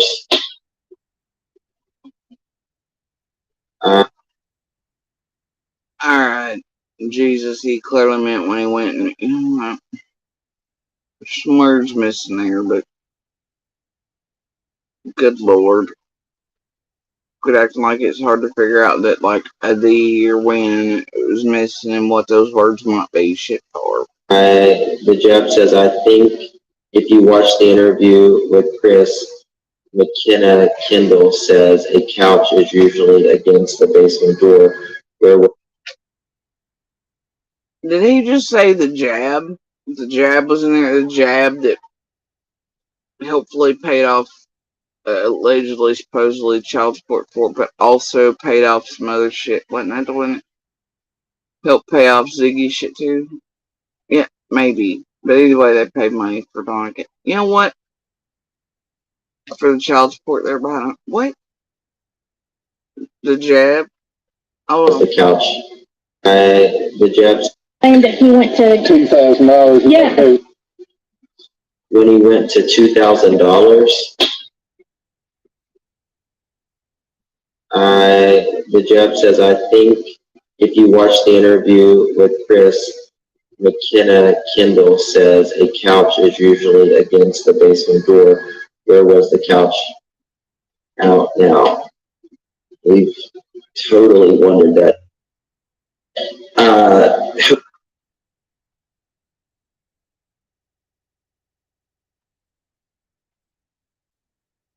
Jab, blab, grab, fucking blue couch. Justin's bringing it up. And he doesn't say, I've wondered that. He says, we've wondered that. Y'all in that stupid blue couch. Jose said there was a couch there, and he also said there wasn't film, like the privacy film. He said that was never on the door when he was there.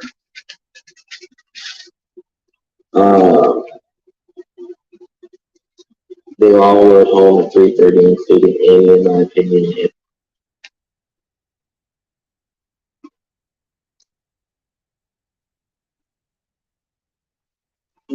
Wow, what a hot clue. There's privacy film on the door, and Jose at one point said that wasn't there when he was there, which was like eons before Summer vanished. Wow. What a profound clue. And then they left and came back. Also said there wasn't. And out of all the comments Justin chooses to respond to is the next one. Film, like the privacy film. He said that was never on the door when he was there.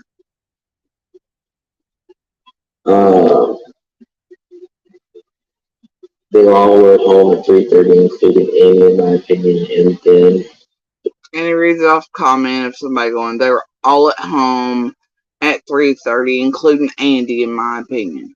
That's the comment out of all the thousands swirling in his chat at that point that he picks out and reads. Because he picks so few of those. That's the one he picks to read. Well. Left and came back. Fred Hill said he saw Don W. home that day. Summer disappeared. Yes. Does anyone know about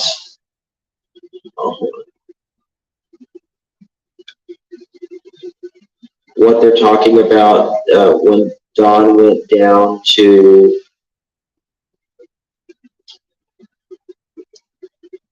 whenever he with the $2,000?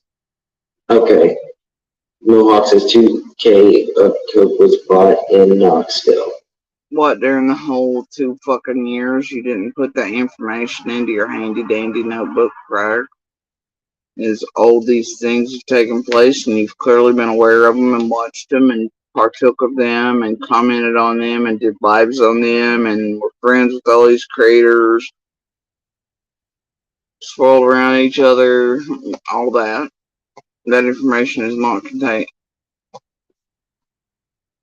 It's new news, man.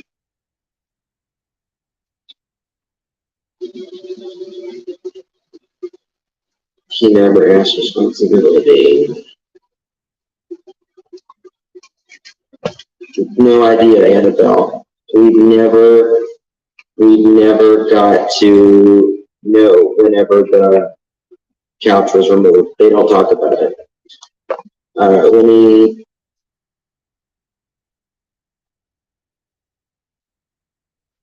Alright, we're gonna take care of this blue couch bullshit. Right? Stupid. You know why it's stupid? Here's why it's stupid. There were dogs. There were detectives. They were in and around. There was helicopters and drones and all sorts of shit. And searchers. They were around the whole property. Inside the house, they were all over the place, okay? Here's the thing. If there were any signs of a giant missing space that didn't, look like something had previously filled it, but had been moved out of the house recently, especially on June 15th, I'm pretty sure I've been like, what the fuck?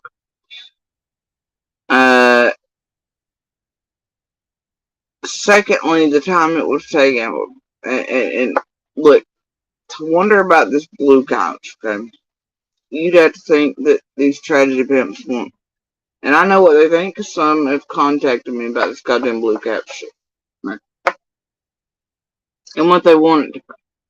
Some nefarious, some shit happened to Summer on the couch or whatever bullshit, okay? If that were the case, that would mean that there was evidence sent, especially for certain types of those dogs. Shit that could not have been cleaned up indoors, even with fucking, like, the mightiest of fucking ShamWow chemicals or otherwise. If you're not going to get rid of the evidence, there'd been a giant blank goddamn space. Detectives would have immediately taken note of and be like, what the fuck was right here? And then somebody had to take it some fucking where, and all the local dump areas and all the things are known. They would have went and looked at all those, and I'm sure they did anyway for other reasons. All these things, right? And then Dawn at one point during all this does say that it was over the, or maybe it's Candace, but they say that it was over the bank at one point, laying out there, whatever. Either way, and the more time anyone spent, if something happened to Summer up there, I don't know, doing whatever with this blue couch, would have left more evidence and scent and all these things behind. Right, and I don't see her and Candace Sr. being able to lift or get this couch out or do anything by themselves. Just whatever. But let's just leap over logic and common sense, okay?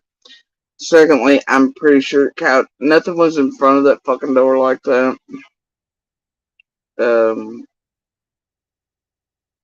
And even for it doesn't fucking matter to any degree, really, other than which store she was coming or going from, whatever, right?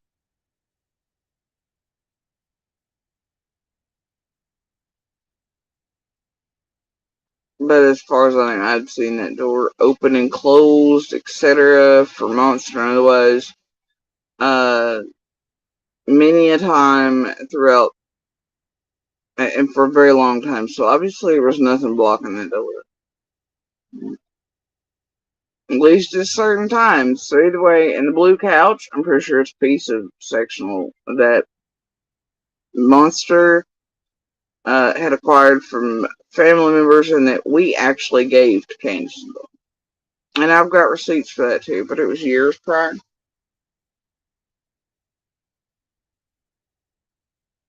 So, either way, yeah, no, it's stupid at best. It's blue couch.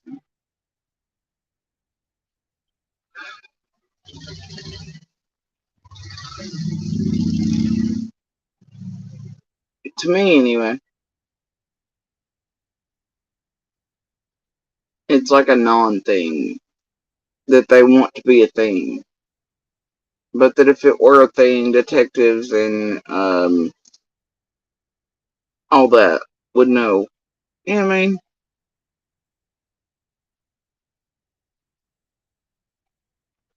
And if that type of shit had been done on June 5th, I'm pretty sure somebody done be in cuffs. Right? And there'd be ample everything there. For me, it's a never once tried to calculate in a blue couch or anything.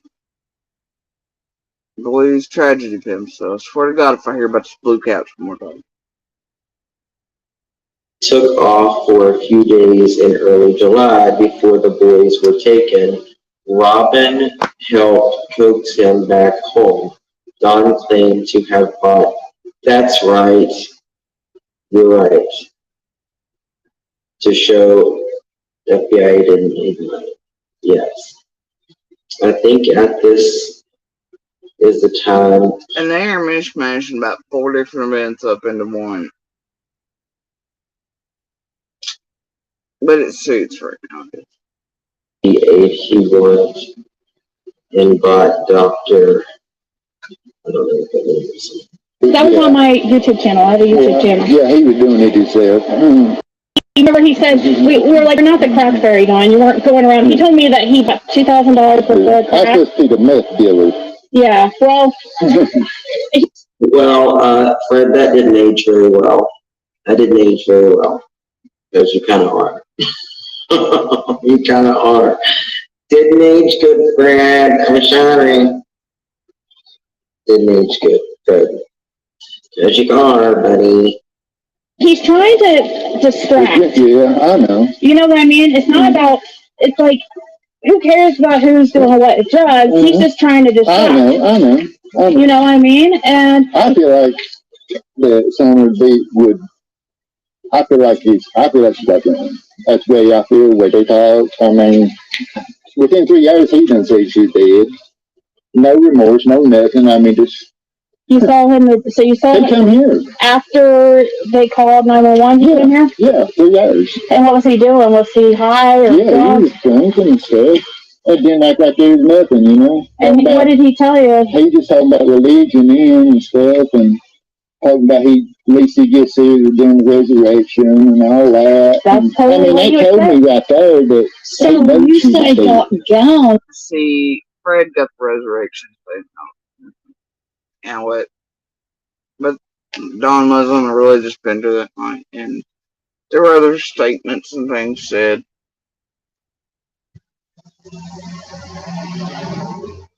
And as I recall, Fred saying it was actually opposite, that Summer wouldn't go to heaven because she wasn't quite of age enough in their religion to actually know God or be saved. This is kind of what Dawn said, but that she was also cleansed because she was dirty, is what Fred said initially. Now, by the point of this, and Fred and his wife were both very much into watching YouTube. Nose to Screen from the time Summer vanished onward. Very much did do a whole lot of looking at the media and watching everything everyone was saying and doing on there. While Don had him sketched the fuck out, and he was staying entirely away from Ben Hill until late at night at a certain time every night.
Alright, I took a minute there to get something else to drink and put together the timing for certain things that have taken place while doing this live. Yeah.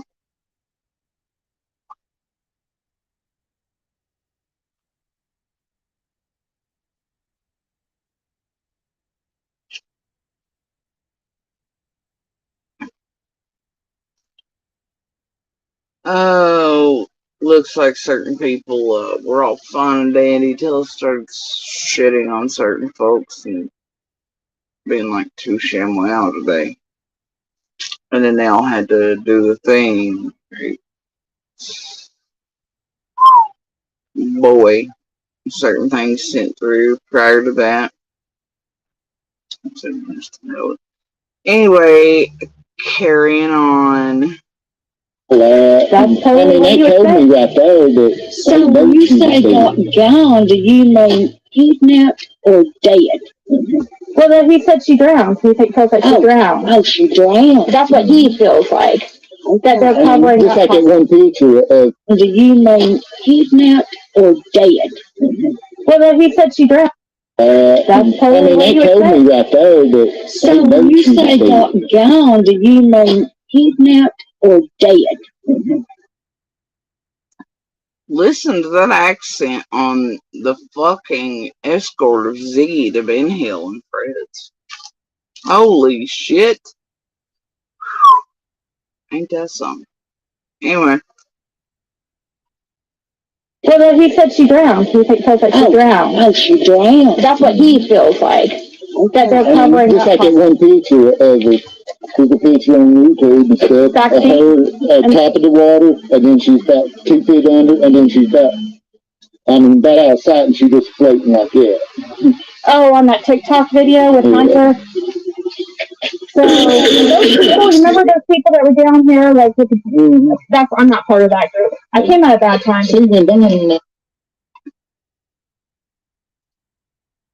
She's full of shit. I know she was trying to get her position in the group of the big provocateurs with Molly, Justin, etc. at that time, and that they kept her a little bit behind him, make it look like she was separate from him. She was very much trying to get her firm spot in there. And it's horseshit. That's why she bothered to say it, and it's why she tried to say it to everybody else. It wasn't supposed to be really known, but it's exactly what the fuck was up. Carrying on. And then they did here, over where that shed is, they put a single wire. They took and put a 4x8 piece of plywood up, advertising sex and stuff. I mean, whatever you want, just like it. Yeah. Oh, with Summer? Well, Bucky on up in the hallway. And the man that owned my uncle owned that place. That's my grandmother's place. So when she passed away, one of my uncles ended up with it. Well, JL bought it against what was supposed to be left of it on it. None of anybody was supposed to have bought that. That was family.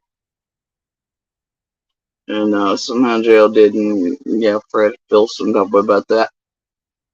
And then he sold it off after waiting for the market to come back up. Him and the realtor that sold the piece to Jackie and other families have history as well. The realtor that sold that piece for the other families, for the footprint guy and Dobbs. Oh, there's a big ass history there. Even Mary didn't like that goddamn realtor that sold the piece to Dobbs. Dude had a history. And he damn sure didn't like jail. And they vied for that spot back there in the back. Once jail somehow got his little fingers on it. Whatever. They're all dead now except for the other realtor, but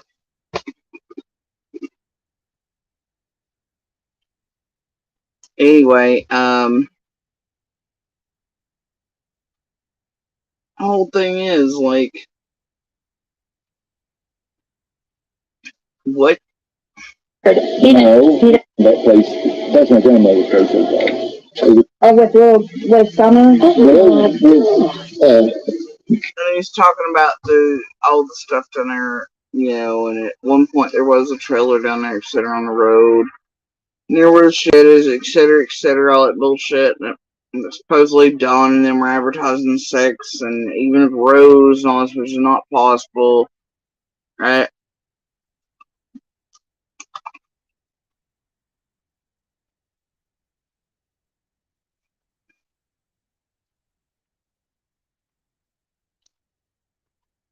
But they'll play it for content over here anyway. Probably on up in the hallway. And the man owned my uncle owned that place. That's my grandmother's place. So when she passed away, one of my uncles ended up with it. Well, they He didn't pass away. He put you in rooms for places. Yeah. I mean, everybody puts me out like I'm so bad. And no, you seem like a great, nice guy. Yeah. You and I'm not like the rest of them. I mean, that's why they don't like me. Yeah, I'm straight up. Did the other guy, did those other groups come over here and talk to you? No. So, am I? Which person?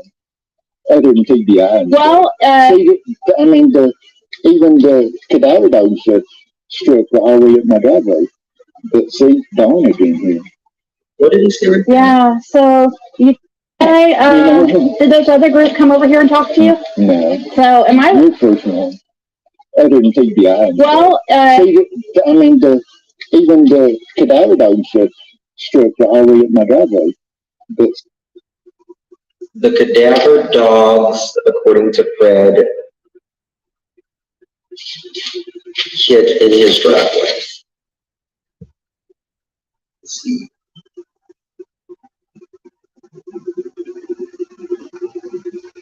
In Fred's driveway. Okay. Now it could be cadaver dogs stuck up his driveway, but Dawn was there, and so was Candace. Yes. So there's his handy dandy notebook thing again. And he's reading off a comment. Now Fred. And the comment was, well, Dawn and Candace were there, and Justin's like, yes. Yes. But when? Where? When did the sentence pop up? Where were they found? Super detective. Which actual dogs? Dummies. Wasn't supposed to have been home, I guess, when that friend was there.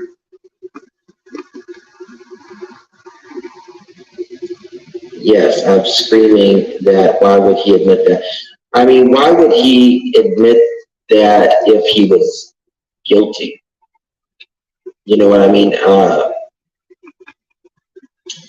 don't know. For Fred. And that's when. How was that?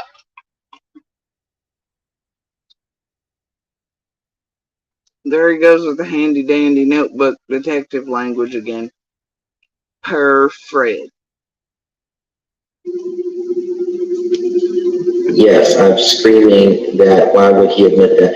I mean, why would he admit that if he was guilty? You know what I mean? I don't know. For Fred. And that's when Candace was in the driveway prior. And so far during like a 15-20 minute block, he has written down the same information about Candace in driveway 3 fucking times in his handy dandy notebook.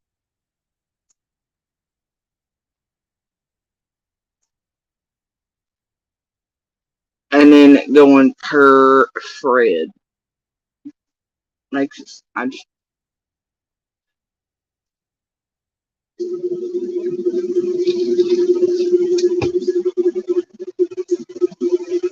Prior.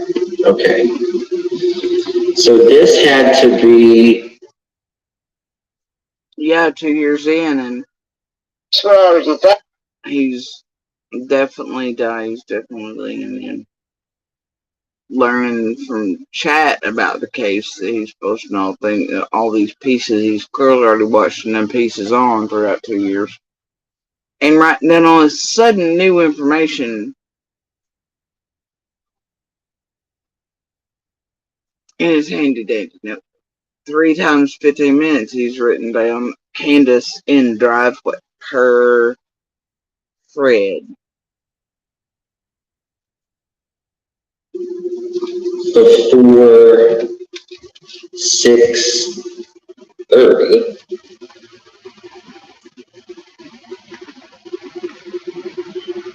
$6.26 rather.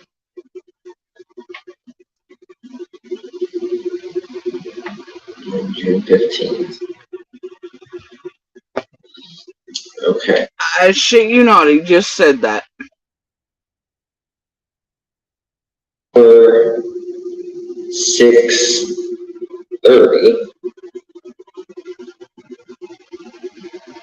And notice him doing the slow speech like he's writing something down. He starts that before he's even looking at the handy dandy notebook or writing anything down. Which clearly means he ain't right, you know. Have to remind yourself to pull those tricks, don't you? Look. So this had to be before 6:30.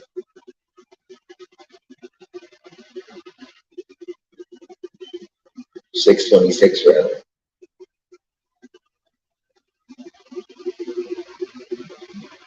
June 15th. Okay. And he's got to write the June before 6:30. I mean 6:26, because it makes me sound like a super detective badass that I can pinpoint a moment that's on a call. Okay. And then on June 15th, I'll add that in there. That way they're certain I know what days. He has to write in the handy dandy notebook that that's on June 15th. Because who'd ever forget that day? You got to put it in your handy dandy notebook. He really just did that. He said on June 15th. No shit.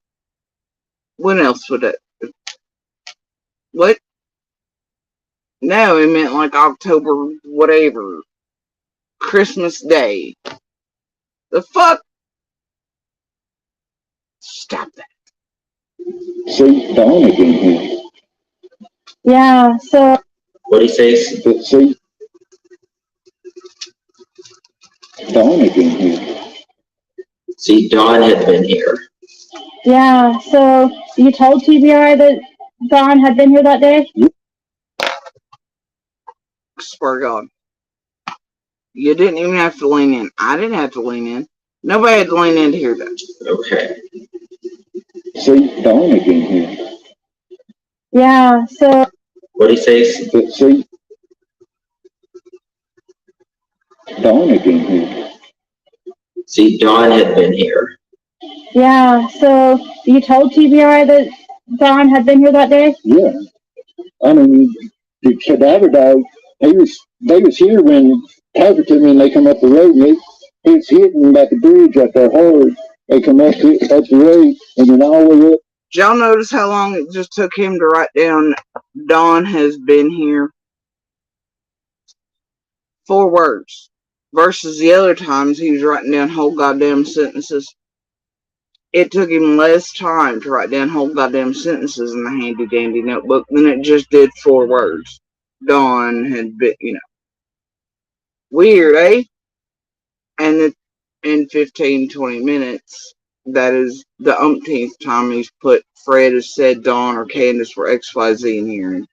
I mean, this is seriously, it's repetitive pebble drops. This is fucking bullshit. Doing other human beings this way is fucking bullshit.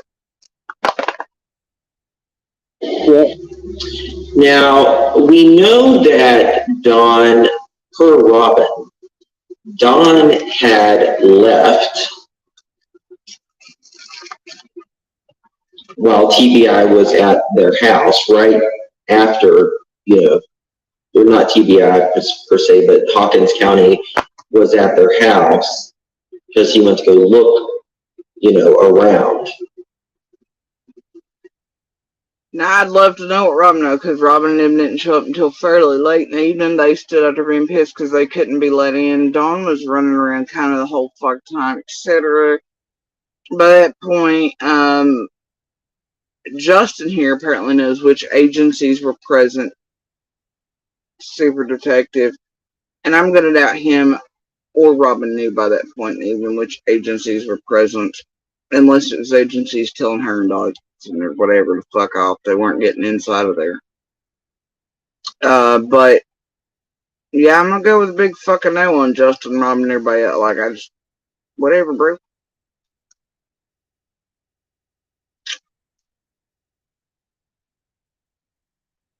But according to Justin, it's just Hawkins. According to Robin, it's whatever.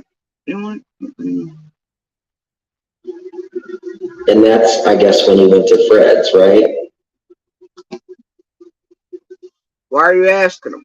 It's 2 years in. Why are you asking the chat when Dawn went to Fred's that night? How in the fuck would they know? By one of the other super detectives? What time was that exactly?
Anyway. And he's talking to Fred. This was within 3 hours of her going missing. Yeah, we call these, thank you, beautiful sunflower. We call these study sessions. I love listening to researching this. Who in the fuck calls these study sessions? What are you studying? How to manipulate and fuck people? Or what the fuck are you doing? Studying what?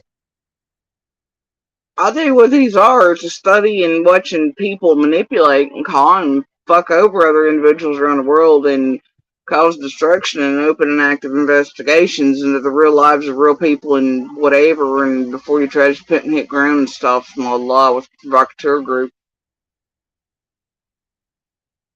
This is called making the rooms rotate as well, and to put eyes on each other, and as you do certain things to set up certain shit, start looking certain ways, certain people, you start shit out of them.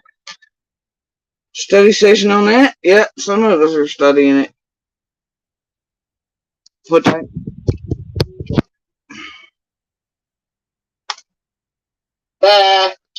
This place is a fucking dream for the study of. a lot of things.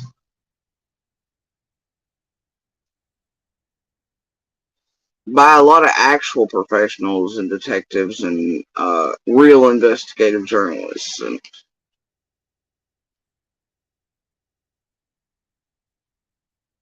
they don't get off the ride and pet the fucking animals either.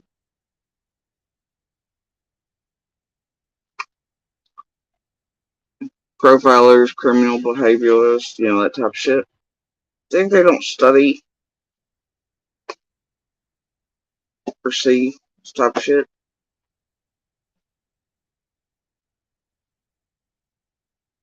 I don't know. Kennedy.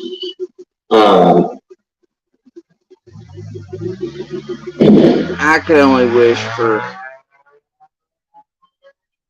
the day many a thesis is written by real professionals that spend their time figuring out folks like this. Born in the public, getting real justice. That will have something to do with the writing and enactment of laws to stop this shit right here. Online without taking the rights and freedoms of other citizens. So yeah, that's so the call takes place and all of that. Don gets home and within 3 hours he's at Fred's house. Why would it doesn't make a lot of sense. I get it, a dad going and looking for the daughter, but Don went down to Fred's more to talk to him, and saying he'll see her in the resurrection.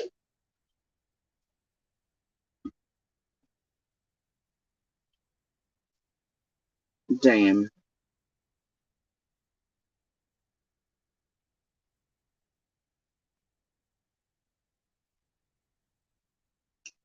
How is old Slither's live today now? It ended exactly 1 minute ago. Their special K.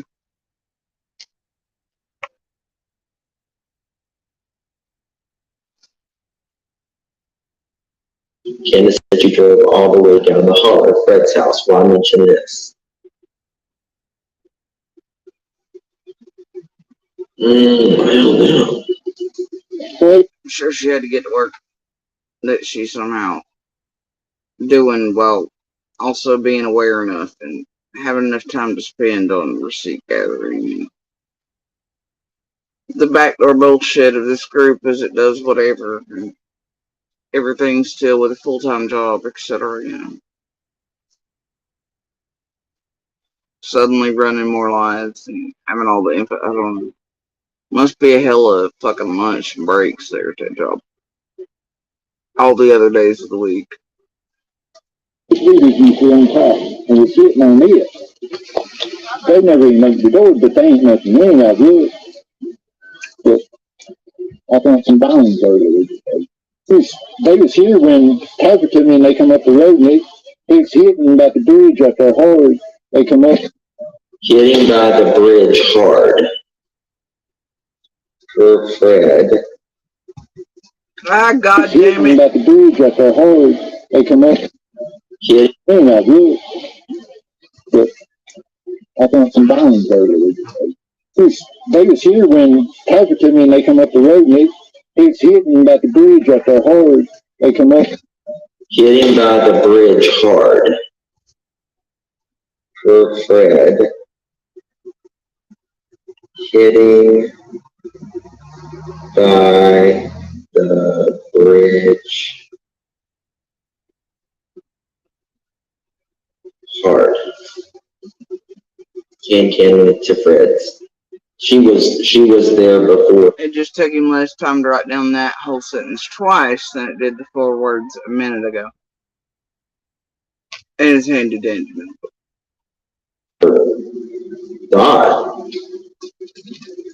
it up the road, and then all the way up to that furthest vehicle on top, and it's hitting on it. I can't understand the last thing he says. And when all Imagine how long this has been out here from his buddy Ziggy, and he ain't stuck. I mean, just it's mind-boggling. They want y'all to buy this bullshit. It's mind-boggling. the way The other day, they was here when talking to me, and they come up the road, and it's hitting about the bridge up there hard. They come up the road, and then all the way up to that furthest vehicle on top, and it's hitting on it. and went all the way up to something. If you know what he's saying, he said went all the way up and was hitting on it. They never even opened the door, but they ain't nothing in out here. But, Okay, and went all the way. Okay, this is interesting. He said, "I've opened the doors. I've looked." And went all the way. What he's saying. furthest vehicle on top. They was here when talking to me, and they come up the road, and it's hitting about the bridge up there hard. They come up the road, and then all the way up to that furthest vehicle on top, and it's hitting on it. And went all the way up to something. If you know what he's saying, he said went all the way up and was hitting on it. They never even opened the door, but they ain't nothing in out here. But, okay, and went all the way. Okay, this is interesting. He said, "I've opened the doors. I've looked." It's not what he said. It's not what he said at all, Justin. yeah. And if you know what he's saying, he said went all the way up and was hitting on it. They never even opened the door, but they ain't nothing in out here. They never even opened the doors. But, okay, what he's saying, he said went all the way up and was hitting on it. they never even opened the door, but they ain't nothing in out here. They never even opened the doors, but there's nothing in there. I've looked.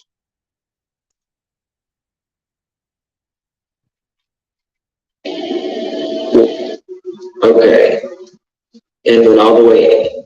Okay, this is interesting. He said, "I've opened the doors. I've looked." It's not what he said, Dora.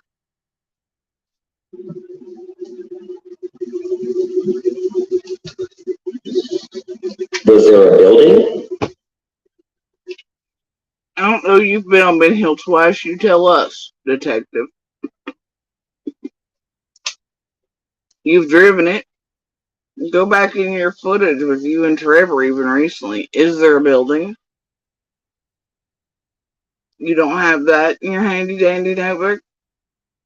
You know all the things. Is there a fucking building? Which building? What building? Where? Shit, you got footage of Ben Hill. You were just there. What, you didn't take note of the road you thought was so profound again you had to drive it for 9 minutes time, you and Trevor? And twice you've been there and you don't know if there's a building? My God.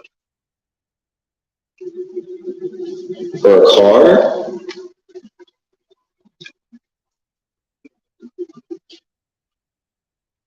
Is there a building or a car on Ben Hill Road somewhere? Oh my God.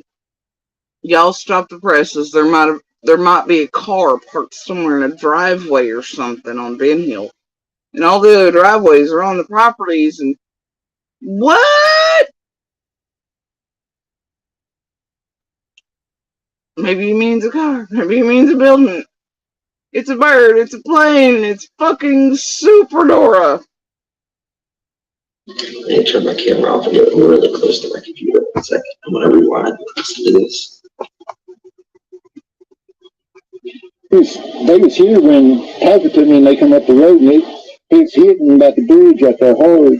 They come up the road, and then all the way up to that Fred's vehicle on top and was hitting on it. Oh God, the dogs were near a bridge.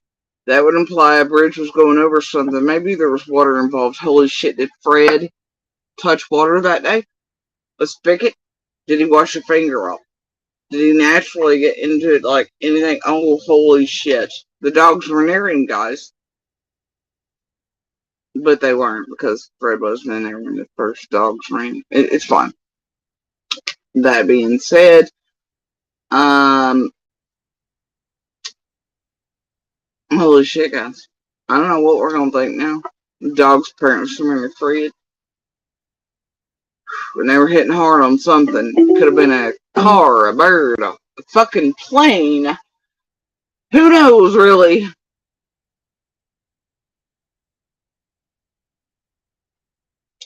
But Fred wasn't even in there when the first dogs. It's odd. Huh? God damn it.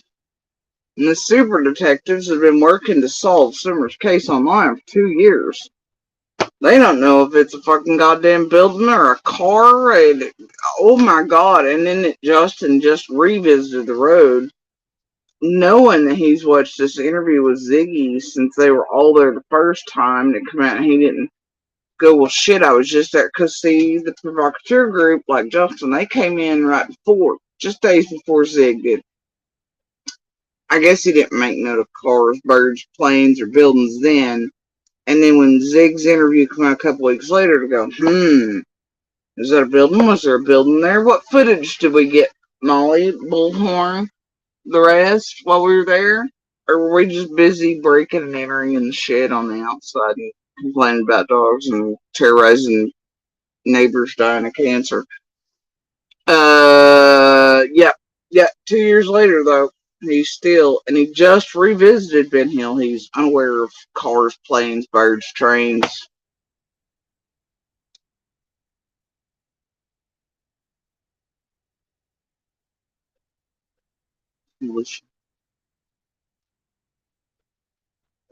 They're solving it, guys. They're fucking solving it.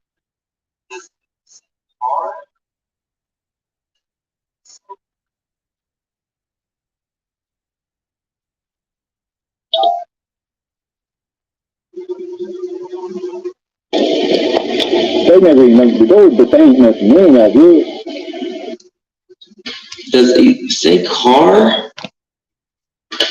Slow. There is nothing Fred says that remotely sounds like the word car.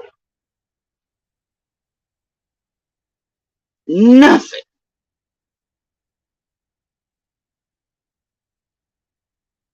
There's just a note. Did he say car? Car? Is it a car? A car? Yeah.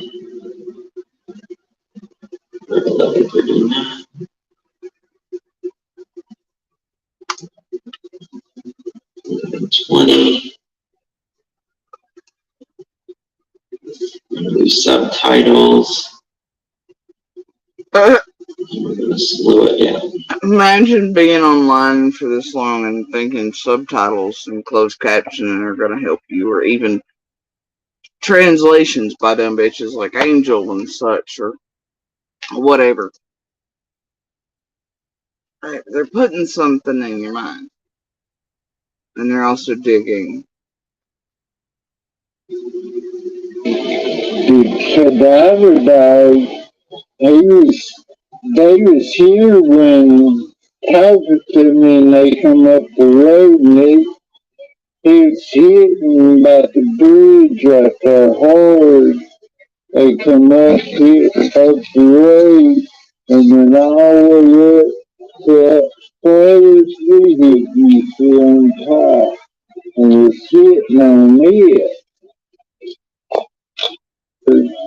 They come up, hit up the road, and then all the way up to that first vehicle on top, and it's hitting on it. They never even make the door, but they ain't. And then all the way up to that first vehicle on top, and it's hitting. Vehicle. Oh my God. Went up to all the way to that farthest vehicle. Went all. Damn. So why'd you say car? Vehicle and car sound nothing alike. Seems like you're fishing. That's what it seems like. In what world does vehicle sound anything like car?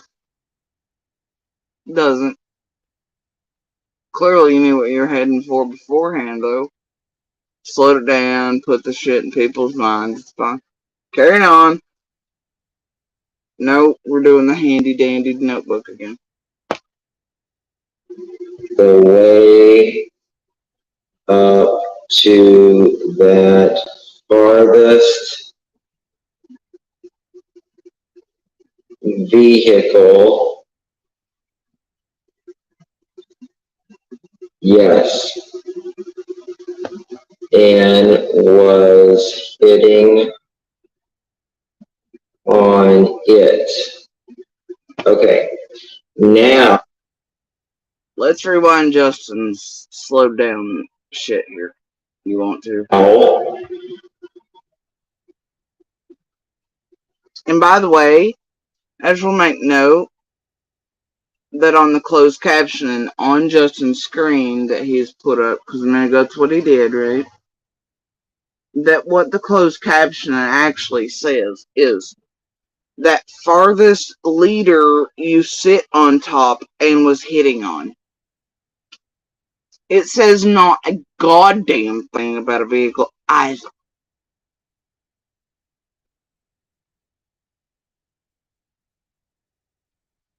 I guess closed captioning, it really helped.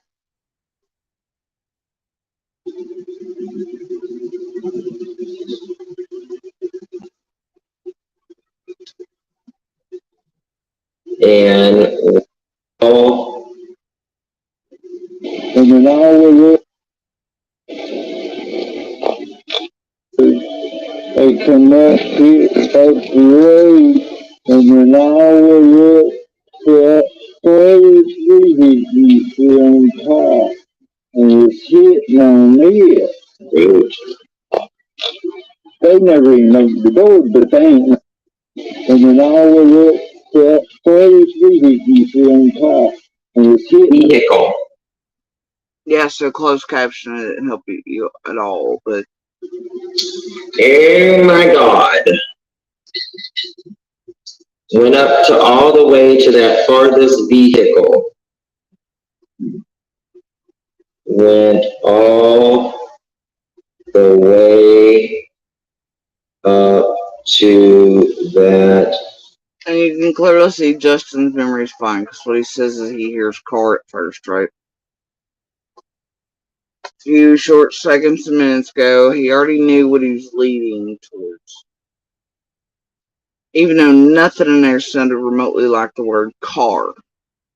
Then he slows it down, he writes in the door notebook, he does the sharing, he gets to the word vehicle. Oh! But that's probably not very ear-friendly to most people. Justin clearly knew, and what they're doing right now is leading and pebble dropping and doing whatever. Justin already knew what he's leading for. That, like I said, y'all tired of being fucked with like this? Farthest. Makes him look like he's doing his homework. The only thing he's doing homework on is how to fuck with everybody else. Manipulate. And got shit to do with detective and finding whatever and summer answers. It's got to do with other things. And fishing. Vehicle. Yes. Did you write the yes down in there? And was hitting on it. Okay. Now.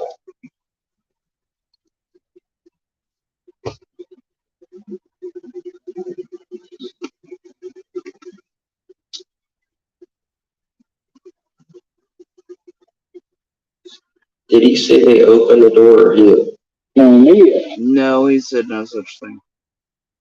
They never even opened the doors, but they ain't nothing in out good. They didn't even open the doors.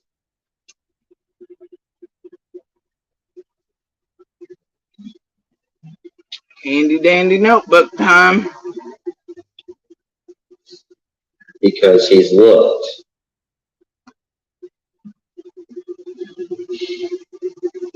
For Fred.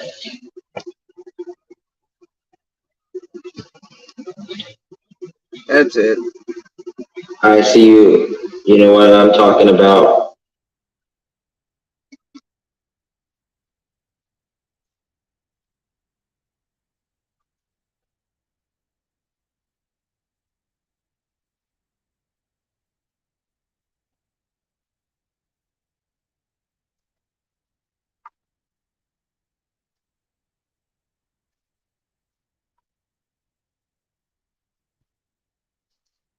Now change the title of this live to include, in quotations, the words per Fred.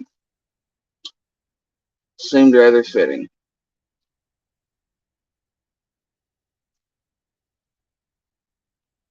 Carrying on.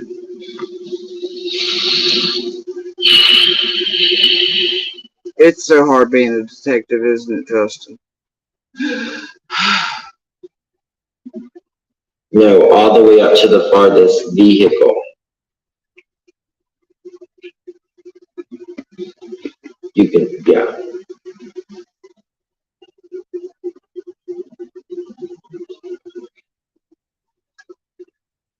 That just kind of,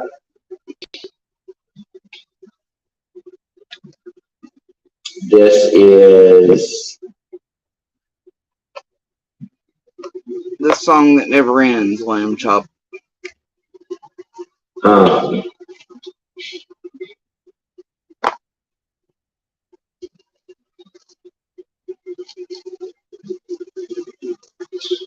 that solidifies it more, I see you,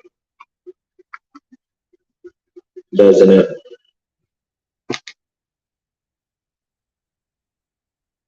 And of course he picks ICU, you know, the hood beater, the provocateur helper at Quentin Simons, all the bullshit, right?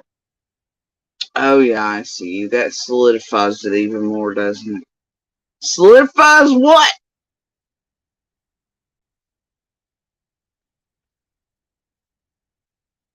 What the fuck does this solidify?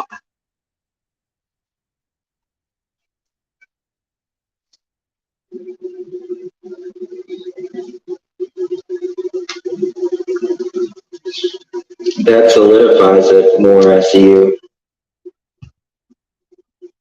doesn't it?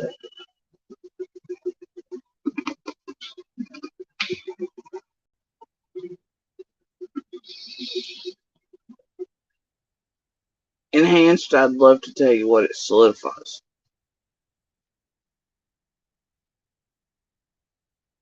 I guess, according to him, they've almost got it solved.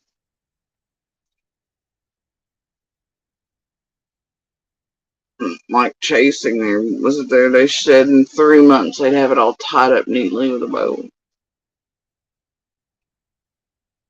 Some such fuckery like that about something. They always have these profound statements to offer. I don't know. I'm glad I listened to this. You're glad you listened to this? But he's just now listening to this. But yet somehow, like psychic, he knew what was going to be coming up. And the word vehicle is nothing like the word car. Seems like he's been aware of this piece since him and the provocateurs came down here with Ziggy, and he's watched it down materials and live streams on it endlessly for almost 2 years. But he's glad he's apparently just now watching it, while for 2 years he's been telling what? Think about it.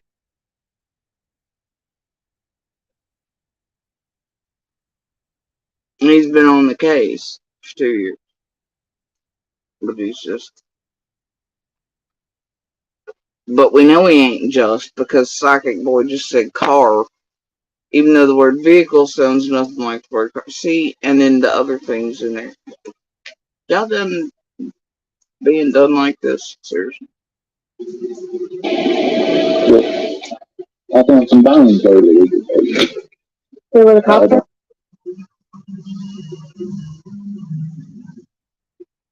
Fred talks about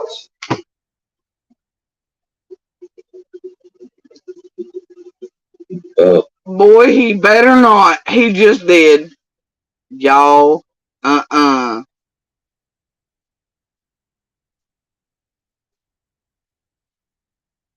He just did it.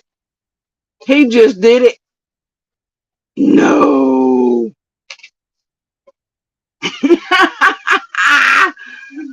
Holy shit. Watch this. I found some bones earlier. They were the cops.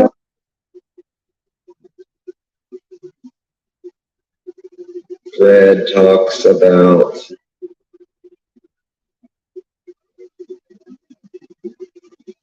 bones. I ain't telling about you. You found some where they are.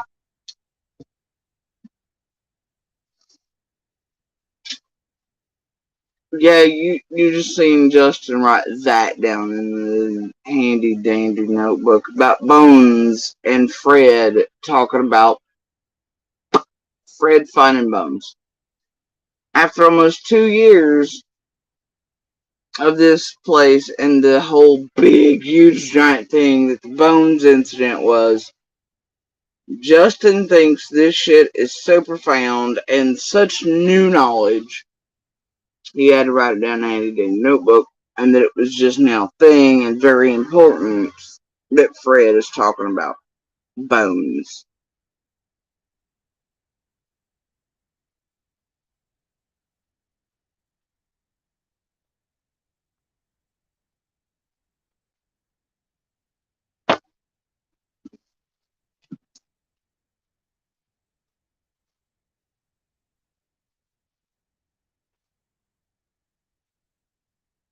Hell is indeed empty, and all the devils are indeed here.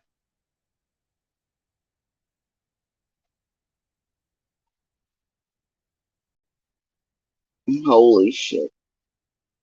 The next driveway down. So Fred talks about timestamp that. I think it was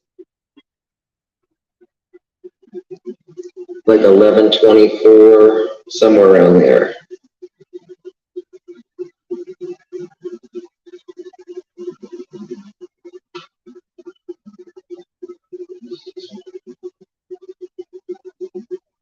Did the car get hauled off?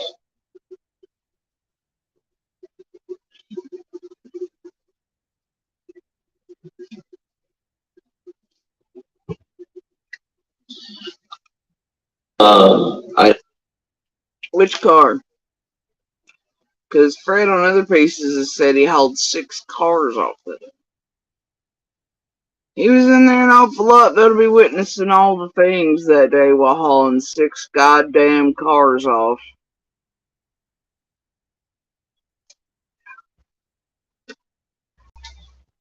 And I can tell you I did hear Fred leave that day. I gotta tell you, I didn't hear him come back in 6 fucking times for 6 different loads that would have taken longer in between travel time and everything else than was available that day. For the hours of operation of a certain place where most people take the car. I mean, I know what to tell you people. But that too has changed. But let's carry on. I don't know. But And see, I think I actually did come in during this right here, somewhere shortly after. you guys will just have to trust me on this. We're working on something.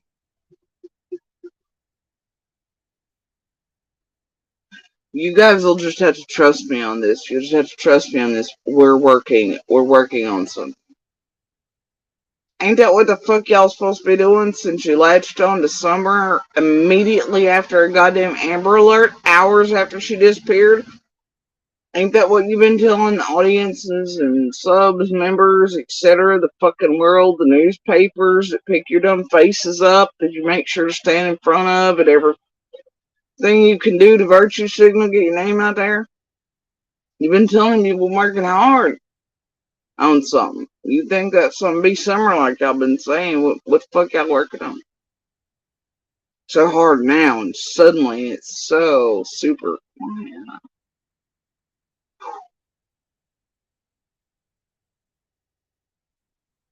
By the power of their Dora notebooks combined.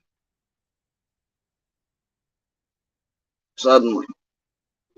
It looks like they took there's a tire been burnt, but then there's some bones laying around those smaller bones. Is it close, like where we could walk to it? Yeah. Where you could show me? Just makes sense. Okay.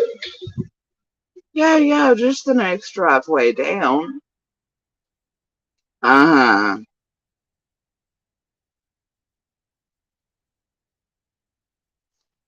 Weird, that.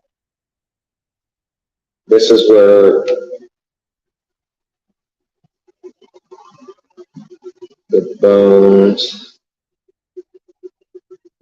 invert.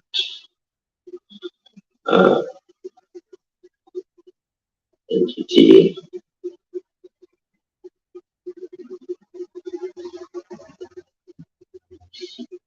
Someone had the wrong friends there. Will you show me? Or okay. I mean, I don't know what it is. It could be animal or whatever. But yeah. Does anyone know in this video is bone show? Because I don't want to show. I don't even care if it's animal bones. I don't want to show. This stupid shit. Does anybody else know if bones are showed in this, whatever that, because I don't want to show bones. He clearly remembers the whole Bones debacle, which is why I call Ziggy Bones. Everybody around here knows it. This level of fake fucking ignorance should not be tolerated in order to manipulate. Y'all should be able to clearly see what the fuck this is.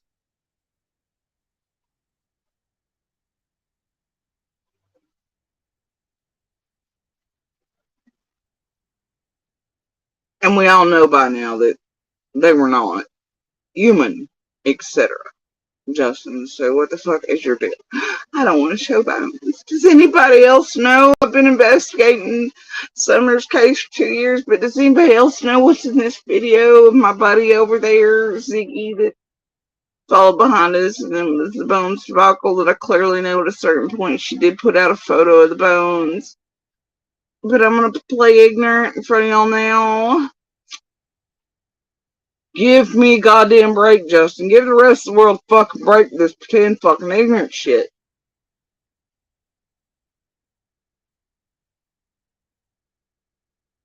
I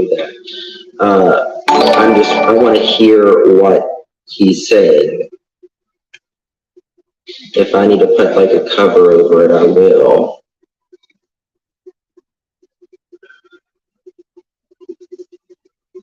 I just want to hear what Fred is saying.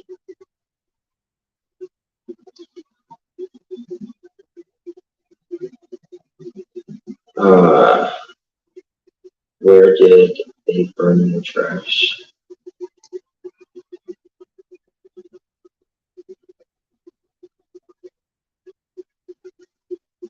What did you say? You said like sugar baked bones and rib bones and stuff like your backbone. Now they know that I hate to even discuss it, but it was not human remains or anything. It just don't look right to me. Okay, so you clearly know about the bones. See, there's what I'm talking about. He clearly knows. And he knows that they're not human and all that. But yet, this big dramatic. I don't want to show the bone. I'll put a cover over. Because somehow an animal's bones are different. Looking at it, I don't know. It's so disgusting. I mean, like, is Justin vegan? Does he go into a grocery store? T-bones, steaks, I mean, I don't know. Whatever.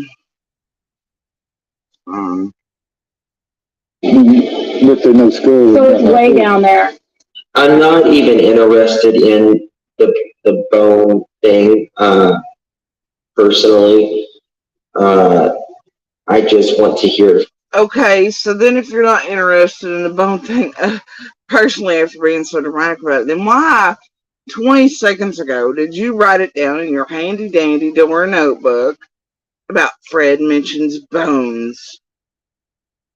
Make that make sense, you all. Justin, you watched him. Write it down. Fred mentions bones. But clearly, Justin lets you in on the secret that Justin's clearly aware of the bones incident and that they're not human. So why was it such a profound thing when Fred said it that you had to write it down in the notebook? If you knew it was nothing and it's animal and you've been aware like you just gave away, why are you being so fucking dramatic? Why did it go into the book? You can't make that add up. You cannot make it add up that you clearly knew the bones weren't pretty dramatic, shouldn't have been included in a handy dandy notebook, but then give yourself like, well, I know they weren't human. I just, you know. See, it means you are fully aware. And you have watched. You have known, obviously. But 10 seconds ago, by God, they were so important that you had to write it down in your notebook. Fred mentions bones.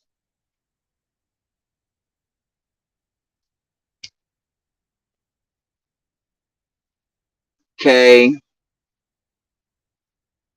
He says anything else. This makes driveway. How far is that?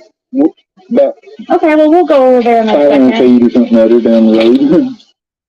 So he says the bones next driveway 500 feet or so. Wow, so On this side. He knows the bones aren't a thing. They're not human. Blah, blah, blah. Once again, though, after saying that, and out in himself was having clear knowledge of the bones and them not being a thing, he then writes down again where those are 500 feet. And notice how long it took him to write that sentence was less than the 4 words earlier. I don't know, it's weird how his timing for writing things down doesn't add up. But anyway, yeah, once again, he makes sure to write down about these bones that he clearly knows are nothing. 500 feet per Fred, right? Okay. it's probably an animal, right? Or it could be. It could be, but It could, yeah. I don't know. I feel like it. Well, I'll look. And see that right there? That one statement alone shows you how much of a mindfuck it was when Tiffany Marie and Bones and all them played the "Oh, you showed a picture of Bones!" Right? And then Ziggy did the apology tour of Cash App song. That one statement by Ziggy. Or so. Wow, so On this side. it's probably an animal, right? Or it could be. It could be, but It could, yeah. I don't know. I feel like it. Well, Even Ziggy is like, it's probably an animal. No shit. So it tells you just that statement alone, you know. And what they did around the whole Bones. And then the rest of them, like Tim and Aaron the Bones pictures too, but giving Ziggy down the road for it, creating all the high seas drama. Ziggy clearly knew. Fred knew obviously what he was doing.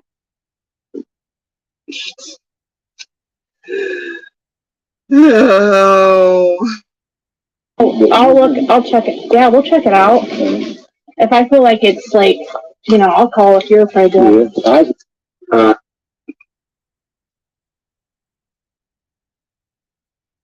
And let's remind you, she called every agency known to man to fucking, there's bones up here! Is it showed in here? Because if it is, I don't want to show that. Okay, someone says it is. Let me see if I can do a cover.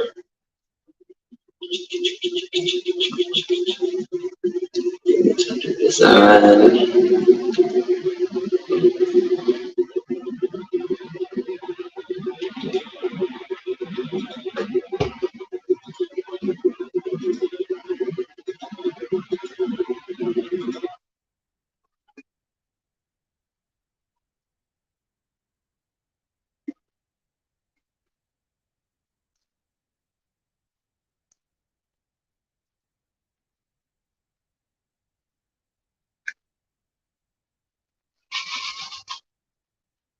My God.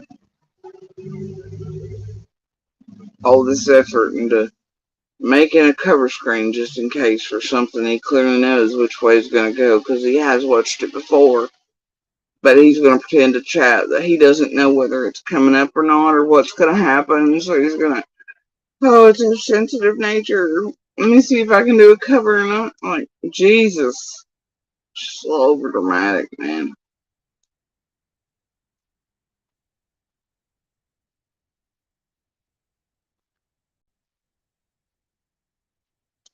Hell, even if he wasn't, he could just skip forward, watch it and fast forward, come back to it, and then, skip over that bit. Simple as that. None of this over dramatic bullshit in it.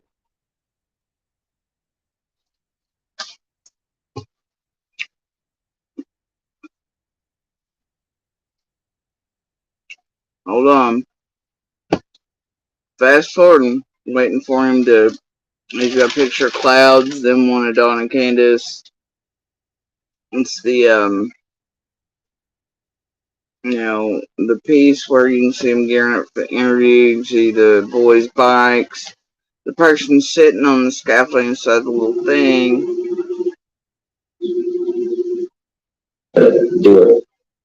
Yeah, I was here with a different. I was trying to get up here, but time I got the tires and everything on. I was. Can you hear the video too?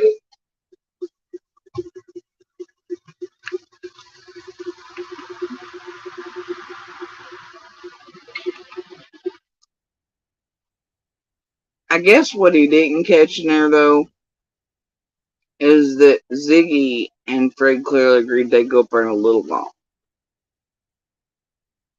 And they're clearly in this video not walking immediately to the bone. And he would have at least 500 feet of walking to go before having to cut out. But none of that's occurring. I mean, he could watch the video, be like, well, shit, they're walking. It seems like they're getting close to the 500-foot point. I'll pause the video, see if anything's shown. Instead, he immediately pauses that, does all this garbage to mention the bones. Has there been, and after Ziggy and Fred both agreed to go for a little bit and investigate. All this is overdramatic garbage filler horseshit. Okay, you can. Okay, so while Fred was there, while Ziggy was there, he was hauling off cars too. And Ziggy met Fred, meeting number 1. You can tell by his voice, or whatever he's wanting you to, he's really trying to make these people believe that that's what he's writing down in his handy dandy notebook behind the cover now. Listen to his handy dandy notebook voice. Off cars too. While Fred was there, he was or sorry, while Ziggy was there, he was hauling off cars too. And Ziggy met Fred. Meeting number one. He was hauling off cars too. Okay. Now I hear a sheet of paper turn. I can't testify to what that is. Who knows, really? But could be anything back around his desk. Hell, he could really have a notebook. I don't know. Thing is, the title of the fucking video at the top of Ziggy's thing, it says Fred Hill meeting number one. Shouldn't he have started off as he was watching this piece, being like, alright, we're going over Ziggy's first interview with Fred? Shouldn't have been like the title before he started filling in the door notebook. He's just now getting to that, and it's so profound suddenly. He needs to write down this is Ziggy's first interview with Fred, and that he was hauling off cars that day too. Which looks like he got that from his own comment section from some chatter who's probably been told or clip art to death by some other tragedy pimp. Is that where he's taking his information from now, or a bunch of other mind fucked with chat and sub and whatever? That's where he's getting his facts from now, out of the comment section and chat.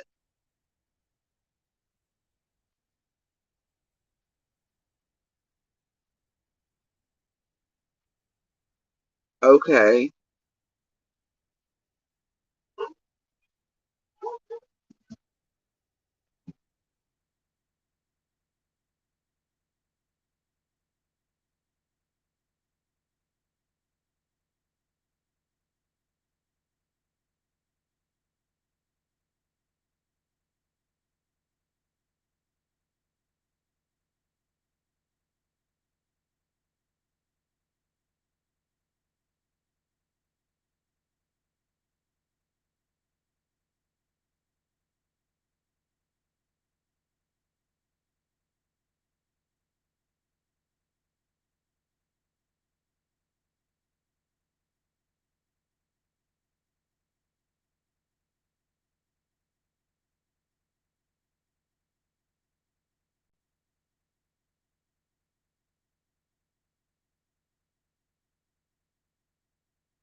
Y'all, my Heckin is in so much trouble right now. He is firmly grounded. Firmly. Bad influence. He's getting all the dogs in trouble. Right, Crowley, right. That's what I'm saying.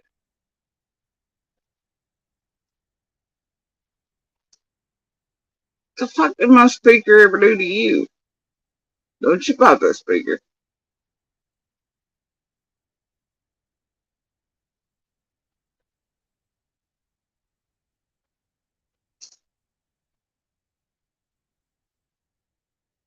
Uh-huh.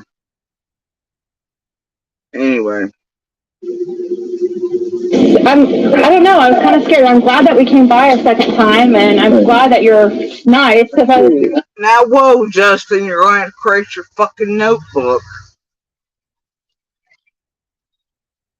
She just said, even though it says in our title it's the first interviews with Fred, and you just wrote that in your notebook, here she is. She says she's glad that they came by second. Right? Or wait, was he not there the first time? They drove by stalking. It's fine. Yeah, after they had his Mexican place and then went in search of the kid after y'all came in. I was like,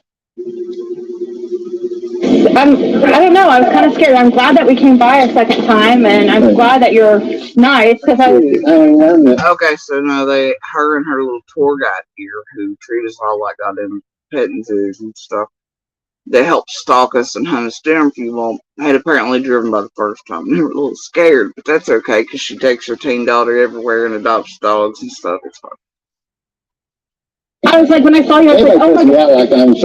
So do you know those people down there?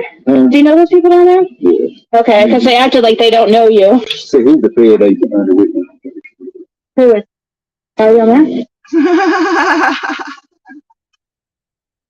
And there goes good old Fred.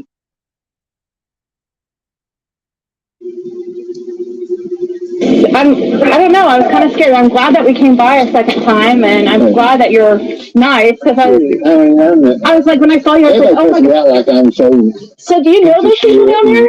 Do you know those people down there? Yeah. Okay, because they acted like they don't know you. So who's the Fred agent under with me? And there he goes, telling Ziggy how the next to everyone he's found the body, and all this other shit that he's mentioned 3 or 4 times about the property and grandmother on it, and he's all like, yeah, I know those people. He's an undercover Fed agent, and he's in witness protection. See, I've heard the same story from Fred many a time. Yep.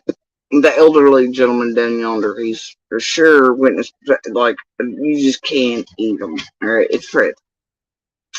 Ziggy's like, what? And then everybody else around here's like, yeah, Fred's the truth teller. He sounds completely sane to us.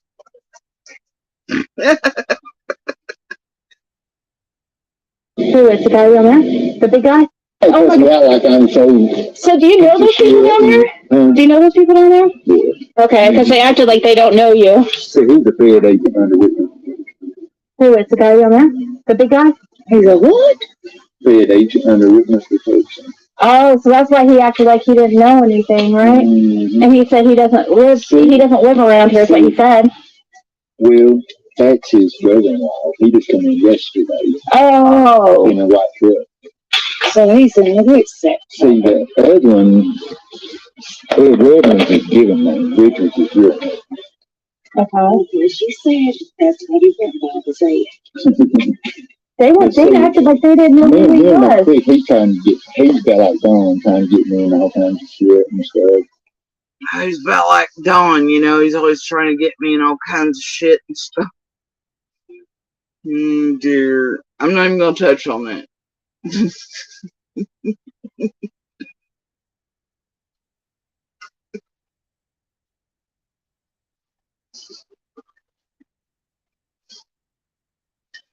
Whatever. Well, I think I could tell that the brother, well, I spoke to the big guy. I think it's the brother-in-law, so maybe that's why he said he didn't know who you were. Yeah. But there was a kid over there, well, he's probably like young 20s. He was like flying a drone or something, and he was ignoring me. But I tried asking him about summer, and he acted. He was flying a drone, and well, like he was ignoring me and acting like he didn't want to. But I was asking about summer and stuff anyway, and fucking annoying him in the neighborhood, and inserting myself and being a goddamn tragedy pimp on real life on real people who clearly didn't want to be bothered. Like, he was like basically, like, you know. FBI went up there about 9 o'clock at night and made him take them to the water towers in them. I don't know what those are or whatever. The police came one night, and he was helpful. They didn't make him take them anywhere.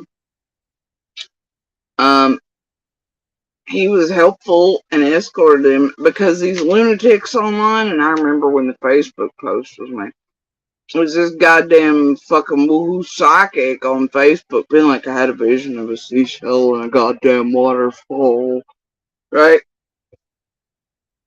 And I believe, if I'm not correct, it's on my Facebook page, etc. But I believe it was raining that fucking night, whatever. Anyway, I felt bad for the fucking dude having to go up in the middle of the night to check this shit out. Some fucking lunatics. And I remember, and I still have it screenshot and recordings of this because I was like, you were fucking kidding me. This is really being said online. It happened to me in one of those little funky ass groups that, Squall and the others were running.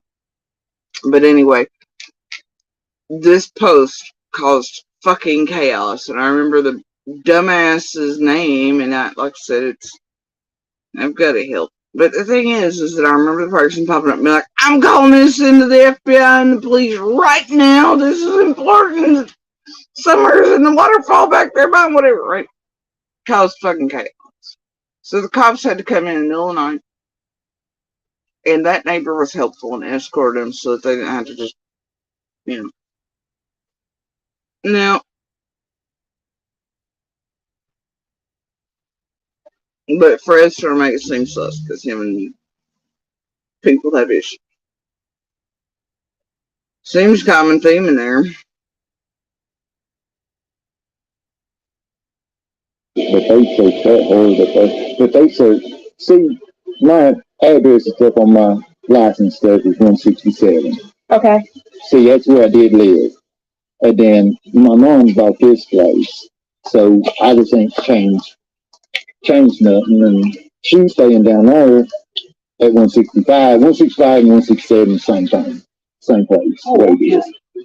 So the house burnt and stuff, and we moved the camper in, and they give up the address what it was.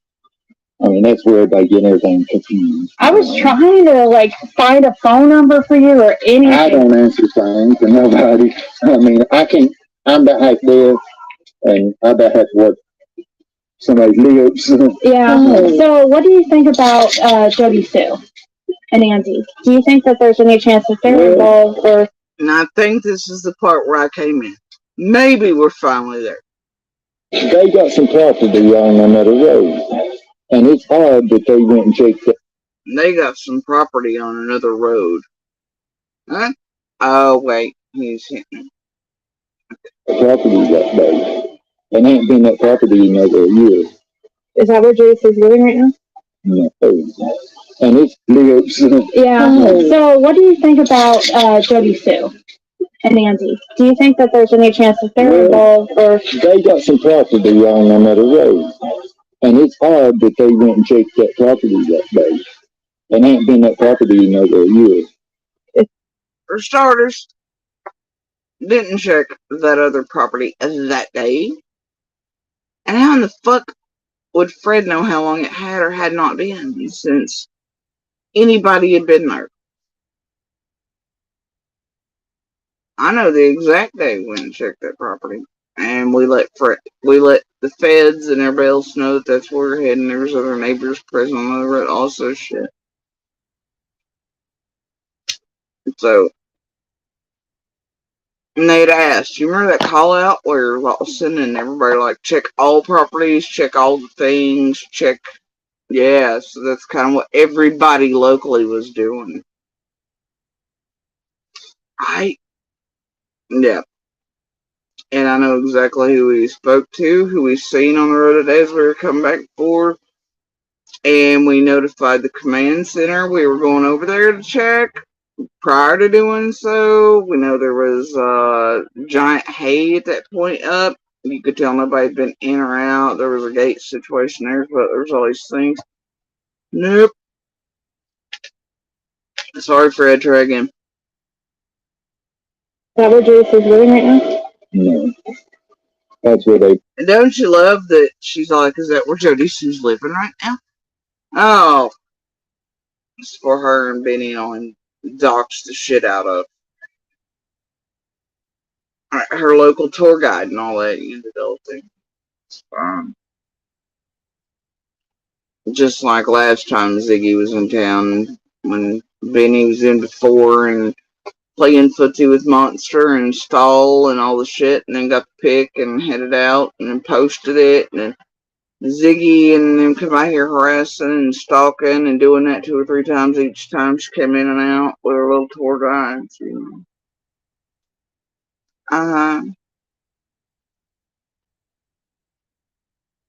Some of which have been major money pushers inside of summer shit and cleansers and shit, which is a little weird, right? Before they moved to. The tattoo says 420. But it's straight across from that kind of church. Yeah. But it's. Now, mind you, I had spoken to Ziggy. She wanted to meet and all this other fucking shit. I had spoken to her before she went down that day.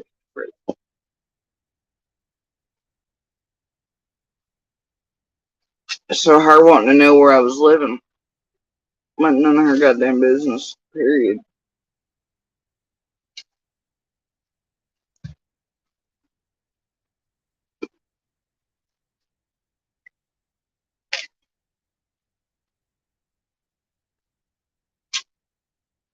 The telltale signs of the guilty stalking parties and the hunting parties they put out for all of us. I feel like Andy and them had something to do with helping do something. Is that why she's supposed to meet me today? But Nope.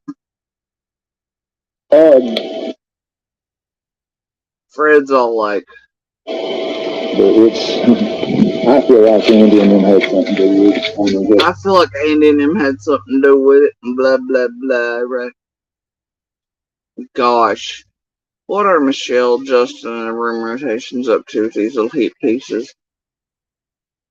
And all Fred's really mentioned during all this horse shittery is scent trail and Andy being in the back, supposedly my mom's red truck, and now he's going about how I and Andy have had something to do with. Right? This is the piece Justin chose to play after Michelle's shit and then all this other crap. That's really all it's been about. Think about it real hard. is that why she's supposed to meet me today? But Now think about that stupid question. He's like, yeah, I think they had something to do with their helping or whatever. And Ziggy goes, well, is that why? Like, she was supposed to meet me today, but the hell does any of that have in common with one? It doesn't have shit to anything. Or she implying that she knew I didn't want to meet her and wasn't going to, and I was laughing at her, and she wanted to know where I lived anyway to Fred, in case he knew. And by the way, Fred did know and does know where I'm located. Alright. Even then. So, the thing is that, somebody didn't want to meet her, just like the kid flying the drone didn't want to talk to her. And so, she's gonna go hunt him down anyway. She got paid well enough for it while here for the main provocateur camp, right? But I do appreciate how Justin picked a piece where it's really nothing about this leading bullshit about red truck Andy being in the holler, Jody Sue XYZ, blah, blah, blah, after Michelle has put up a piece that's Fred, Jody Sue, Justin, what do you believe? You know, y'all ain't hard to figure out. Y'all are fucking easy. Your shit's old. This crap is beyond fucking old. I can see what you're doing. And anybody smart should be able to see what the fuck you're doing. Continue your bullshit, though. It was odd. When she went missing, they usually won't talk to nobody. They'd stay up on the hill and stuff. But as soon as she went missing, they didn't leave it. Oh, look. There's Fred. There's one little drop of... Usually they stay up on a hill and they don't talk to nobody. Well, that completely contradicts the whole Don with there's traffic, there's this, there's that. Right? Yeah, stayed to myself and out of y'all's fuck shit and your Don's dope shit and everybody else's fucking shit. Anybody got time for none of that shit? Stayed to myself. I ain't no shit to worry about. Usually don't talk to nobody.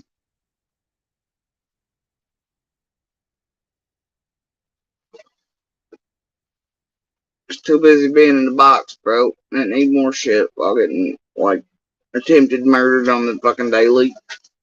Surviving all that shit. I didn't need none of this shit. Y'all trouble. On the hook. Always have been. The fuck do I need any of that shit more? Didn't pass. Well, I didn't go hang out with all the fucking dopeheads and schizos and fucking Psychoville. My gosh.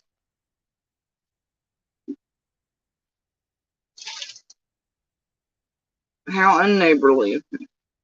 And that I had to deal with half anyway. Or, you know, be ear witnesses for those motherfuckers when they shoot people in the throat.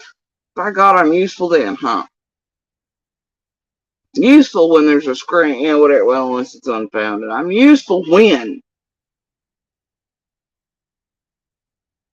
it suits everybody. From monsters to others, useful when.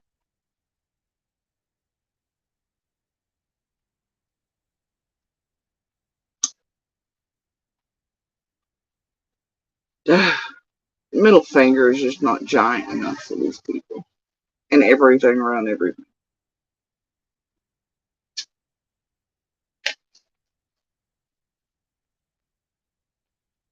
Oh. They stayed down there for 3 days, day and night. But it was odd. When she went missing, they usually won't talk to nobody. They'd stay up on the hill and stuff. But as soon as she went missing, they didn't leave that road down there. They stayed down there for 3 days, day and night. Just trying to hear everything that's being said. No, bitch. We were where we were told to be, or going up and down, or doing whatever the fuck. During interviews and shit that were around the clock, and searches that were this and that and the other. And I believe it was Fred that kept walking up the goddamn road, trying to dig and fish and see what was known, and talking to Dawn every goddamn day and looking for dogs he didn't even own and all kinds of shit after never really. And wouldn't speak to Monster throughout the years unless that was convenient. But all of a sudden, Fred shows up wanting to know all the things.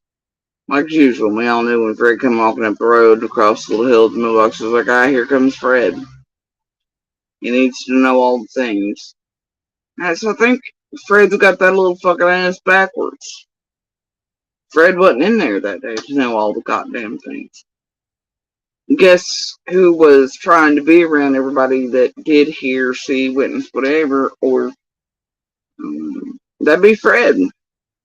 That'd be Fred for X amount of days continuously making sure he was in contact with Dawn, suddenly talking to little myself, Monster, and it didn't take a genius to figure out why.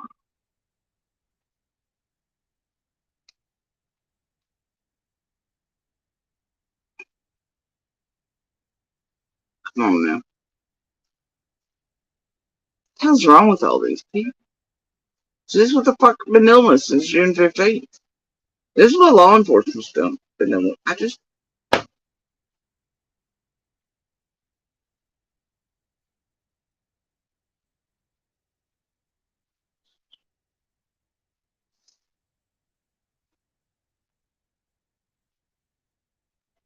I'm gonna get a permanent eye twitch, bro. I mean, it just made me feel like he's paranoid. Yeah. She doesn't want anybody The speaking to fourth her. day, he takes out to Knoxville. Makes you feel like they're all paranoid. Yeah, Mr. The neighbor over there trying to get you in trouble, whatever it is.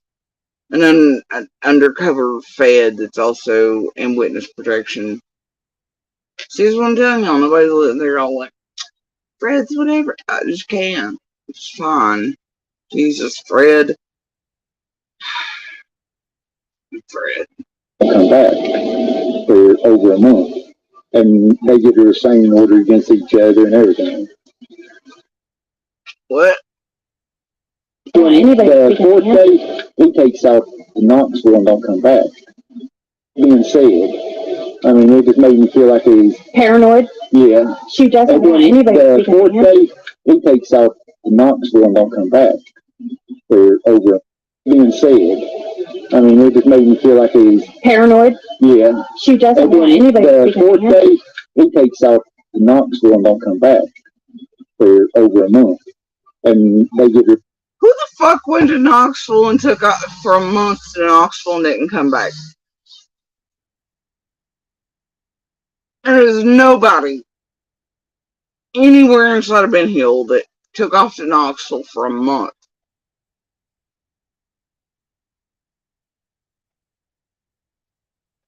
At that point, what?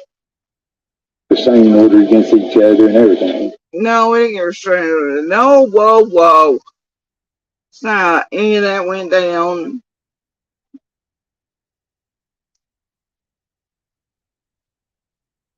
Now, Stoll and fucking Monster at some point went to Gatlinburg to bang. In between all things, and even after that, he was still like, no, it's okay, honey, we're working, it's fine, I just need some time. But they went and banged in Gatlinburg on little government money he wasn't supposed to have. They sure did.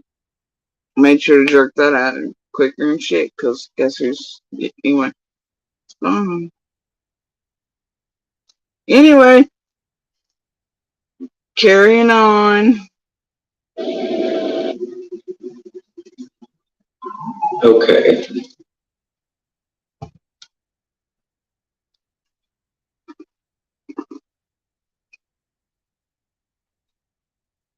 But that was only like 2-3 nights. Something like that. I don't know. I'd look at the dates. And the pools and the tax shit and all that crap again.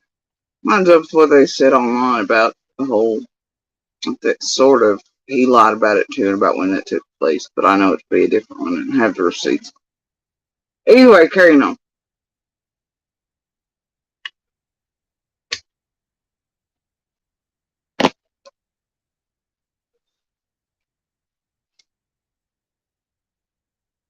I know that was the first day or two, so like,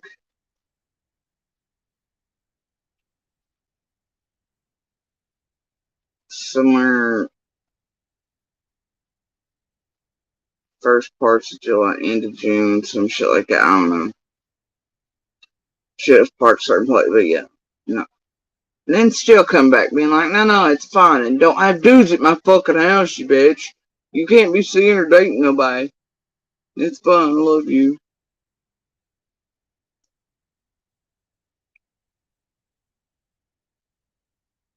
Yeah. Let's carry on now. Sorry, I just got booted. Jody Sue, did Andy leave after that?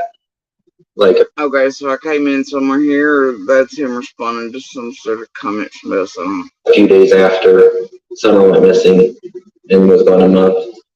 You don't make sense. So they. What? Jody Sue, did Andy leave after that? Like a few days after someone went missing and was gone a month? No. No. Fuck. Shit didn't start breaking down between all that shit and still hadn't fully initiated or dropped cliche earring fuckery and all that stuff till end of July, early August, and all that shit, you know. And then it still took till September for that shit to finally, you know. And even Stahl doesn't understand how much contact there was, how Monster was doing, you know. Only he and I know, unfortunately, and some others, ain't none of which can explain. But no, nobody inside that road took off for a goddamn monster nonsense. So they aren't really together. They're not together anymore. No. So she's telling the truth about that. Yeah. Where is she? What the fuck? She's leaving it right now. I'd say so. You don't make sense. So they aren't really together. They're not together anymore. No. So she's telling the truth about that. Yeah. Where is she leaving it right now? I'd say she's with her mom. And there is the helper of Ziggy going, where is she living at right now? God, I cannot wait to see some of these motherfuckers in court. And mind you, at this point, Ziggy clearly knew we had order of protections and shit out, and it's illegal to do what they've been doing from the beginning, which is doxing locations. But do remember during that time, her and Benny pulled a fake, oh my god, she's in danger, she has to move because of her own protection orders this there, and then the public moved Ziggy and little Ziggy to safe locations. Remember that shit? But she doxed the fuck out of us, her and her little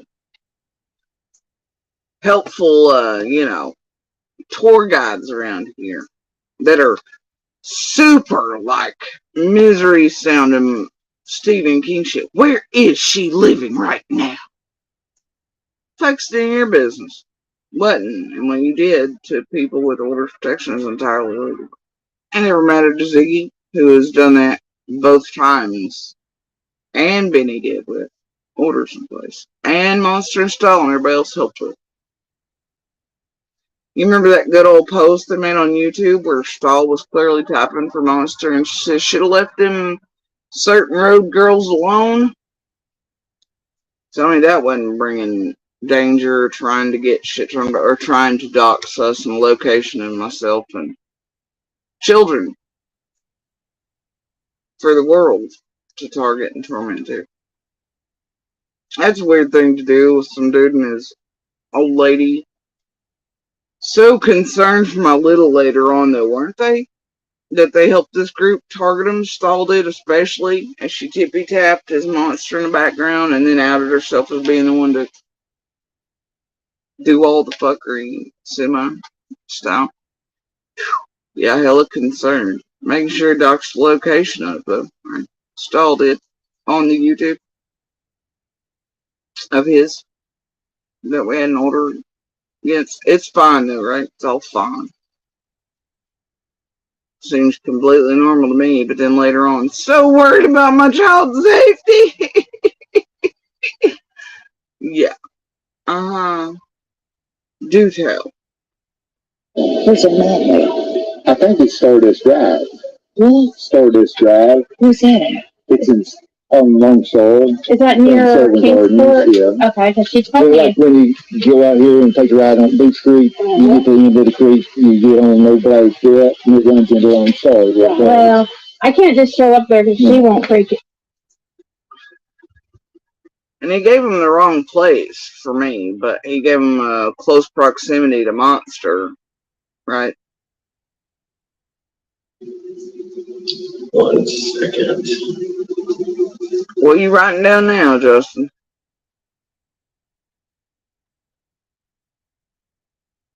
Listen to that. 1 second. You get on no blade strip, and it runs into Longsword. Right there. Well, I can't just show up there because she won't creek it. Yeah, you better not just show up anywhere near me. Probably for the best. Anyway, But it was okay. You needed to know where I was. Even if I didn't want to meet you and be around you, you were going to come and do whatever the fuck you felt like you have every time you're in town. Yeah, you and your little pet and zoo tour guides. 1 second.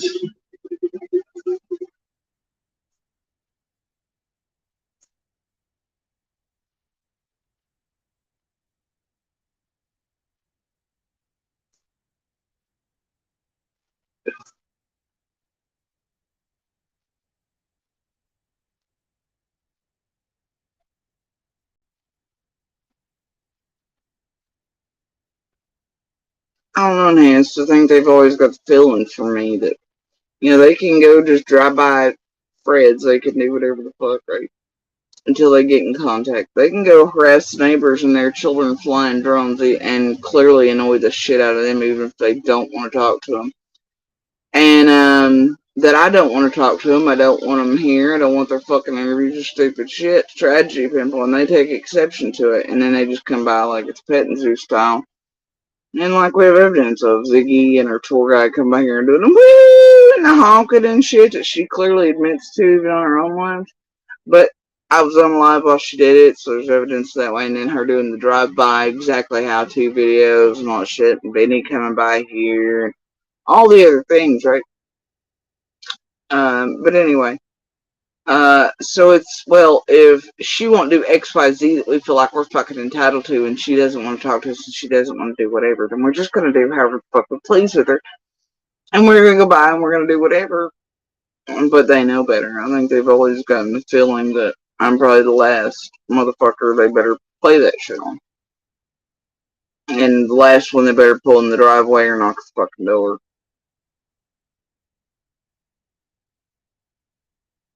So,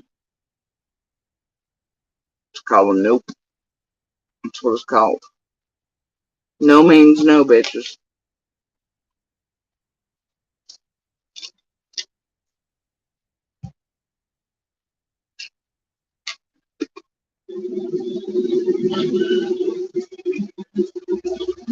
Please don't be rude. I need to fix something, guys. 1 second. I don't think she has. And even chasing Truth, Tracy Ann. This last party, her, Penny, Jenny, Adrian, and us had, from Summer's name. And their faces on the news, such, whatever, Skilo, the rest.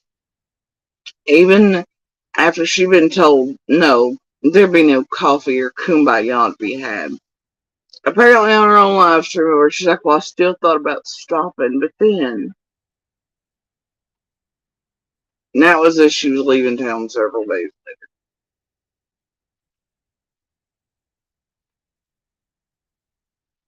And they all have the thought, but somehow I know better. Although that day, there was this weird ass vehicle that pulled in.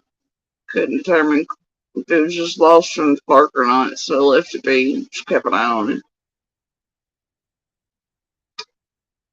Either way, nope.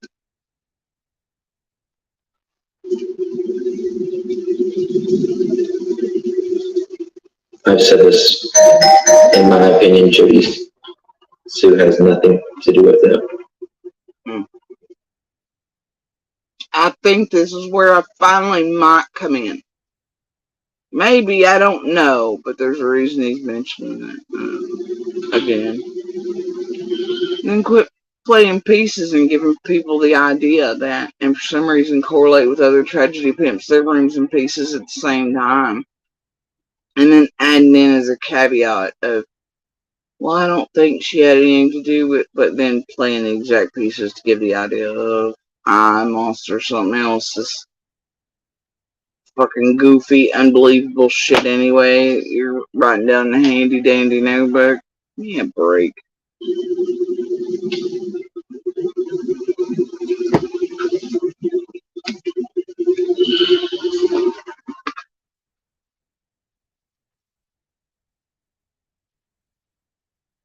God, how much of this shit did he play? I came in somewhere.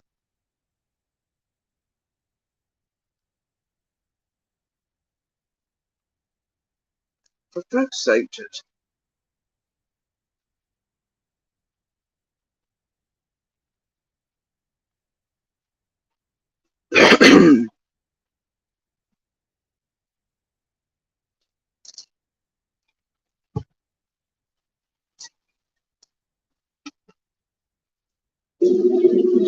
Okay, sorry about that, guys. I was having a little technical difficulties. I had to fix something. Let me pop this back up.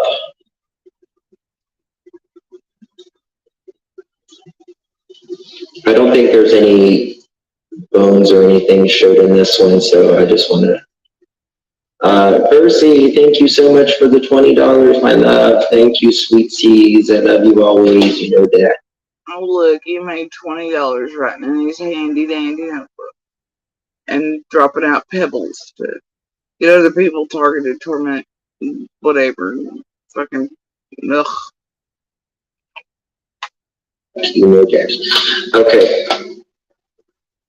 let's continue with this. Please be respectful to Jody in chat. There I am. Huh. I was making comments already, I'd say. He goes off screen and comes back to excuses. Oh, sorry, I was having technical difficulties. No, you're telling somebody to keep an eye on and make sure everything was screenshotted, whatever, by me, so blah blah, the mod orders, whatever the hell it is. But in my opinion, I don't think that she has anything to do with it. Say it again. Whatsoever. She'll freak out. Do you think that So Andy's dad? Yeah, George. Yeah. See, he lives right straight across from Stardust Valley. Huh. That's how Andy and her met, you see. They right there. Yeah, this is where I come in. And that is not how Monster and I met. Not even close. Lord. How long have they been together? For a long time, right? Yeah, pretty long. She was saying 27 years. Yeah, she tried to do say I tried to rape her and stuff, and only thing. And I gotta tell you, that hit my ears, and I was like, "What the fuck?" This. Yeah, George. Yeah, see, he lives right straight across from Stardust Valley. Huh. That's how Andy and her met, you see. They right there. How long have they been together? For a long time, right? Yeah, pretty long. She was saying 27 Yeah, she tried to do say I tried to rape her and stuff, and only thing I done get her right home from the club. She was submitted. Now look here. For starters, that's not how Monster I met. Our people don't live close like that. I mean, we're close, but not like that. That's not how we met. We were together for obviously close to 3 decades. But I never, ever, ever in my life, never have accused Fred of any such thing or said anything like that of Fred. He has never tried to do any such thing to me, ever, in all the decades I've known him, or any of the other cousins, or any, never have I ever said any such thing about Fred. Because he's not. He's never tried to do some shit to me. Not that I recall, and yeah, I think there was one time way fucking back. Like, way fucking back. When I was super fucking woo at the hole.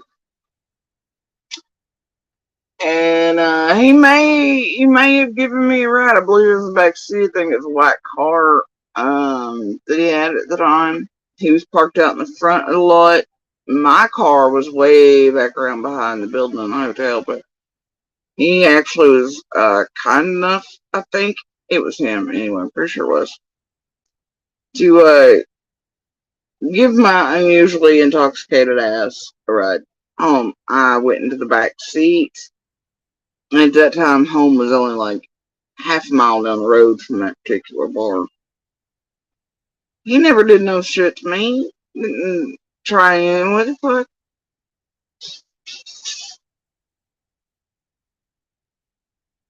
Hey? But yeah, he was parked at an angle. 2 or 3 rows up from the building of the hog. His car was close. Mine was around the back. And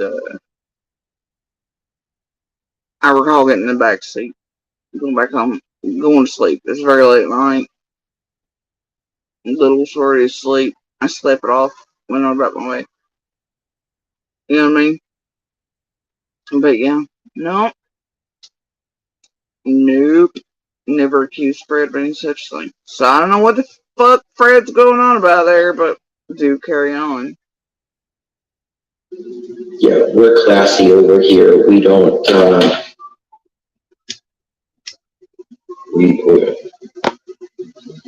we're classy over here. If they keep from getting raped and stuff. Yeah, I never heard that story. Have you?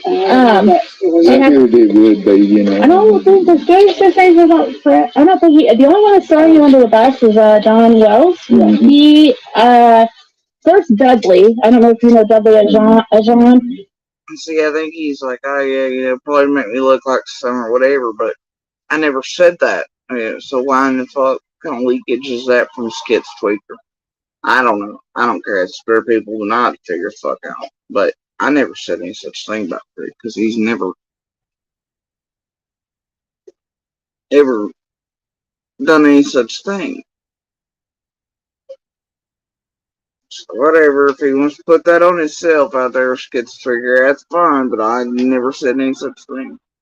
You, Fred, and I want to talk to Jamie Killian. Do you know that? Mm-hmm. Okay. That's Jamie Killian or something. He worked with Don. See, Don, on time Don, in 15 years he lived down there. He might have been here 15 times. And then after she went missing. And Don did not live down there 15 years. Not even including when him and Pam lived there with the first children, way back for a very short period. And including when him and Candace lived there for not 15 years. He probably here 200 times since you went missing. I mean, to do what? What's he do? Was he want to hang out and stuff? I mean, I feel like you kind of set me up like that. You know what I mean? He'd always. Okay, so according to Fred, Don didn't visit much prior to Summer going missing. Handy dandy notebook time. And I'm not going to give them any fishing shit, because they can kiss my ass on why I know that this and what Fred's spewing is horseshit as well. Let him go super detective elsewhere. But after he says Dawn has been there a bunch. Bitch, don't put a bunch. He said an unbelievable number, which was 200 times. But in 15 years that he didn't live there, Fred says he lived there, he'd only been there 15 times. But that after Summer vanished, he was there at least 200 times. But you want to write it down as, quote, a bunch, though you're supposed to be writing verbatim in your handy dandy notebook right now.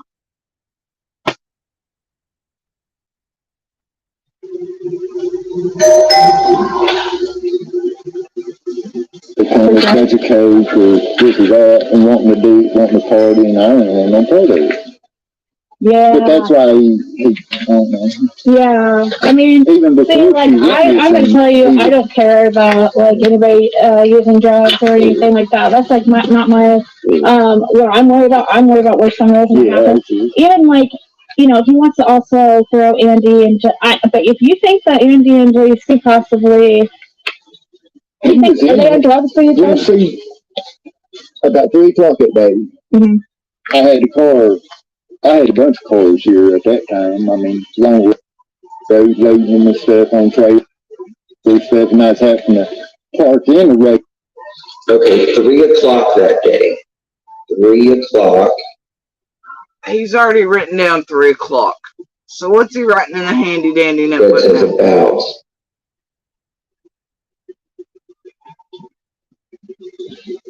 Load them and I'd have to move. Now he already wrote a 3 o'clock time when Fred earlier said. So why in fuck's he rewriting it again? Didn't he write it down the first time? I don't know.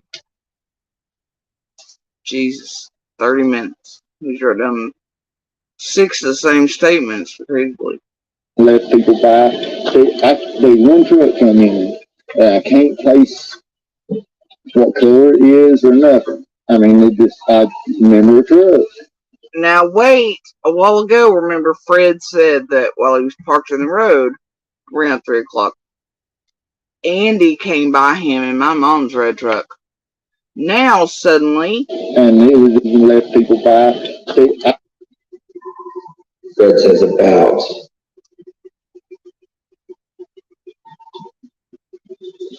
They'd load them and I'd have to move and let people buy. They one truck come in. I can't place what color it is or nothing. I mean, I remember a truck. And it was just odd that way it acted and stuff. And then Andy come in and followed it out. Like he was coming. Now that there's a weird truck, I can't remember color or nothing, but Andy came in and followed that one out. Damn. All in the same piece as Iggy's. And boy, Michelle and her best, like, who do you believe? Jody Sue or Fred and whatever else, right? The sky is the height of truth, let me tell you. And why is Justin not writing this opposite statement down in his handy dandy notebook that Fred's story suddenly changed? All within just a matter of minutes. Why not? And if it was only one truck, then how the fuck was Andy driving the truck? And yeah, it's fine. Let's just carry on. Okay. Now, for Fred,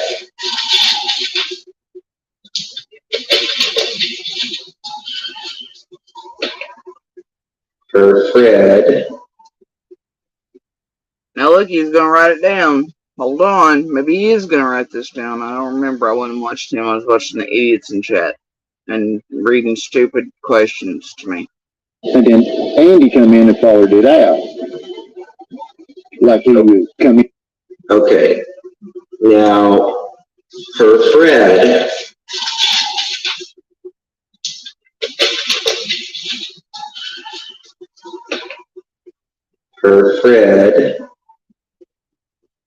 odd.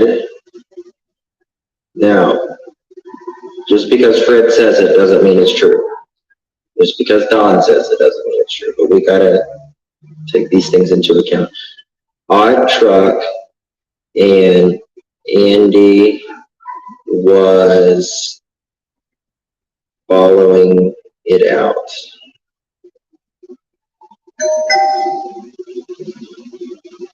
For Fred. Okay, so like a big boy, he said per Fred to make it sound official 6 times in there. He did not make note that, wait the fuck a minute, Fred's statement just changed. Holy shit. All in a matter of minutes. Oh my god. No, instead he says, now you can't believe shit Don says or Fred says, but we've got to take it all into account. Who the fuck is we? And what's he mean we've got to take into account? You mean tragedy pimps? Destroying Summer's case community, hunting us all down like goddamn animals from minutes after her Amber Alert release, working in a group and concerted effort to do so online, and then to cover the criminal tracks and enterprise working here. Their money laundering, all their fuckery, and their violation of federal law online with doing this shit to any individual online in a group and concerted effort, let alone tampering with witnesses and others around open and active investigations in a concerted effort online, and probably at the behest of Candace, Dawn, and prime suspects in a criminal investigation. And their PR guy? Surely not. So anyway, That's totally nonsense.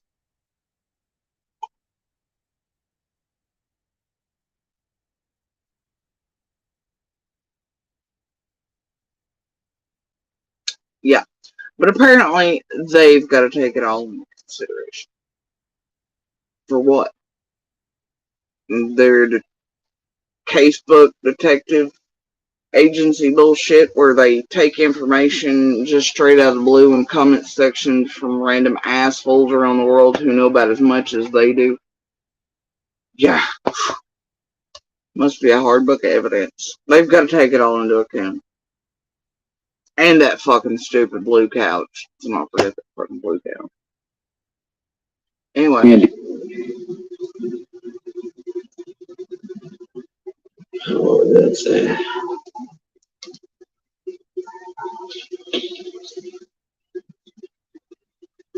These people are annoying as hell. Fred wasn't the only neighbor that saw Andy and Holly that day. Look at him reading out a fucking comment. And the commenter, the chat person,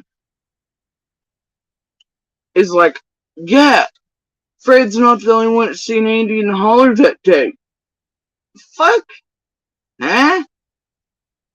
But he's reading it off anyway, Justin is. Must be super serious. It must be real information. Must be a fact if one of the other dumbasses in chat or commenters say it. It must be true. Because they've all been watching some other dumbass fucking con muffin.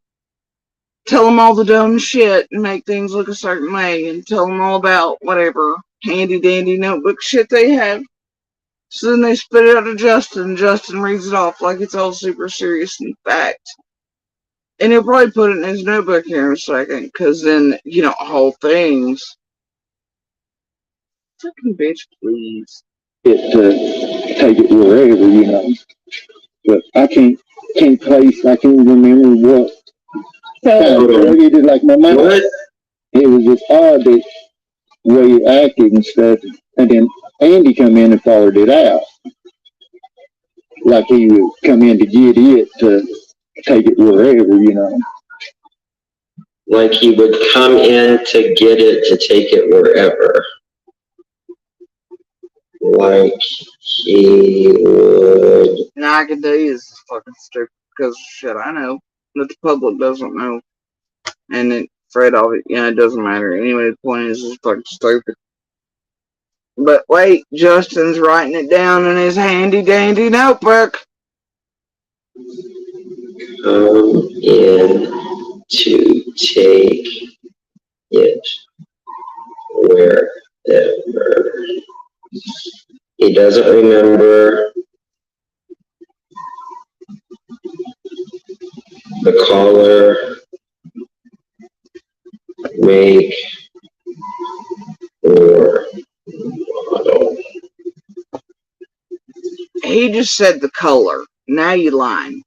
He didn't say he didn't remember the color, make, or model. He said he didn't remember the color. Saved a life. And you wrote that down after writing down shit that went entirely against it. He said earlier, Justin, it was a red truck. It was my mom's truck.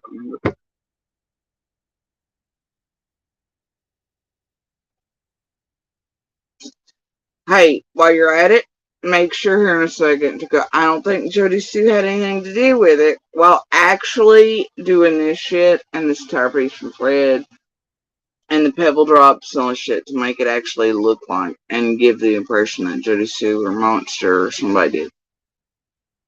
I'm sure to fly in civil court or otherwise, or getting you out of whatever shit you're in for all the shit you've done around Summer's case, bro. If you drop that in there every now and then, it's sort of like that fair use for entertainment purposes only, and it, judge, juries, lawyers, they won't clearly see what you're doing in a clear, concise pattern for 2 years running now. They won't see the level of manipulation in the way rooms are running and that people hold proof of and how things work together in a group and concerted effort to build up ideas and the torment of other individuals, you know, part of the destruction. I'm sure to fly. It's fine. But I can't place, I can't remember what. kind of traded like my mind blank on that. So but I remember, I know everything, every vehicle was in here that day. So you think Andy? Okay, so How in the hell would he know what vehicle it was in there that day? He wasn't there. Make that make sense. Bueller. He just told people he saw in cars too. Yeah, he was in there. He knows all things. Fuck is wrong with you people? Can't even be playing. And he already took you for your money. Took you for a ride. He already playing stupid shit. Just scrape bottom bet on do targeted hit pieces at other motherfuckers and drop pebbles in and play handy dandy notebook detectives. Oh yeah, that's right, because the $20 memberships, $20, $10, thank you, per Fred.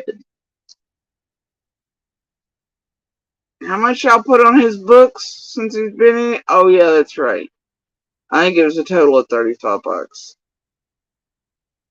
20 of the other went to his medical that was donated by a chatter or somebody. I don't know, went through Ziggy, I don't know, but she forgot to tell Fred that, remember? She made it like it was her doing all the things for Fred on his books and phone kit. Whoops. Anyway. And that another member sent dog food of her. She took credit for while Fred was on the phone to hear it. Because she thought at that point she was going to get more interviews with Fred via the jail phone.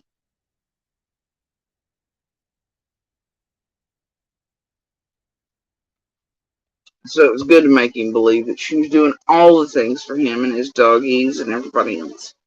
So he was off the phone and she had to be like, whoops, Chad, I forgot him. Oh my gosh, I didn't tell him quite correctly. But anyway. Yeah, and then don't forget Mr. Made Bank Off Jose here was so kind as to send him enough money for a pair of non-slip grip shoes he could go use to work his minimum wage job. Well, this one is still tragedy pimping and making money off of his fucking name and shit. How fucking lovely of all of them. Such good souls. the Andy's mom or Jody Sue's mom that has a red Tacoma? Jody Sue. Because she made, it ain't got the ladder rack stuff on there. But it did? Yeah. No, it didn't. Truck never had ladder X on it, period. And that truck was rarely in there or ran anything. I gave the last date it was in there. Rarely, if ever, was that truck there. Maybe only like twice. Something like that, ever. Prior to me moving. So I could give an exact date. And I did. Which was a long while before summer vanished. Either way. Never had letter X on it. It's also rather distinctive. I'm pretty sure anybody who actually seen whatever red truck was would have seen all the sparkles and the girly shit and the purple light and all the stickers on it. Nope. Stupid. And y'all done gave my mom a fucking heart attack over this red truck shit once. Knock it the fuck off. Knock it entirely the fuck off.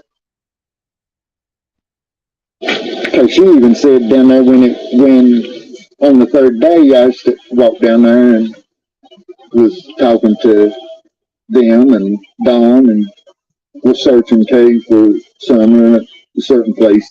Bitch, you were not searching for Summer in any place, bro. You did not walk down there down the road searching for fucking Summer. You come in there digging for shit and so you and Don could talk. You didn't lay one foot anywhere to search for Summer. Shut the fuck up, Fred. Some stuff I figured he may have put her or whatever, you know, because the way he acted that night, she was already dead. You know? I mean, within 3 hours. I mean, bastard. What is?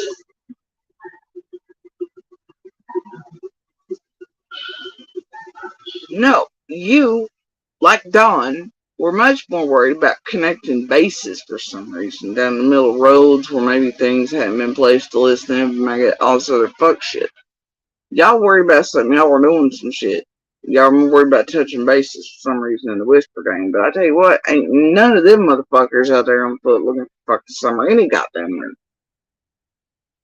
Fuck you mean? You know what, fuck it. Carry on. She wouldn't know who was in the red truck. Well, Jody's mom has a red truck. Walk down there. Had one at the time ago.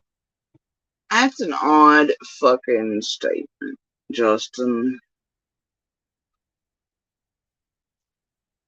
And I tell you what, you better goddamn not.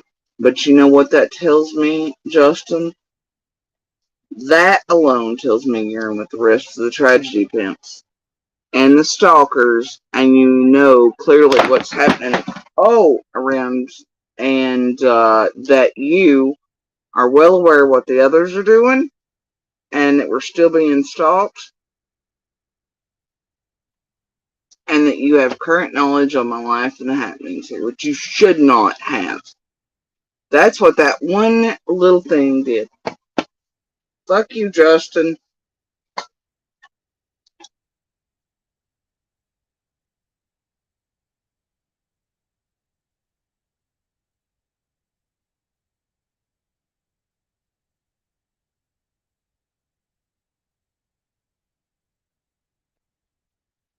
And that's what it did yesterday when I was in your chat and that popped up and you said that.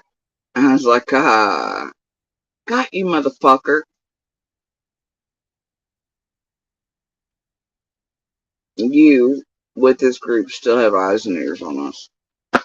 Why is that, Justin?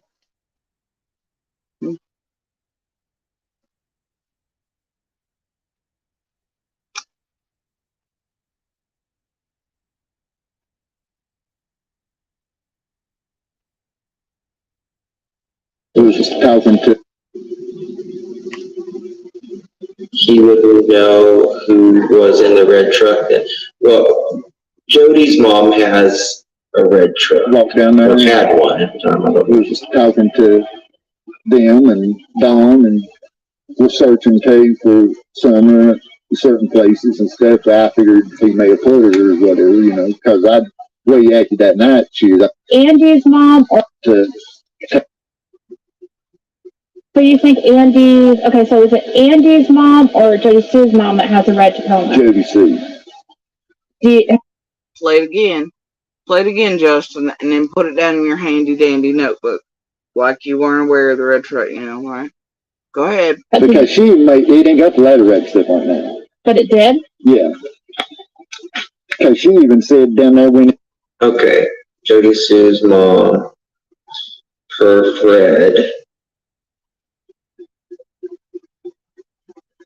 has the red truck.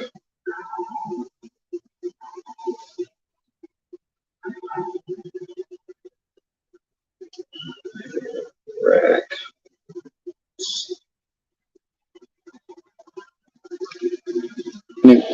Now, Justin, your sorry ass already helped this group in this red truck horse shit once before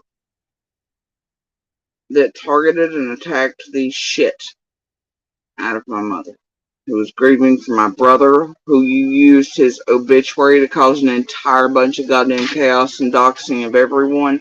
You fucking cunt. So help me God, you start on this shit again? No. Knock it the fuck off. I'm not even fucking playing right now. He's already helped almost kill my mother once. And I gotta tell you, he is one of the least favorite of the entire family unit here for the shit he's done. With his stupidity. And his need for greed, even though he's well kept. For, I guess, his arts and crafts money, or his handy dandy notebook money.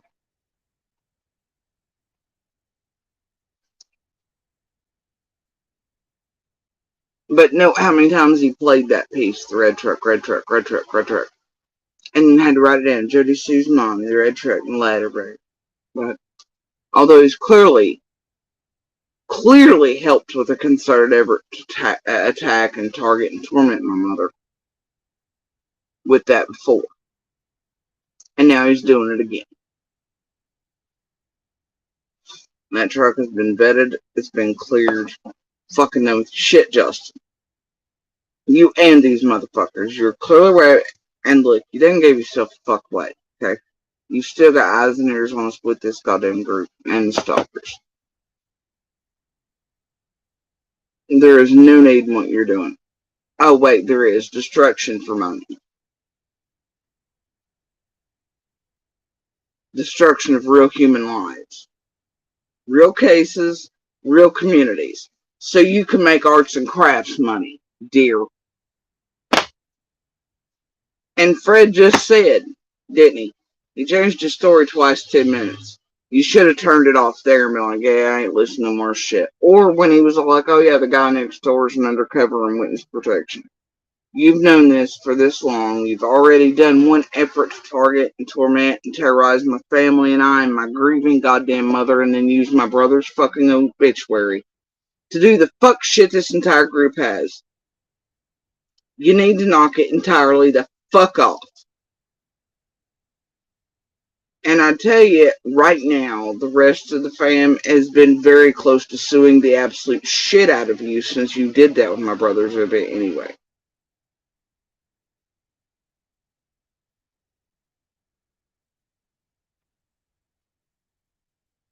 I'd suggest you cool it and find something else to do in Summer's case other than my family and this fucking bullshit.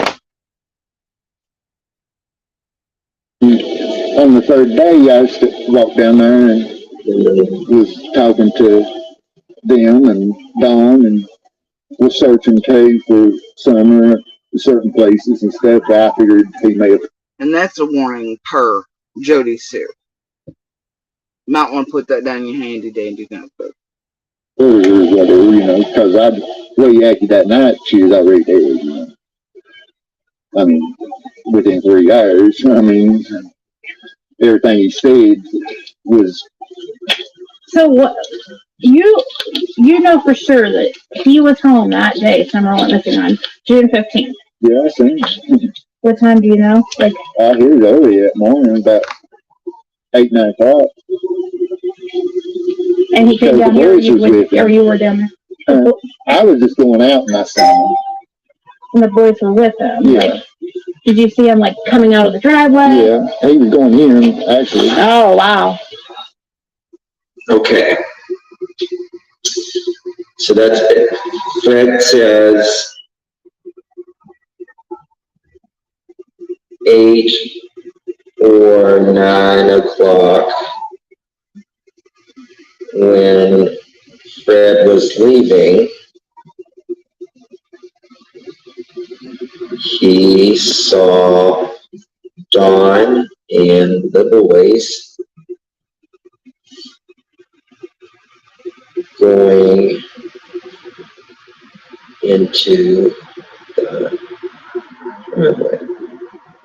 Now, let me ask you guys a question. Dawn, Fred says, you see him, like, coming out of the driveway? Yeah. And he came down here, or you were down there?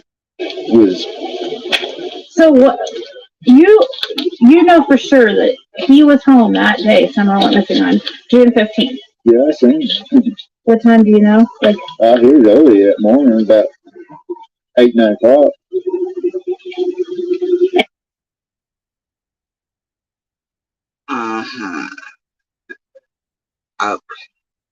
And he came down here, or you were down there? I was just going out and I saw him. And the boys. So at 8 or 9 o'clock that morning, he sees Dawn, even though Dawn is probably clearly at work by that time. He sees Dawn with the boys in the car, leaving the driveway. Even though the boys were clearly home alone. Okay. with him? Yeah. Like, did you see him like coming out of the driveway? Yeah, he was going in, actually. Oh, wow. Oh, wow, no, he was going in the driveway. Never mind, Fred, he misspoke. First, it was that they were coming down the driveway at 8 or 9 in the morning, but then it was that he saw him going in the driveway at 8 or 9 in the morning. Though, it's fine. Carrying on. Okay. So that's it. Fred says, And though Fred just clearly said both things, that he saw them going out the driveway. And 2 seconds later, he saw him, nope, it was going up the driveway. At times, clearly already, that could not be, it's fine. Justin's gonna pick one and put it in his handy dandy notebook. I'm gonna bet he doesn't go up/down in the notebook.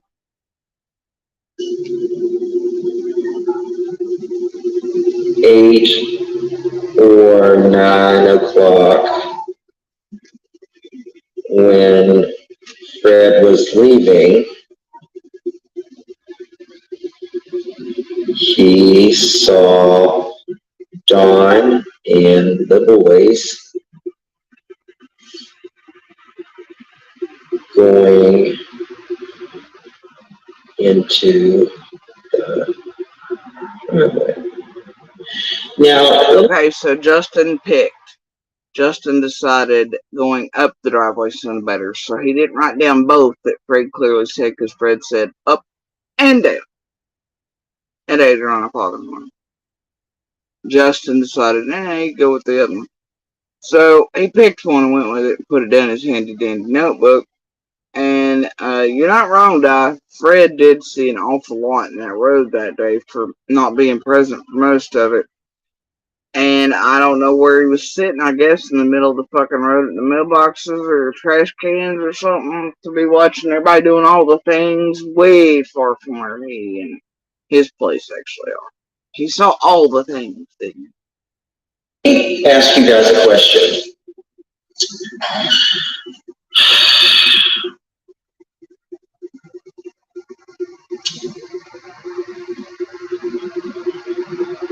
CPS was just at Don and Candace's house.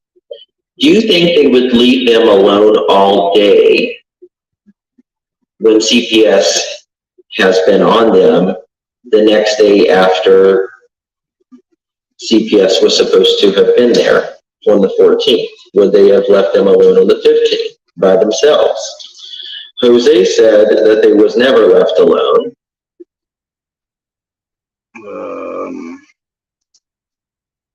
Okay, we're back to the Jose, who was adding on an extra like 5 months of time. He wasn't in there after these tragedy pimps paid whoever it was to come back online and add extra shit to his story, much like they pay for everybody who does their interviews to add on or put in extra little bits.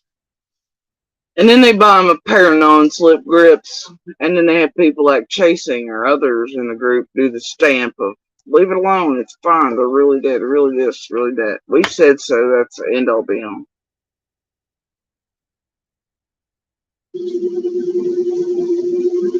Fred is saying that he's seen him with Dawn going into the driveway.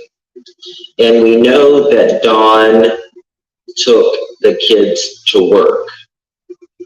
Whoa! Nobody at that job or otherwise have ever said that, and actually everything's been said the opposite. The boys were left alone that day. Even Candace Senior, Hunter, Allie, the rest have said the boys were alone at home that day. But now Justin's like, is saying that he's seen him with Dawn going into the driveway. And we know that Dawn took the kids to work. no, that's, whoa. Wow. Wow, bro. Before, while he was working. He didn't leave. Oh, okay. Now he's gonna add the before. Alright, so it's not, okay. I should have listened a little further, but granted, you never know when he's gonna pop up and do some shit and then put it in handy dandy. He said, we do know that Don did take the boys back and forth to work. So, okay. Yeah, he did off and on. No, at home, he took them to work. So, guys, I'll be right back. I'm going to take a... I was still commenting in chat and fighting off idiots. And then somebody asking about a blue couch. So, he has to take a break real quick. 2-minute break and go tinkle. Bladder is full. So I'll be right back. Tinkle. Talk amongst yourselves. Now, let's see what Jody is. There's some people and questions in there.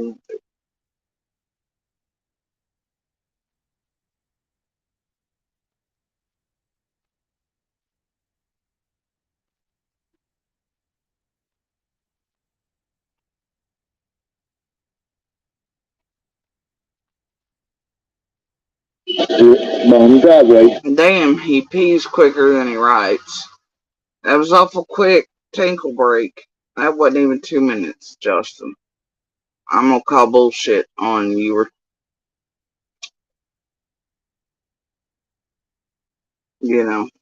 tinkling. You were up to something else, though.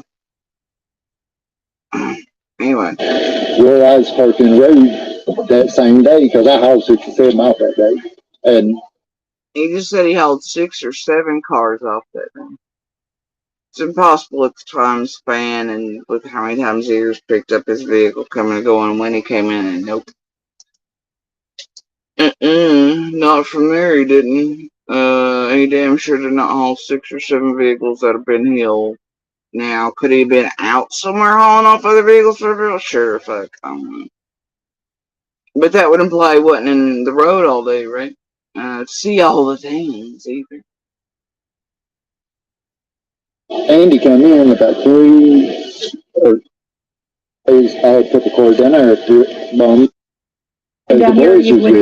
Now it's back to Andy again and the 3 o'clock thing. Holy shit. I was just going out and I seen him.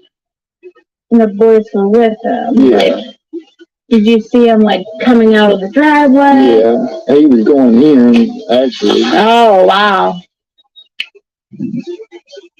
But see, back Andy was in here because I had done the 165 and 67 days. I had put the car down there at the bottom driveway where I was parked in the road that same day because I hauled 67 miles that day.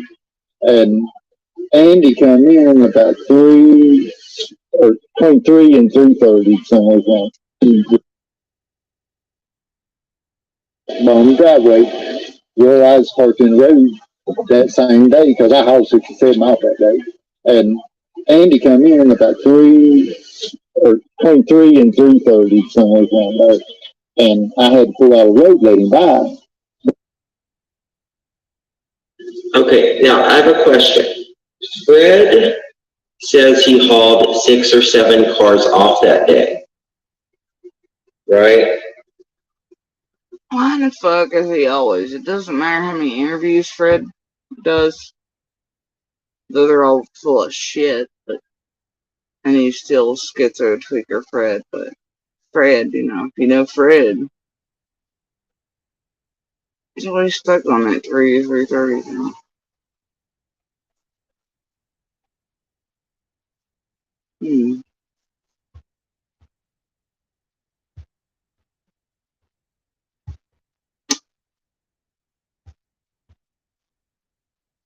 Weird.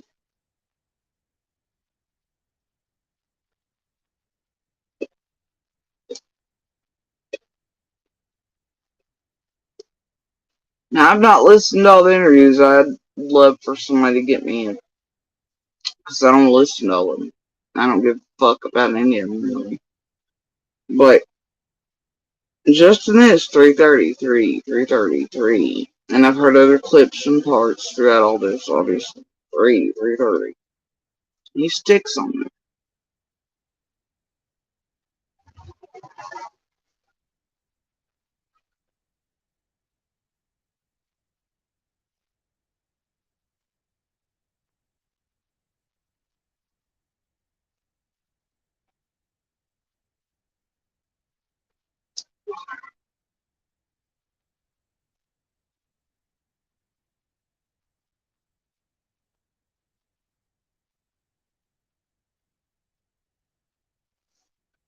See, that has to be the time frame and other things happening.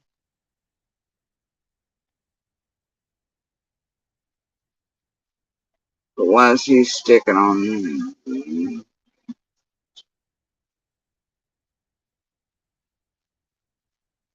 You have key things happening right there in the time period. And Fred's sticking on it too, though the only thing he should know is offline that Candace and them would have come in between that period. So maybe that's why he's sticking to that. Because that's what he's learned offline, but after his nose has been stuck in that motherfucker about like Candace and Dawn's was in the beginning.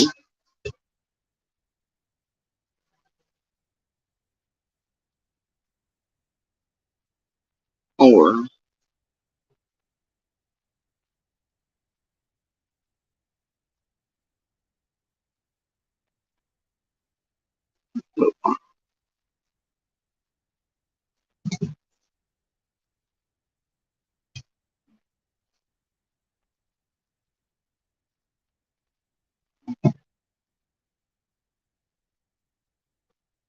wouldn't have been that either.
Just put him out. So what the fuck you said? Come in about 23 and 7 miles that day. And Andy come in about 23 and 3:30 somewhere down on the driveway where I was parked in the road that same day because I hauled 67 miles that day. And Andy come in about 23 and 3:30 somewhere down there. And I had to pull out a road, let him by. Okay, now I have a question. Shut up, Dustin. But see, I had took a car down there after my house 67 miles that day. And Andy come in about or I had took a car down there after my Down here, or you were down there? I was just going out and I seen him. And the boys were with him. Yeah. Like, did you see him like coming out of the driveway? Yeah, he was going in actually. Oh wow. But see, back in with him here, because I had done the 165 and 67 days. I had put the car down there after on the driveway. So he's putting cars bottoms of other driveways, which are pretty closer to. And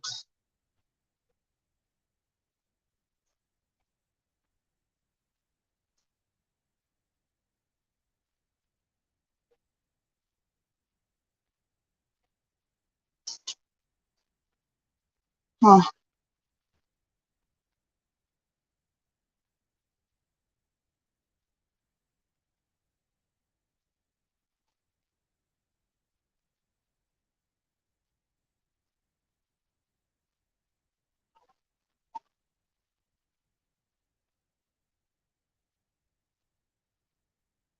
Make sure to get that.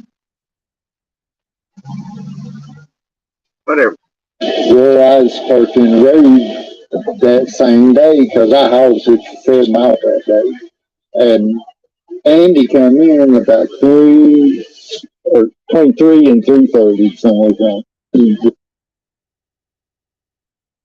on the driveway where I was parked in the road that same day because I hauled 67 miles that day.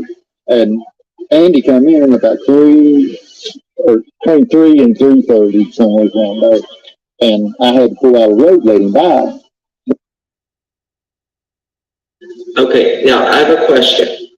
Fred says he hauled 6 or 7 cars off that day, right?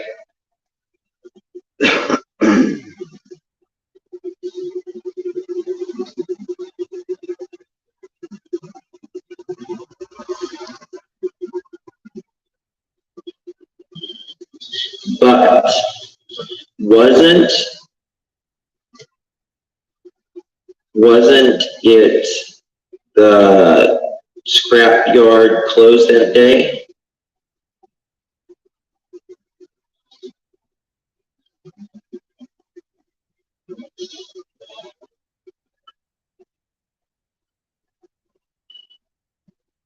Why would it be closed on a Tuesday though?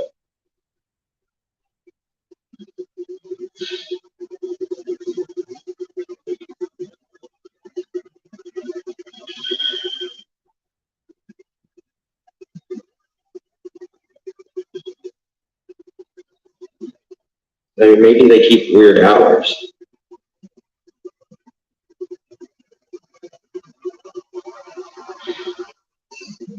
The events from that day, in my opinion, will be held tight by all until it is ready to be released. But see that truck, I had to pull out a road up here when I loaded one, when that truck went in.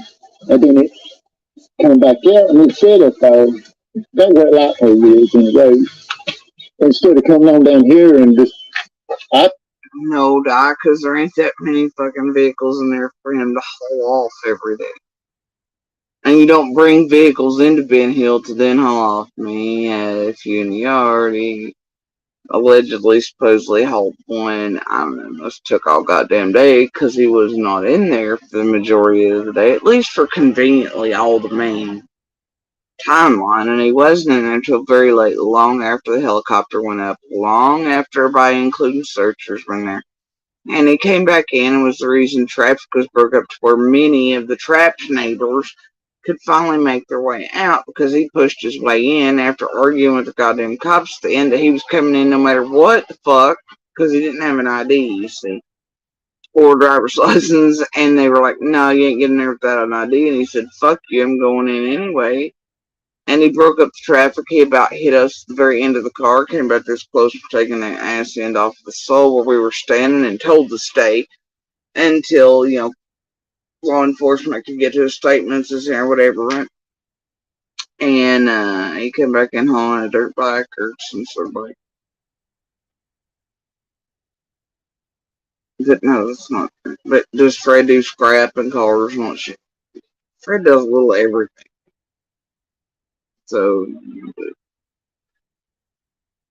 Fred knew amount of cars, the magical number of cars, but that he had moved others to other driveways first before whatever.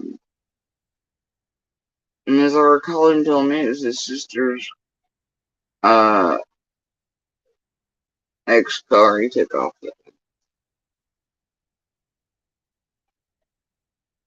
But yeah, and let's not forget, like woodcutters and brush cutters were in that day. They cut out a little early, but they were in a spot to have been able to see, and so were all kinds of other people. How many times Fred went in and out that day?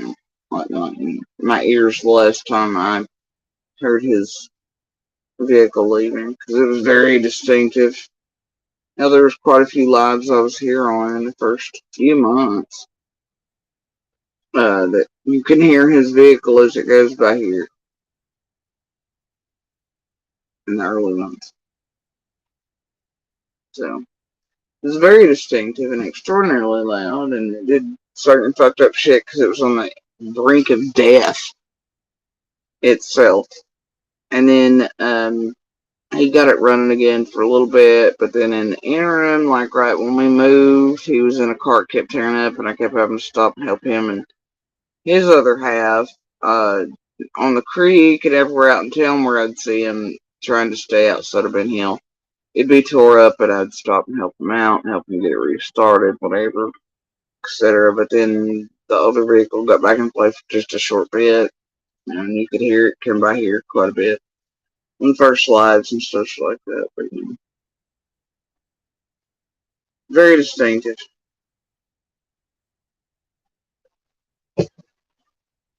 Anyway,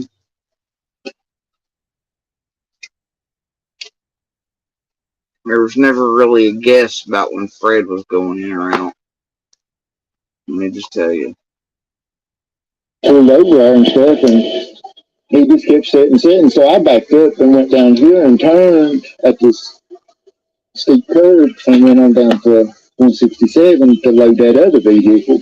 And that truck didn't come out for a long time. I didn't think about it at that time, see. But Andy, he come in that little silver car they had. And see, like I said earlier, then it becomes Andy came in the little silver car. Earlier it was Andy came in my mom's truck. Then it was this, that, and the other. He can't remember that one truck's color, but it was only one truck that was in there today, but he can't remember the color. But then suddenly later on it was my mom's truck.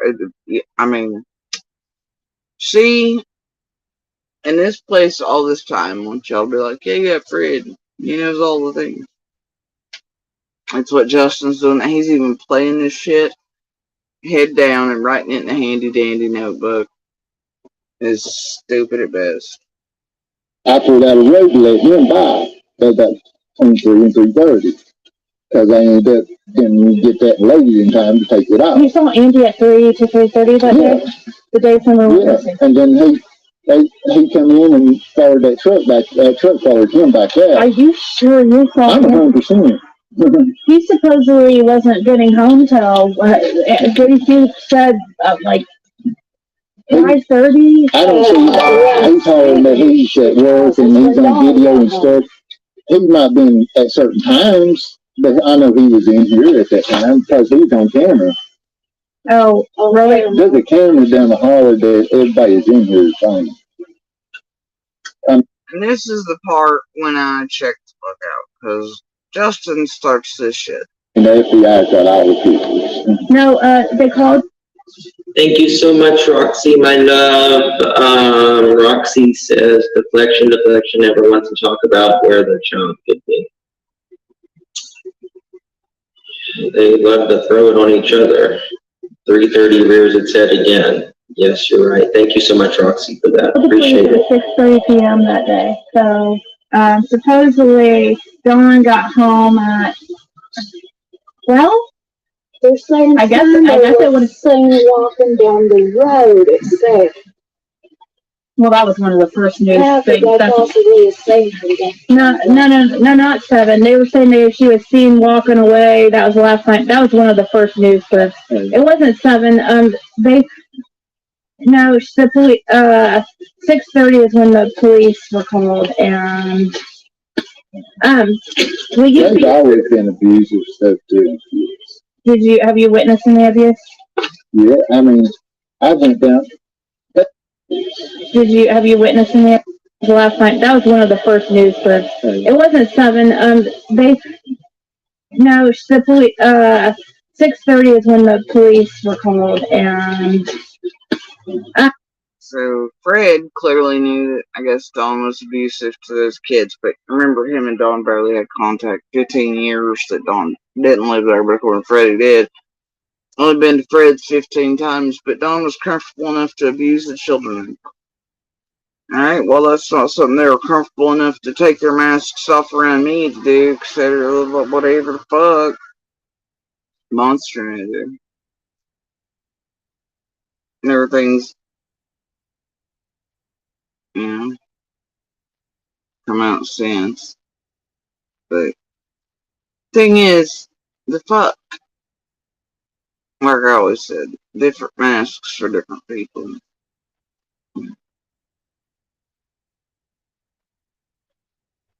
They've always been abusive stuff too. Have you witnessed?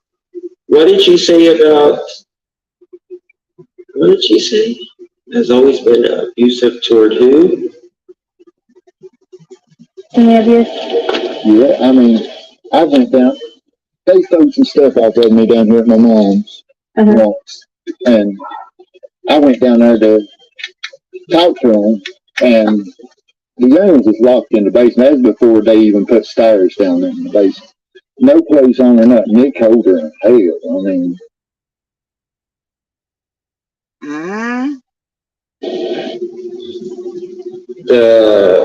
He says the kids.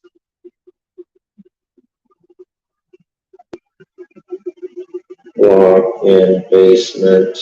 Now, I can tell you that as long as I've known them to live over once they introduce themselves, there's been those stairs that go down to the basement. As long as I've known. Now, if Fred was there at any point, that would apply. Him and Dawn had been hanging out a long time before.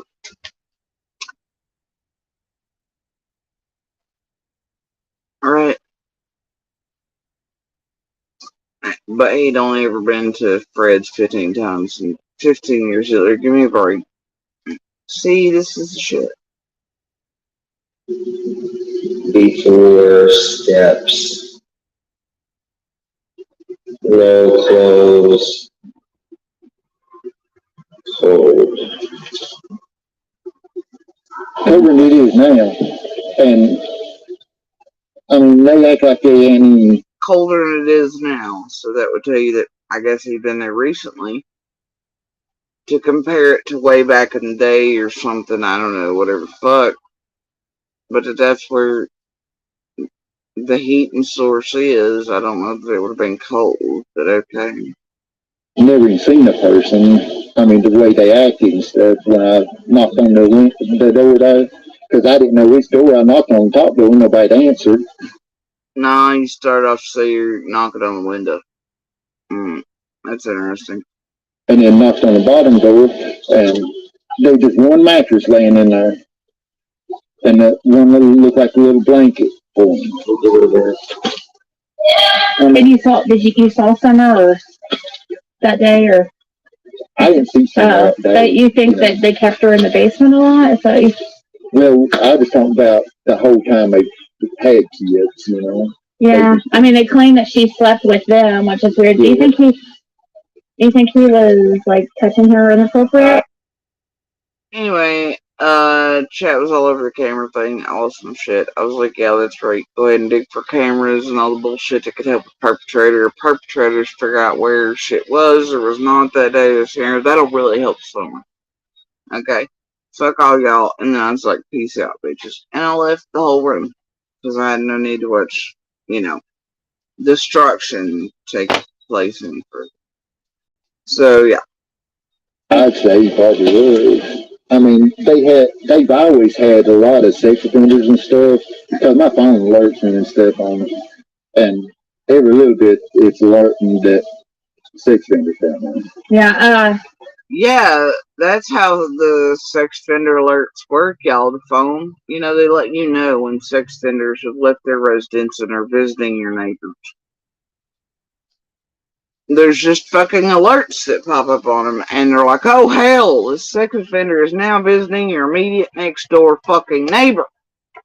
Yes, that's exactly how that works. That's how Fred knew that Dawn and Candace continually had sex offenders at their home. Was the alert system for sex offenders alerted him to the fact that there were coming and going from Candace and Dawn. Damn, wouldn't that be nice? Shit, we need to put that in action. Somebody get a hold of the 1-800-DO-THIS number. Tell them we need to make that a thing. Because, boy, wouldn't that be lovely? I mean, because I'm all for locking motherfuckers on a bracelet for the rest of their goddamn days. It tracks them in real-time location, whether they're still on probation or not, for their shit. And just on the registry, I think known locations and where they're at. It should be like a little dots moving on a fucking video game. Like, I want to know where all their asses at are all the time, but problem is, it's not really the ones you see that are on lists that are the goddamn problem as much as the ones you don't see, don't know about, and aren't on lists yet. Because those on lists are subject to a lie detector tests at any time. They have certain rights taken away from them for the rest of their lives, and that includes search and seizure. Police can enter their residences at any time, question them, take them in whenever the fuck they feel like it, and confiscate whatever the fuck they like 24 hours a day, do whatever the fuck they want to, really. So, but I would love bracelets on them that just track in real time so we all know where the fuck they're running amok at inside the community or visiting parks or anything. I mean, honestly, that would help a whole lot of them and put them back in prisons where they belong for violations like going and visiting places on purpose. Now, I honestly don't know if they should be even allowed at grocery stores most of the time. Because children and shit there, and they just kind of hang out. Kids farms around and get their joy. I mean, there's lots of things they can still do that skirt. I don't like it. Just how I feel about it. But, yeah.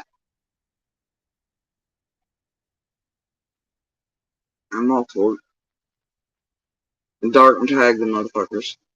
So anyway, watch them in real time, GPS, Google. Like, it ain't that hard. Let's do it. But according to Fred, that already exists. And your phone alerts you. Y'all ever got an alert on any of your devices saying, hey, a sex offender's visiting XYZ or near you or whatever? Visiting your neighbors, visiting whatever, hanging out at the grocery store, any of that shit? No, I don't think you have, because it doesn't exist. It should, but it doesn't. So obviously, you know, Fred was aware of all the sex offenders hanging out or going back towards Donna Kansas, but because he was hanging out there too, they were all hanging out.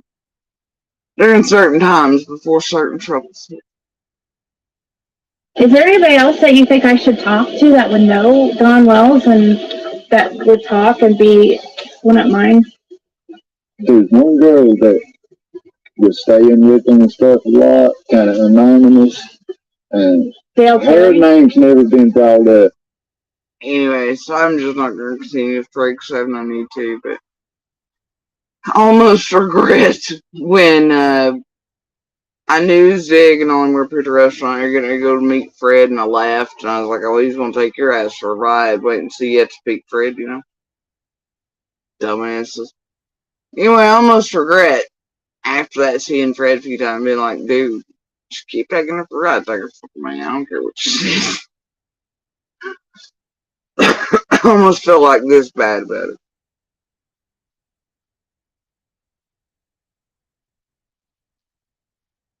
Almost. Like, whatever.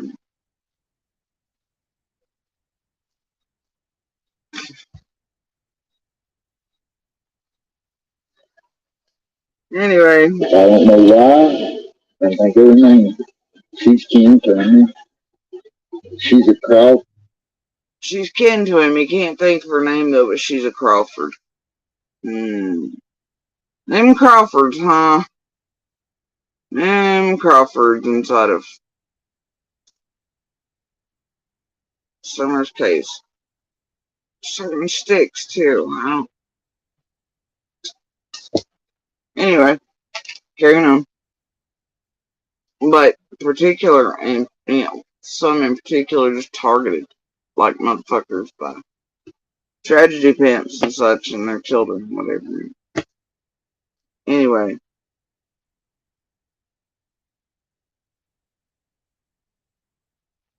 Just like whatever. I'm gonna stop right there.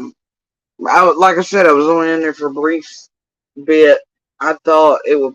I didn't realize he played it that long prior to me coming in there.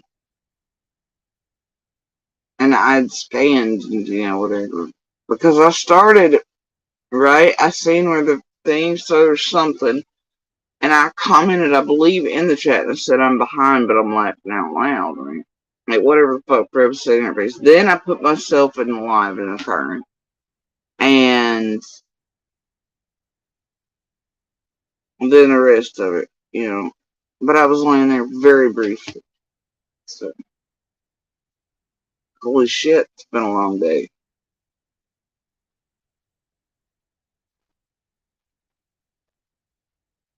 There we go, the KK bullshit.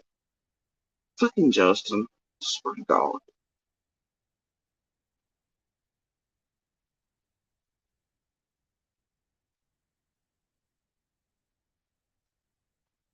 And after watching that today, that thoroughly at least, from that part onwards, I'm thinking wrongly that I'd be in here first. No, but no, and the piece that I was actually mainly concentrating on, which is that Fred and the RN thing, that I was like, hell no, I didn't say that. That was really my main thing, but we got lost in the Southern Driveway. But now I'm just hella pissed at Justin.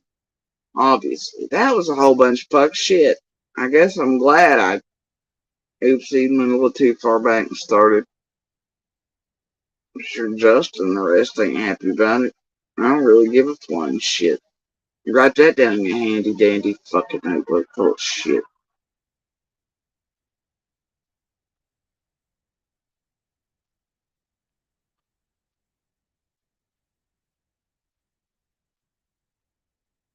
And triplicate even. And then laminate that motherfucking shit and staple it to your forehead.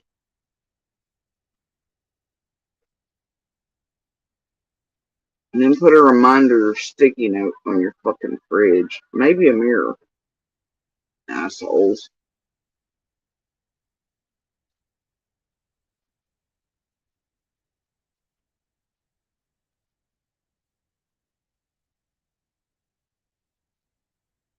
God, fucking hive over here, bro. They're nefarious. Dirty deeds done dirt cheap.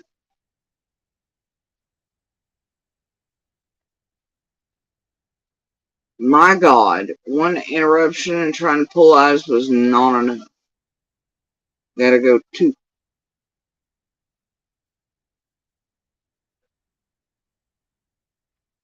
Why the hell is Summers pick on that?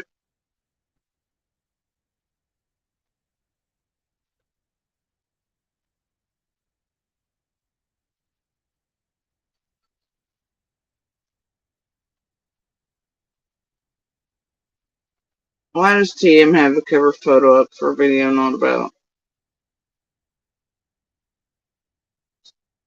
Summer and needing full help from the drama community? Oh wait, it's probably about the receipts and finding somebody has something to do with the penny bullshit. Oh God, it's handy dandy notebook and Ziggy and I don't know, whatever, and somebody. Shit, gotta build handy dandy up today. Aw, they're mad. I'm shitting on handy dandy. I gotta make sure more eyes are on support of handy dandy than are like, wait, what the fuck is handy dandy doing to our minds and souls with this handy dandy notebook manipulation? Bless them. Wasn't there a certain critter that came back through here and chat in between these two lines? God damn. Yes, there was. And then another one again. Oh dear. No, that never happened around here. Anyway.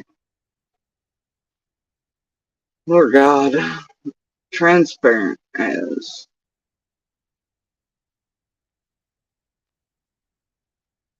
Oh, look, great. Imagine that. Yikes.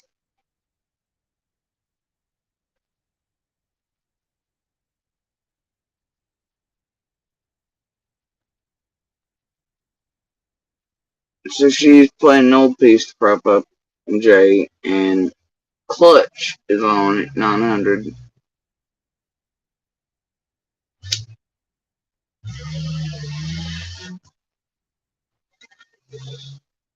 And it's been running for 3+. Weird, huh?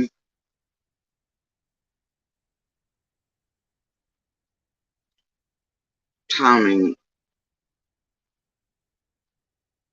And Jay's been on for, oh dear, I did it. I done lit it. It's fun. I was going to like taste. It's funny. So Jay's been on for 3 hours now. TM's lit up again. And that tastes about as well as that did. My timing tinglers are a little paranoid. TM's featured Jay as well.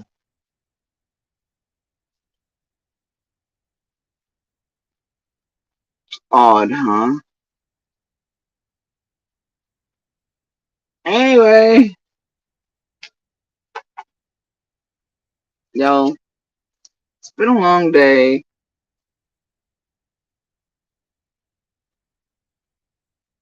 I'm gonna light a cigarette the right way.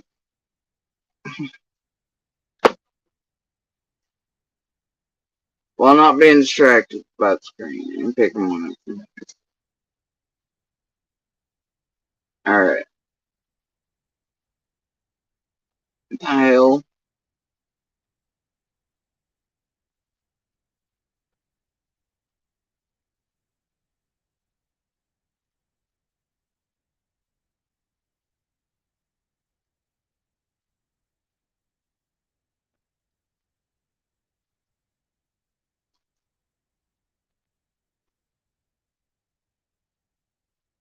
Oh dear.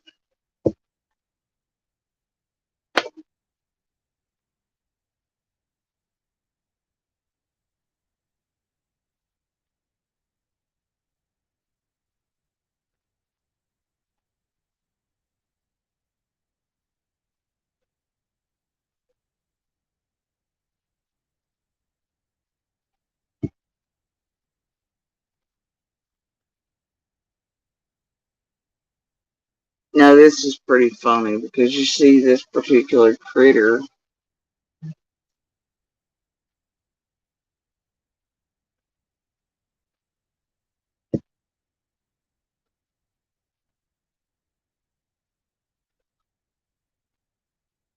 Has been threatening me for days.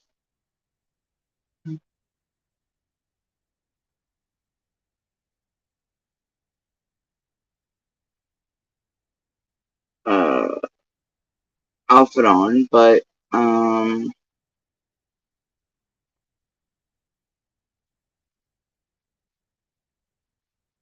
it's changed the thing again. Y'all remember this one? Yeah. Bless it. Okay, so this one.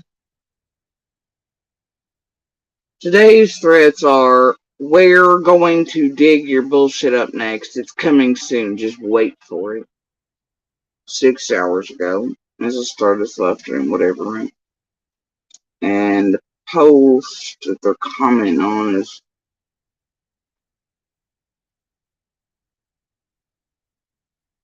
I don't know what the fuck.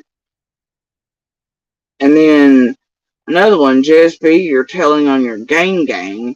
You're just like Don Wells, telling everyone but leave you out. Bullshit. I see you in Chase Live. Ha ha ha. You're the head scammer. Yeah, okay. Bullshit. I don't think I was ever in any of Chase's videos, lives. Nothing he ever did. And then JSB, you're in it too. Andy, Dawn, Candace, and a bunch more had you meeting at Dawn and Candace's house, Cam and Allie, but you left Benny and Tiffany out of your little meeting to scamming people out of money. 10K to 50K. What's For what more drugs and meeting in the woods, you sick and dangerous. You hanging on live with them too, so put you name in it too. Alright. Now, some of y'all are gonna be able to put together this shit. So I'm just gonna put the link over in the community tab. You'll be able to see the fuckery. Not that they've put on my shit, but what this one was the other day. Cause y'all wanna keep trolling and threatening me and saying shit like that, but I got 'em gonna put you on Front Street. So,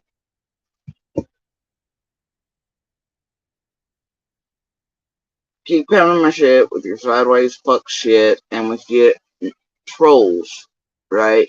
For you fucking tragedy pimps to try to make me feel some type of way and be like, whatever, right?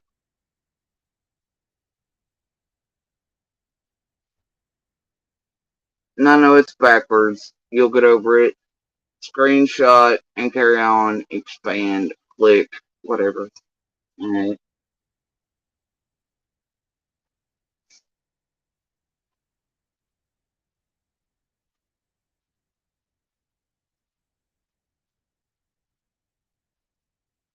And then I've got somebody being like, something about, do you have proof this is evil Abe and la la la, and being racist? Look, that shit's been occurring for months now, and the Cash App PayPal, that one does that constantly. Right. And Evil Abe, when we've come in contact in Tiffany Marie's room, Tiffany Marie swears are one of her favorite people. And I've called Abe out for it and such and whatever, and the peanut wagon and all that, you know. Like, ha, it's just a joke. He enjoys doing things like that. So I don't know, dude. Go over and ask.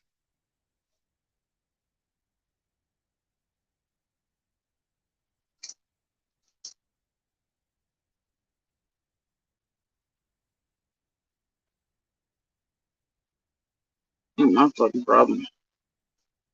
But y'all keep threatening me with little trolls, and I'm gonna feel some type of fucking way about it. Especially as it looks like y'all are trying to move towards another targeting cycle with me again. I mean, there's always a mild one occurring, but carry on, and we'll just add it to your bullshit. Carry on. And my favorite is that this one. Oh, and Robin there 5 days ago left. Are you jealous? Why you worried about it? You need jail money or drug money? And then yes, they're all on Ben Hill, right? You look all healthy to have cancer, world record, right? You remember me mentioning it on live a few days ago? Remember that?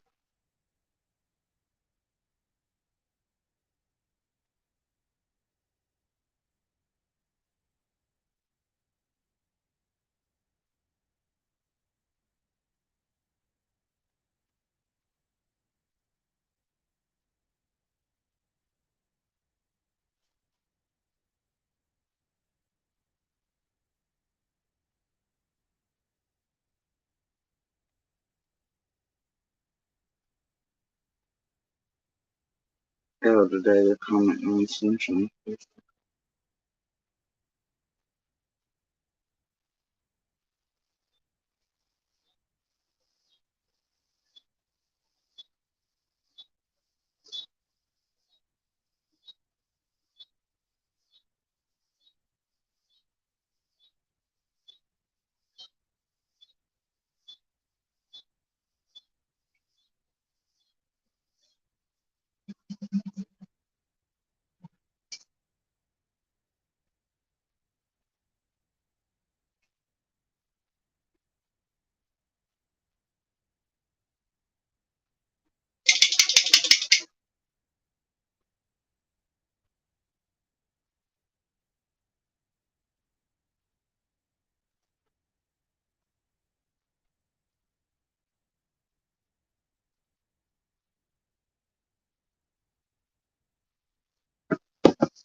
No.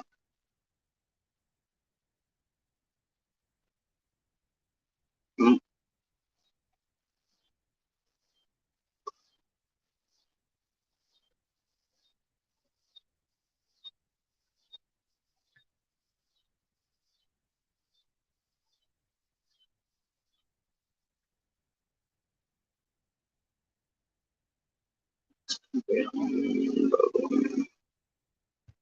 Anyway. Yeah, this back here is just constantly fuck shit lately. But, let me see. Any...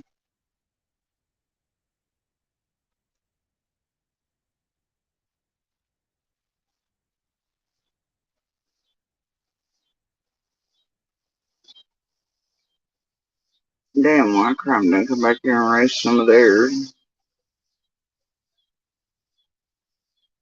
That one's changed clothes.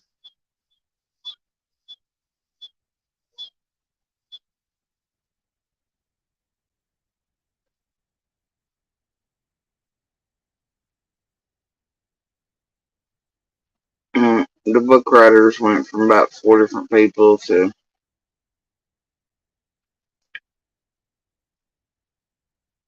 this one now.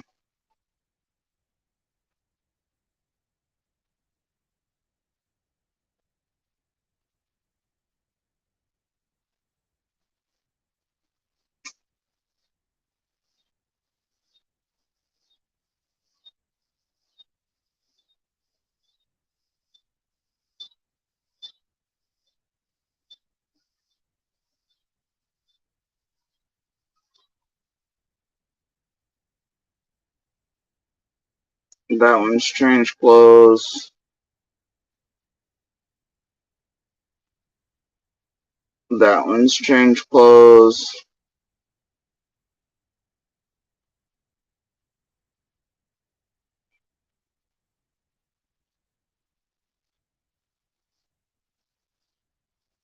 Good lord.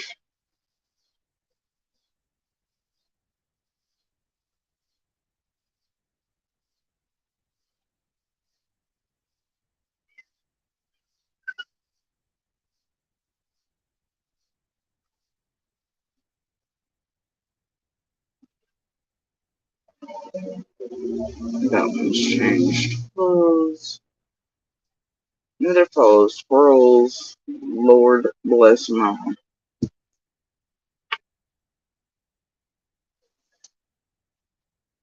Y'all on my damn nerves.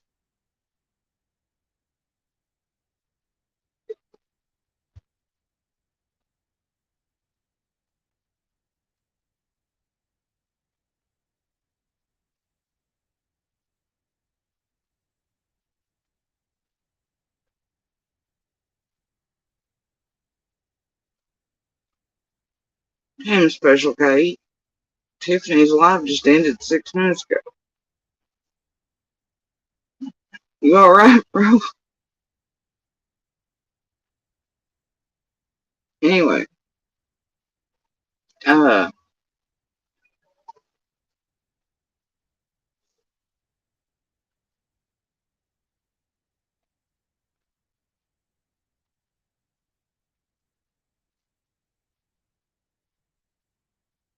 starting to feel like it's time warp up here, bro.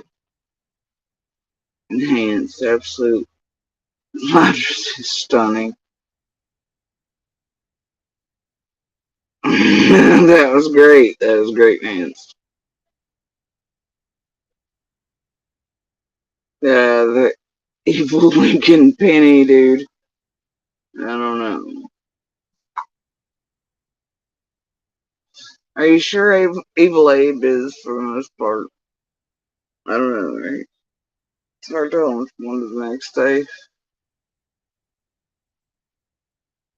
Fucking peanut wagon, burnt peanuts, boiled peanuts, evil peanuts. There's an Abe, there's a Penny. We don't know. They're everywhere. Amok, amok, amok. Anyway, y'all, I'm gonna hop off here and I'm gonna do dinner, spend time with little, maybe you touch a button or two if I'm unlucky or make unwise choices today. Right?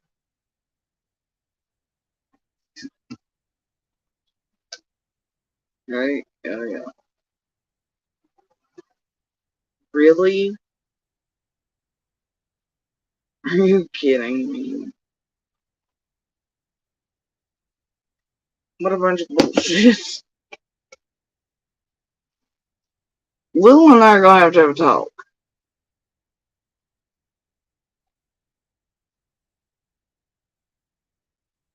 So, oh, bless. Alright, thank you to the person who sent the 20 on PayPal. Much appreciated. Little, however, than fucking my cardigan left something up there. Whatever.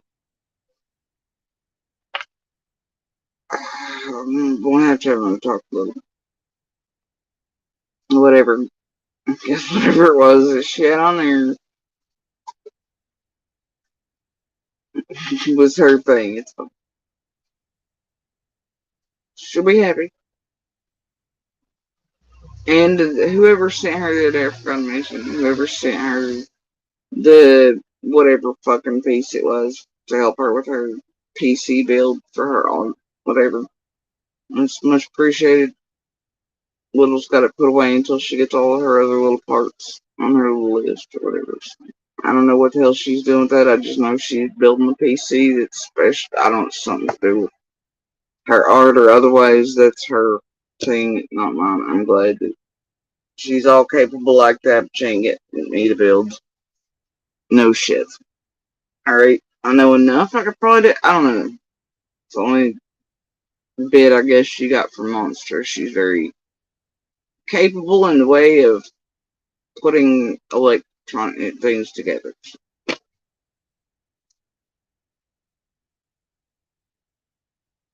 Yeah, enhanced. It looks like this one's Vogue. Something about Vogue. I don't know what the hell it is. I don't even recall us getting Vogue. That's what it looks like it says.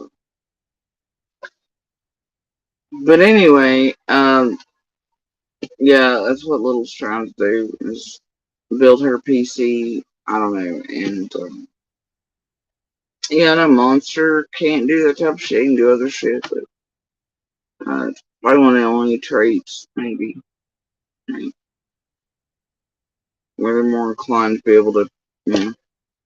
I'm not really the type. I can build a house, I can build a barn, I can do engine swaps, I can work on vehicles, whatever, right? For the most part, as long as my body will cooperate and shit, and it's a model that I know. But, and the kids are the same way. But,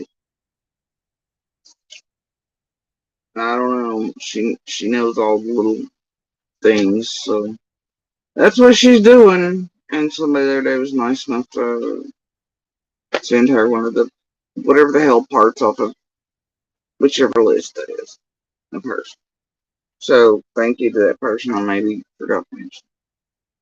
All the little things make the little happy, and like I said, I've told her she can leave lists up there, change them, do whatever she pleases. Since this group terrorized the shit out of her, including with her own monster and stall over Christmases, they made bank off of her to get their little golden ticket and all that bullshit to 110, 125, and everybody. Anyway.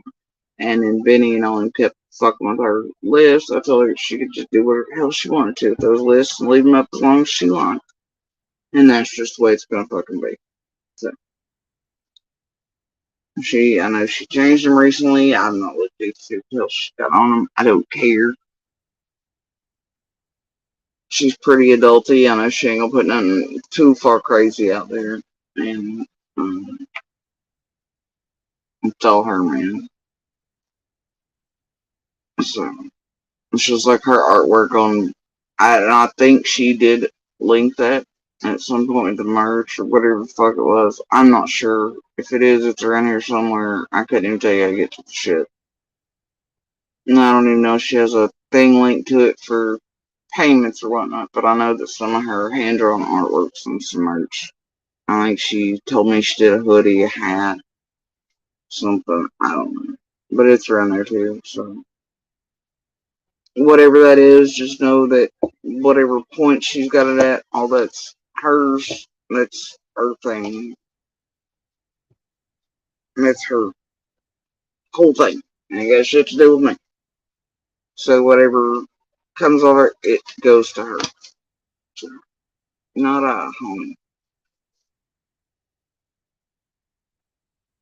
I'm not even sure where the hell it's at.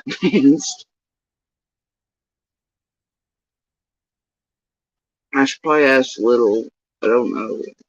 It's probably where I made the same joke merch for AB with the hitting back at and doing the quiet on the set shirt, which is a joke, right? But I don't know what I need to take it down honestly, but it does have a good point though. You shouldn't be telling a child who is not verbally, not very verbal to be quiet on the set and teach them the opposite of what, you know, and you shouldn't be telling women or victims to be silent or helping to discredit their abuse or helping their abusers either online. Or making jigsaw puzzles of someone with cancer and health problems, making a jigsaw puzzle of their disability and all that shit either, but another body malfunctioning with lymphatic fluid building up in their faces. Either way, the quiet on set gets me every time he says it to his daughter. It bothers the shit out of me. And when you have a child that's, mostly nonverbal and you're teaching them to be even less verbal, that's pretty shitty. So anyway, but yeah, I don't know if it's there somewhere. And I don't know if it's in that same place or if it's got a different thing. I don't know. I think our list's around there too. But either way, thank you to the person that sent that the other day for I may have forgotten to mention. Anyway, you guys, I'm my sneezy cat, who's apparently been hanging out at the pond a little too long today. Don't you blame this one on me. I ain't brought any fresh flowers in today for you to sniff late. I was just making jokes because of the timing is special, okay?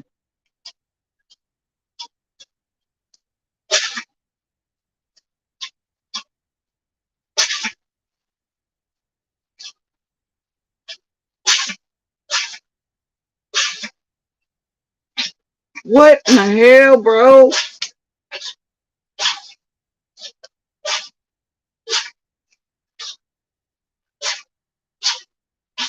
Don't you put this off on me, Ricky Bobby. I am not responsible. I've not brought any fresh bundles of flowers in today. That's what you get for hanging out at the pond and sniffing all the things.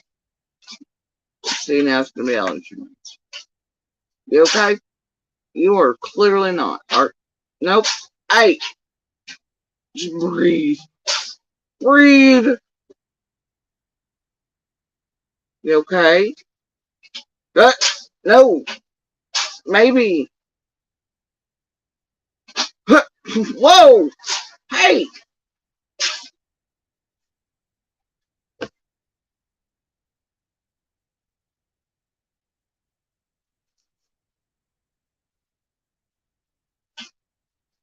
Oh, we're almost okay. And now we might be again. We're not. We are. You good? Are you here for a treat? What are you wanting? Oh, you're here just to say hi to everybody. You want to say hi? Did the cat sneeze on you, honey? See? Hey, you came to say hi. Did the kitty cat sneeze on my baby? Oh my gosh. How awful that kitty cat sneezed on you. Just full attracted. Oh my god. What kind of treat you want? You're here for something. What is it? You want a marrow bone? Oatmeal? You here for oatmeal?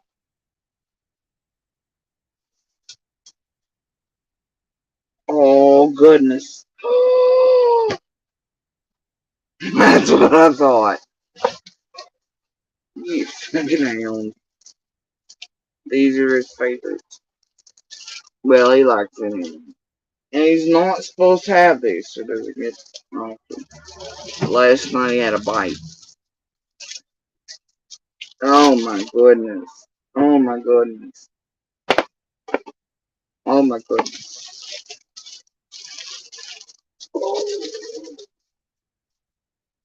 Okay. You can get a little bite. Little bite. Good boy. And that's it. Don't you look at me like that. That's it. Look, you drooled on the damn table, bro. See, now I gotta clean that. Okay, that's it. Get out, man. Uh-uh.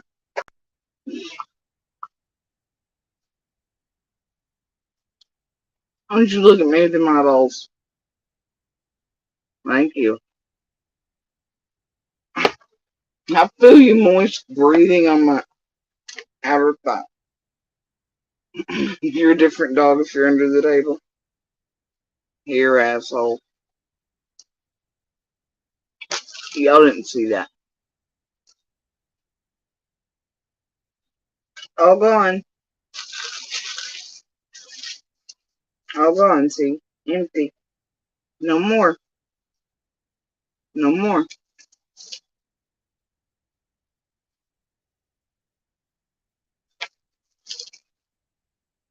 Ew.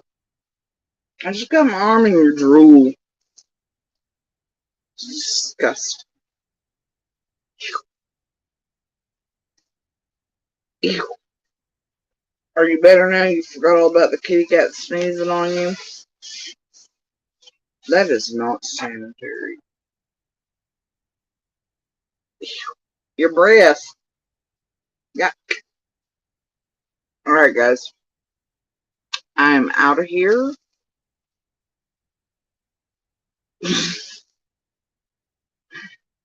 I am out of here.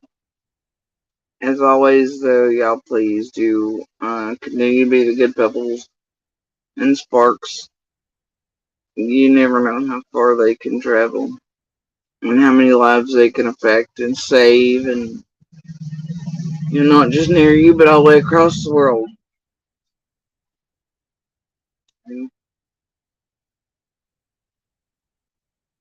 And please do share out the universal hand signal for help /TV hand signal, for help.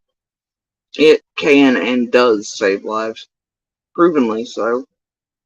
And as always, please do share Summer's picture, information, and call her by name. It is an extraordinarily good thing to do and a tangible way to help find her and bring her home to her brothers and community, and even potentially to find the person or persons responsible.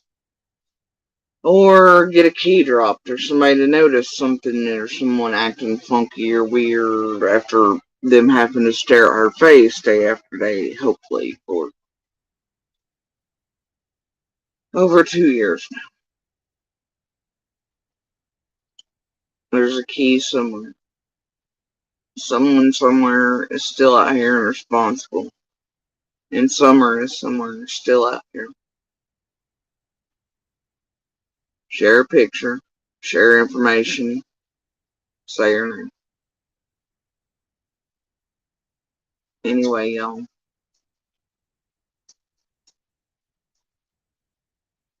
Watch out for these streets and the manipulation and all their bullshittery and their destruction for profit.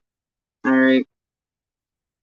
And if you don't like what you're seeing, contact your local and state legislators and these platforms and demand changes. Even simple ones can make a world of difference in the criminal activity online and the things they can harm other people by doing. And Also, open and active cases and all the criminal activity otherwise online, and I mean across the board, even darker places than this, I'd imagine, and lighter places, wherever the criminals roam, like a cowboy song, wherever they may roam. It can help stop some of the fuckery and the money movements that are criminal oriented, not just people online making livings, but the criminal aspect, and that will cut down on real cartel shit, real money laundering, real sex trafficking and drugs that do touch in the background with very real shit like that. And money movements, people will be able to push through all these things. Make sure though that you ask for very precision-based laws. That way they can't rope it up your ass and make them like, tragedy pimps like Lockdown, Molly Golightly, Bullhorn Betty, and Olivia and all them got done in Florida, and then DeSantis used instead of stopping them like the citizens of Florida wanted done around Petito. He used it to take all of Floridians' fucking rights and freedoms away in their way to redress or protest and shit. See the amount of bad these tragedy pimps can cause and cost all kinds of citizens, even statewide, with their bullshittery, even in one case. Well, Lockdown, White Boy Lockdown, MGL, JLR, and Bullhorn are very good examples of that and what they did in Florida and Petito and everything. Very good examples of what can happen and how they can affect even a whole state with their stupid low sub, low count tragedy fucking people on the ground. Anyway, guys, y'all do share Summer's picture information. Alright. Call her by her name. Anyway, y'all have a good evening, good night, good morning. May you find yourself spending it with the ones you love, care about, or doing the things you love and care about. Alright. Y'all have a good night.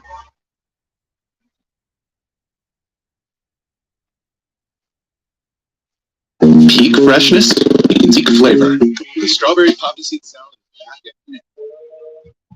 There I get to go with you.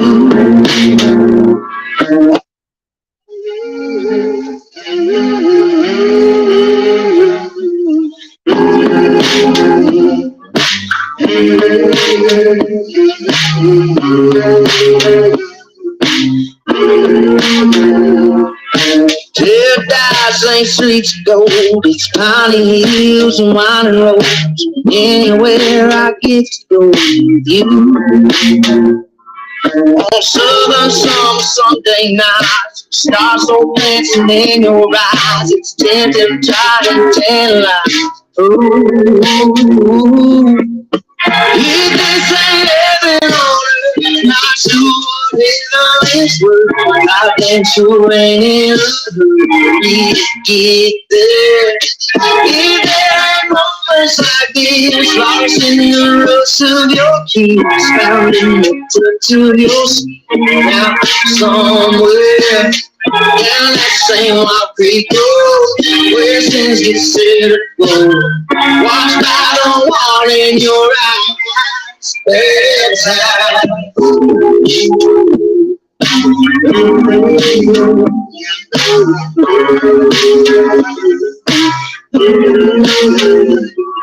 There ain't so for miles around, out here we lay those halos down. Solid feels like high ground. It's only how you hold me now. If this ain't heaven on earth, not sure heaven is worth. I damn sure ain't we get there. If there ain't moments like this, lost in the roots of your keys, found in the touch of your skin, now somewhere down that same wild creek road, where sins get set aglow, watched by the water in your eyes, bedtime.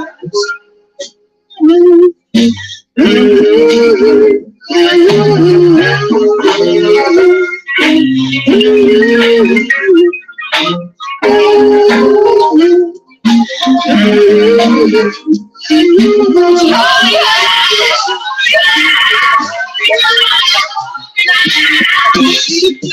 Not sure whatever is good, I can't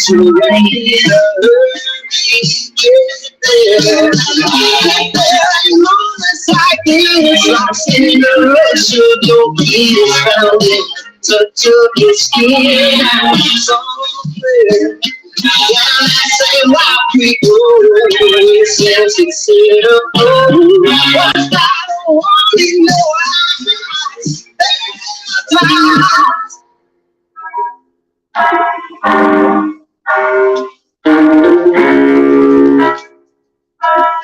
know.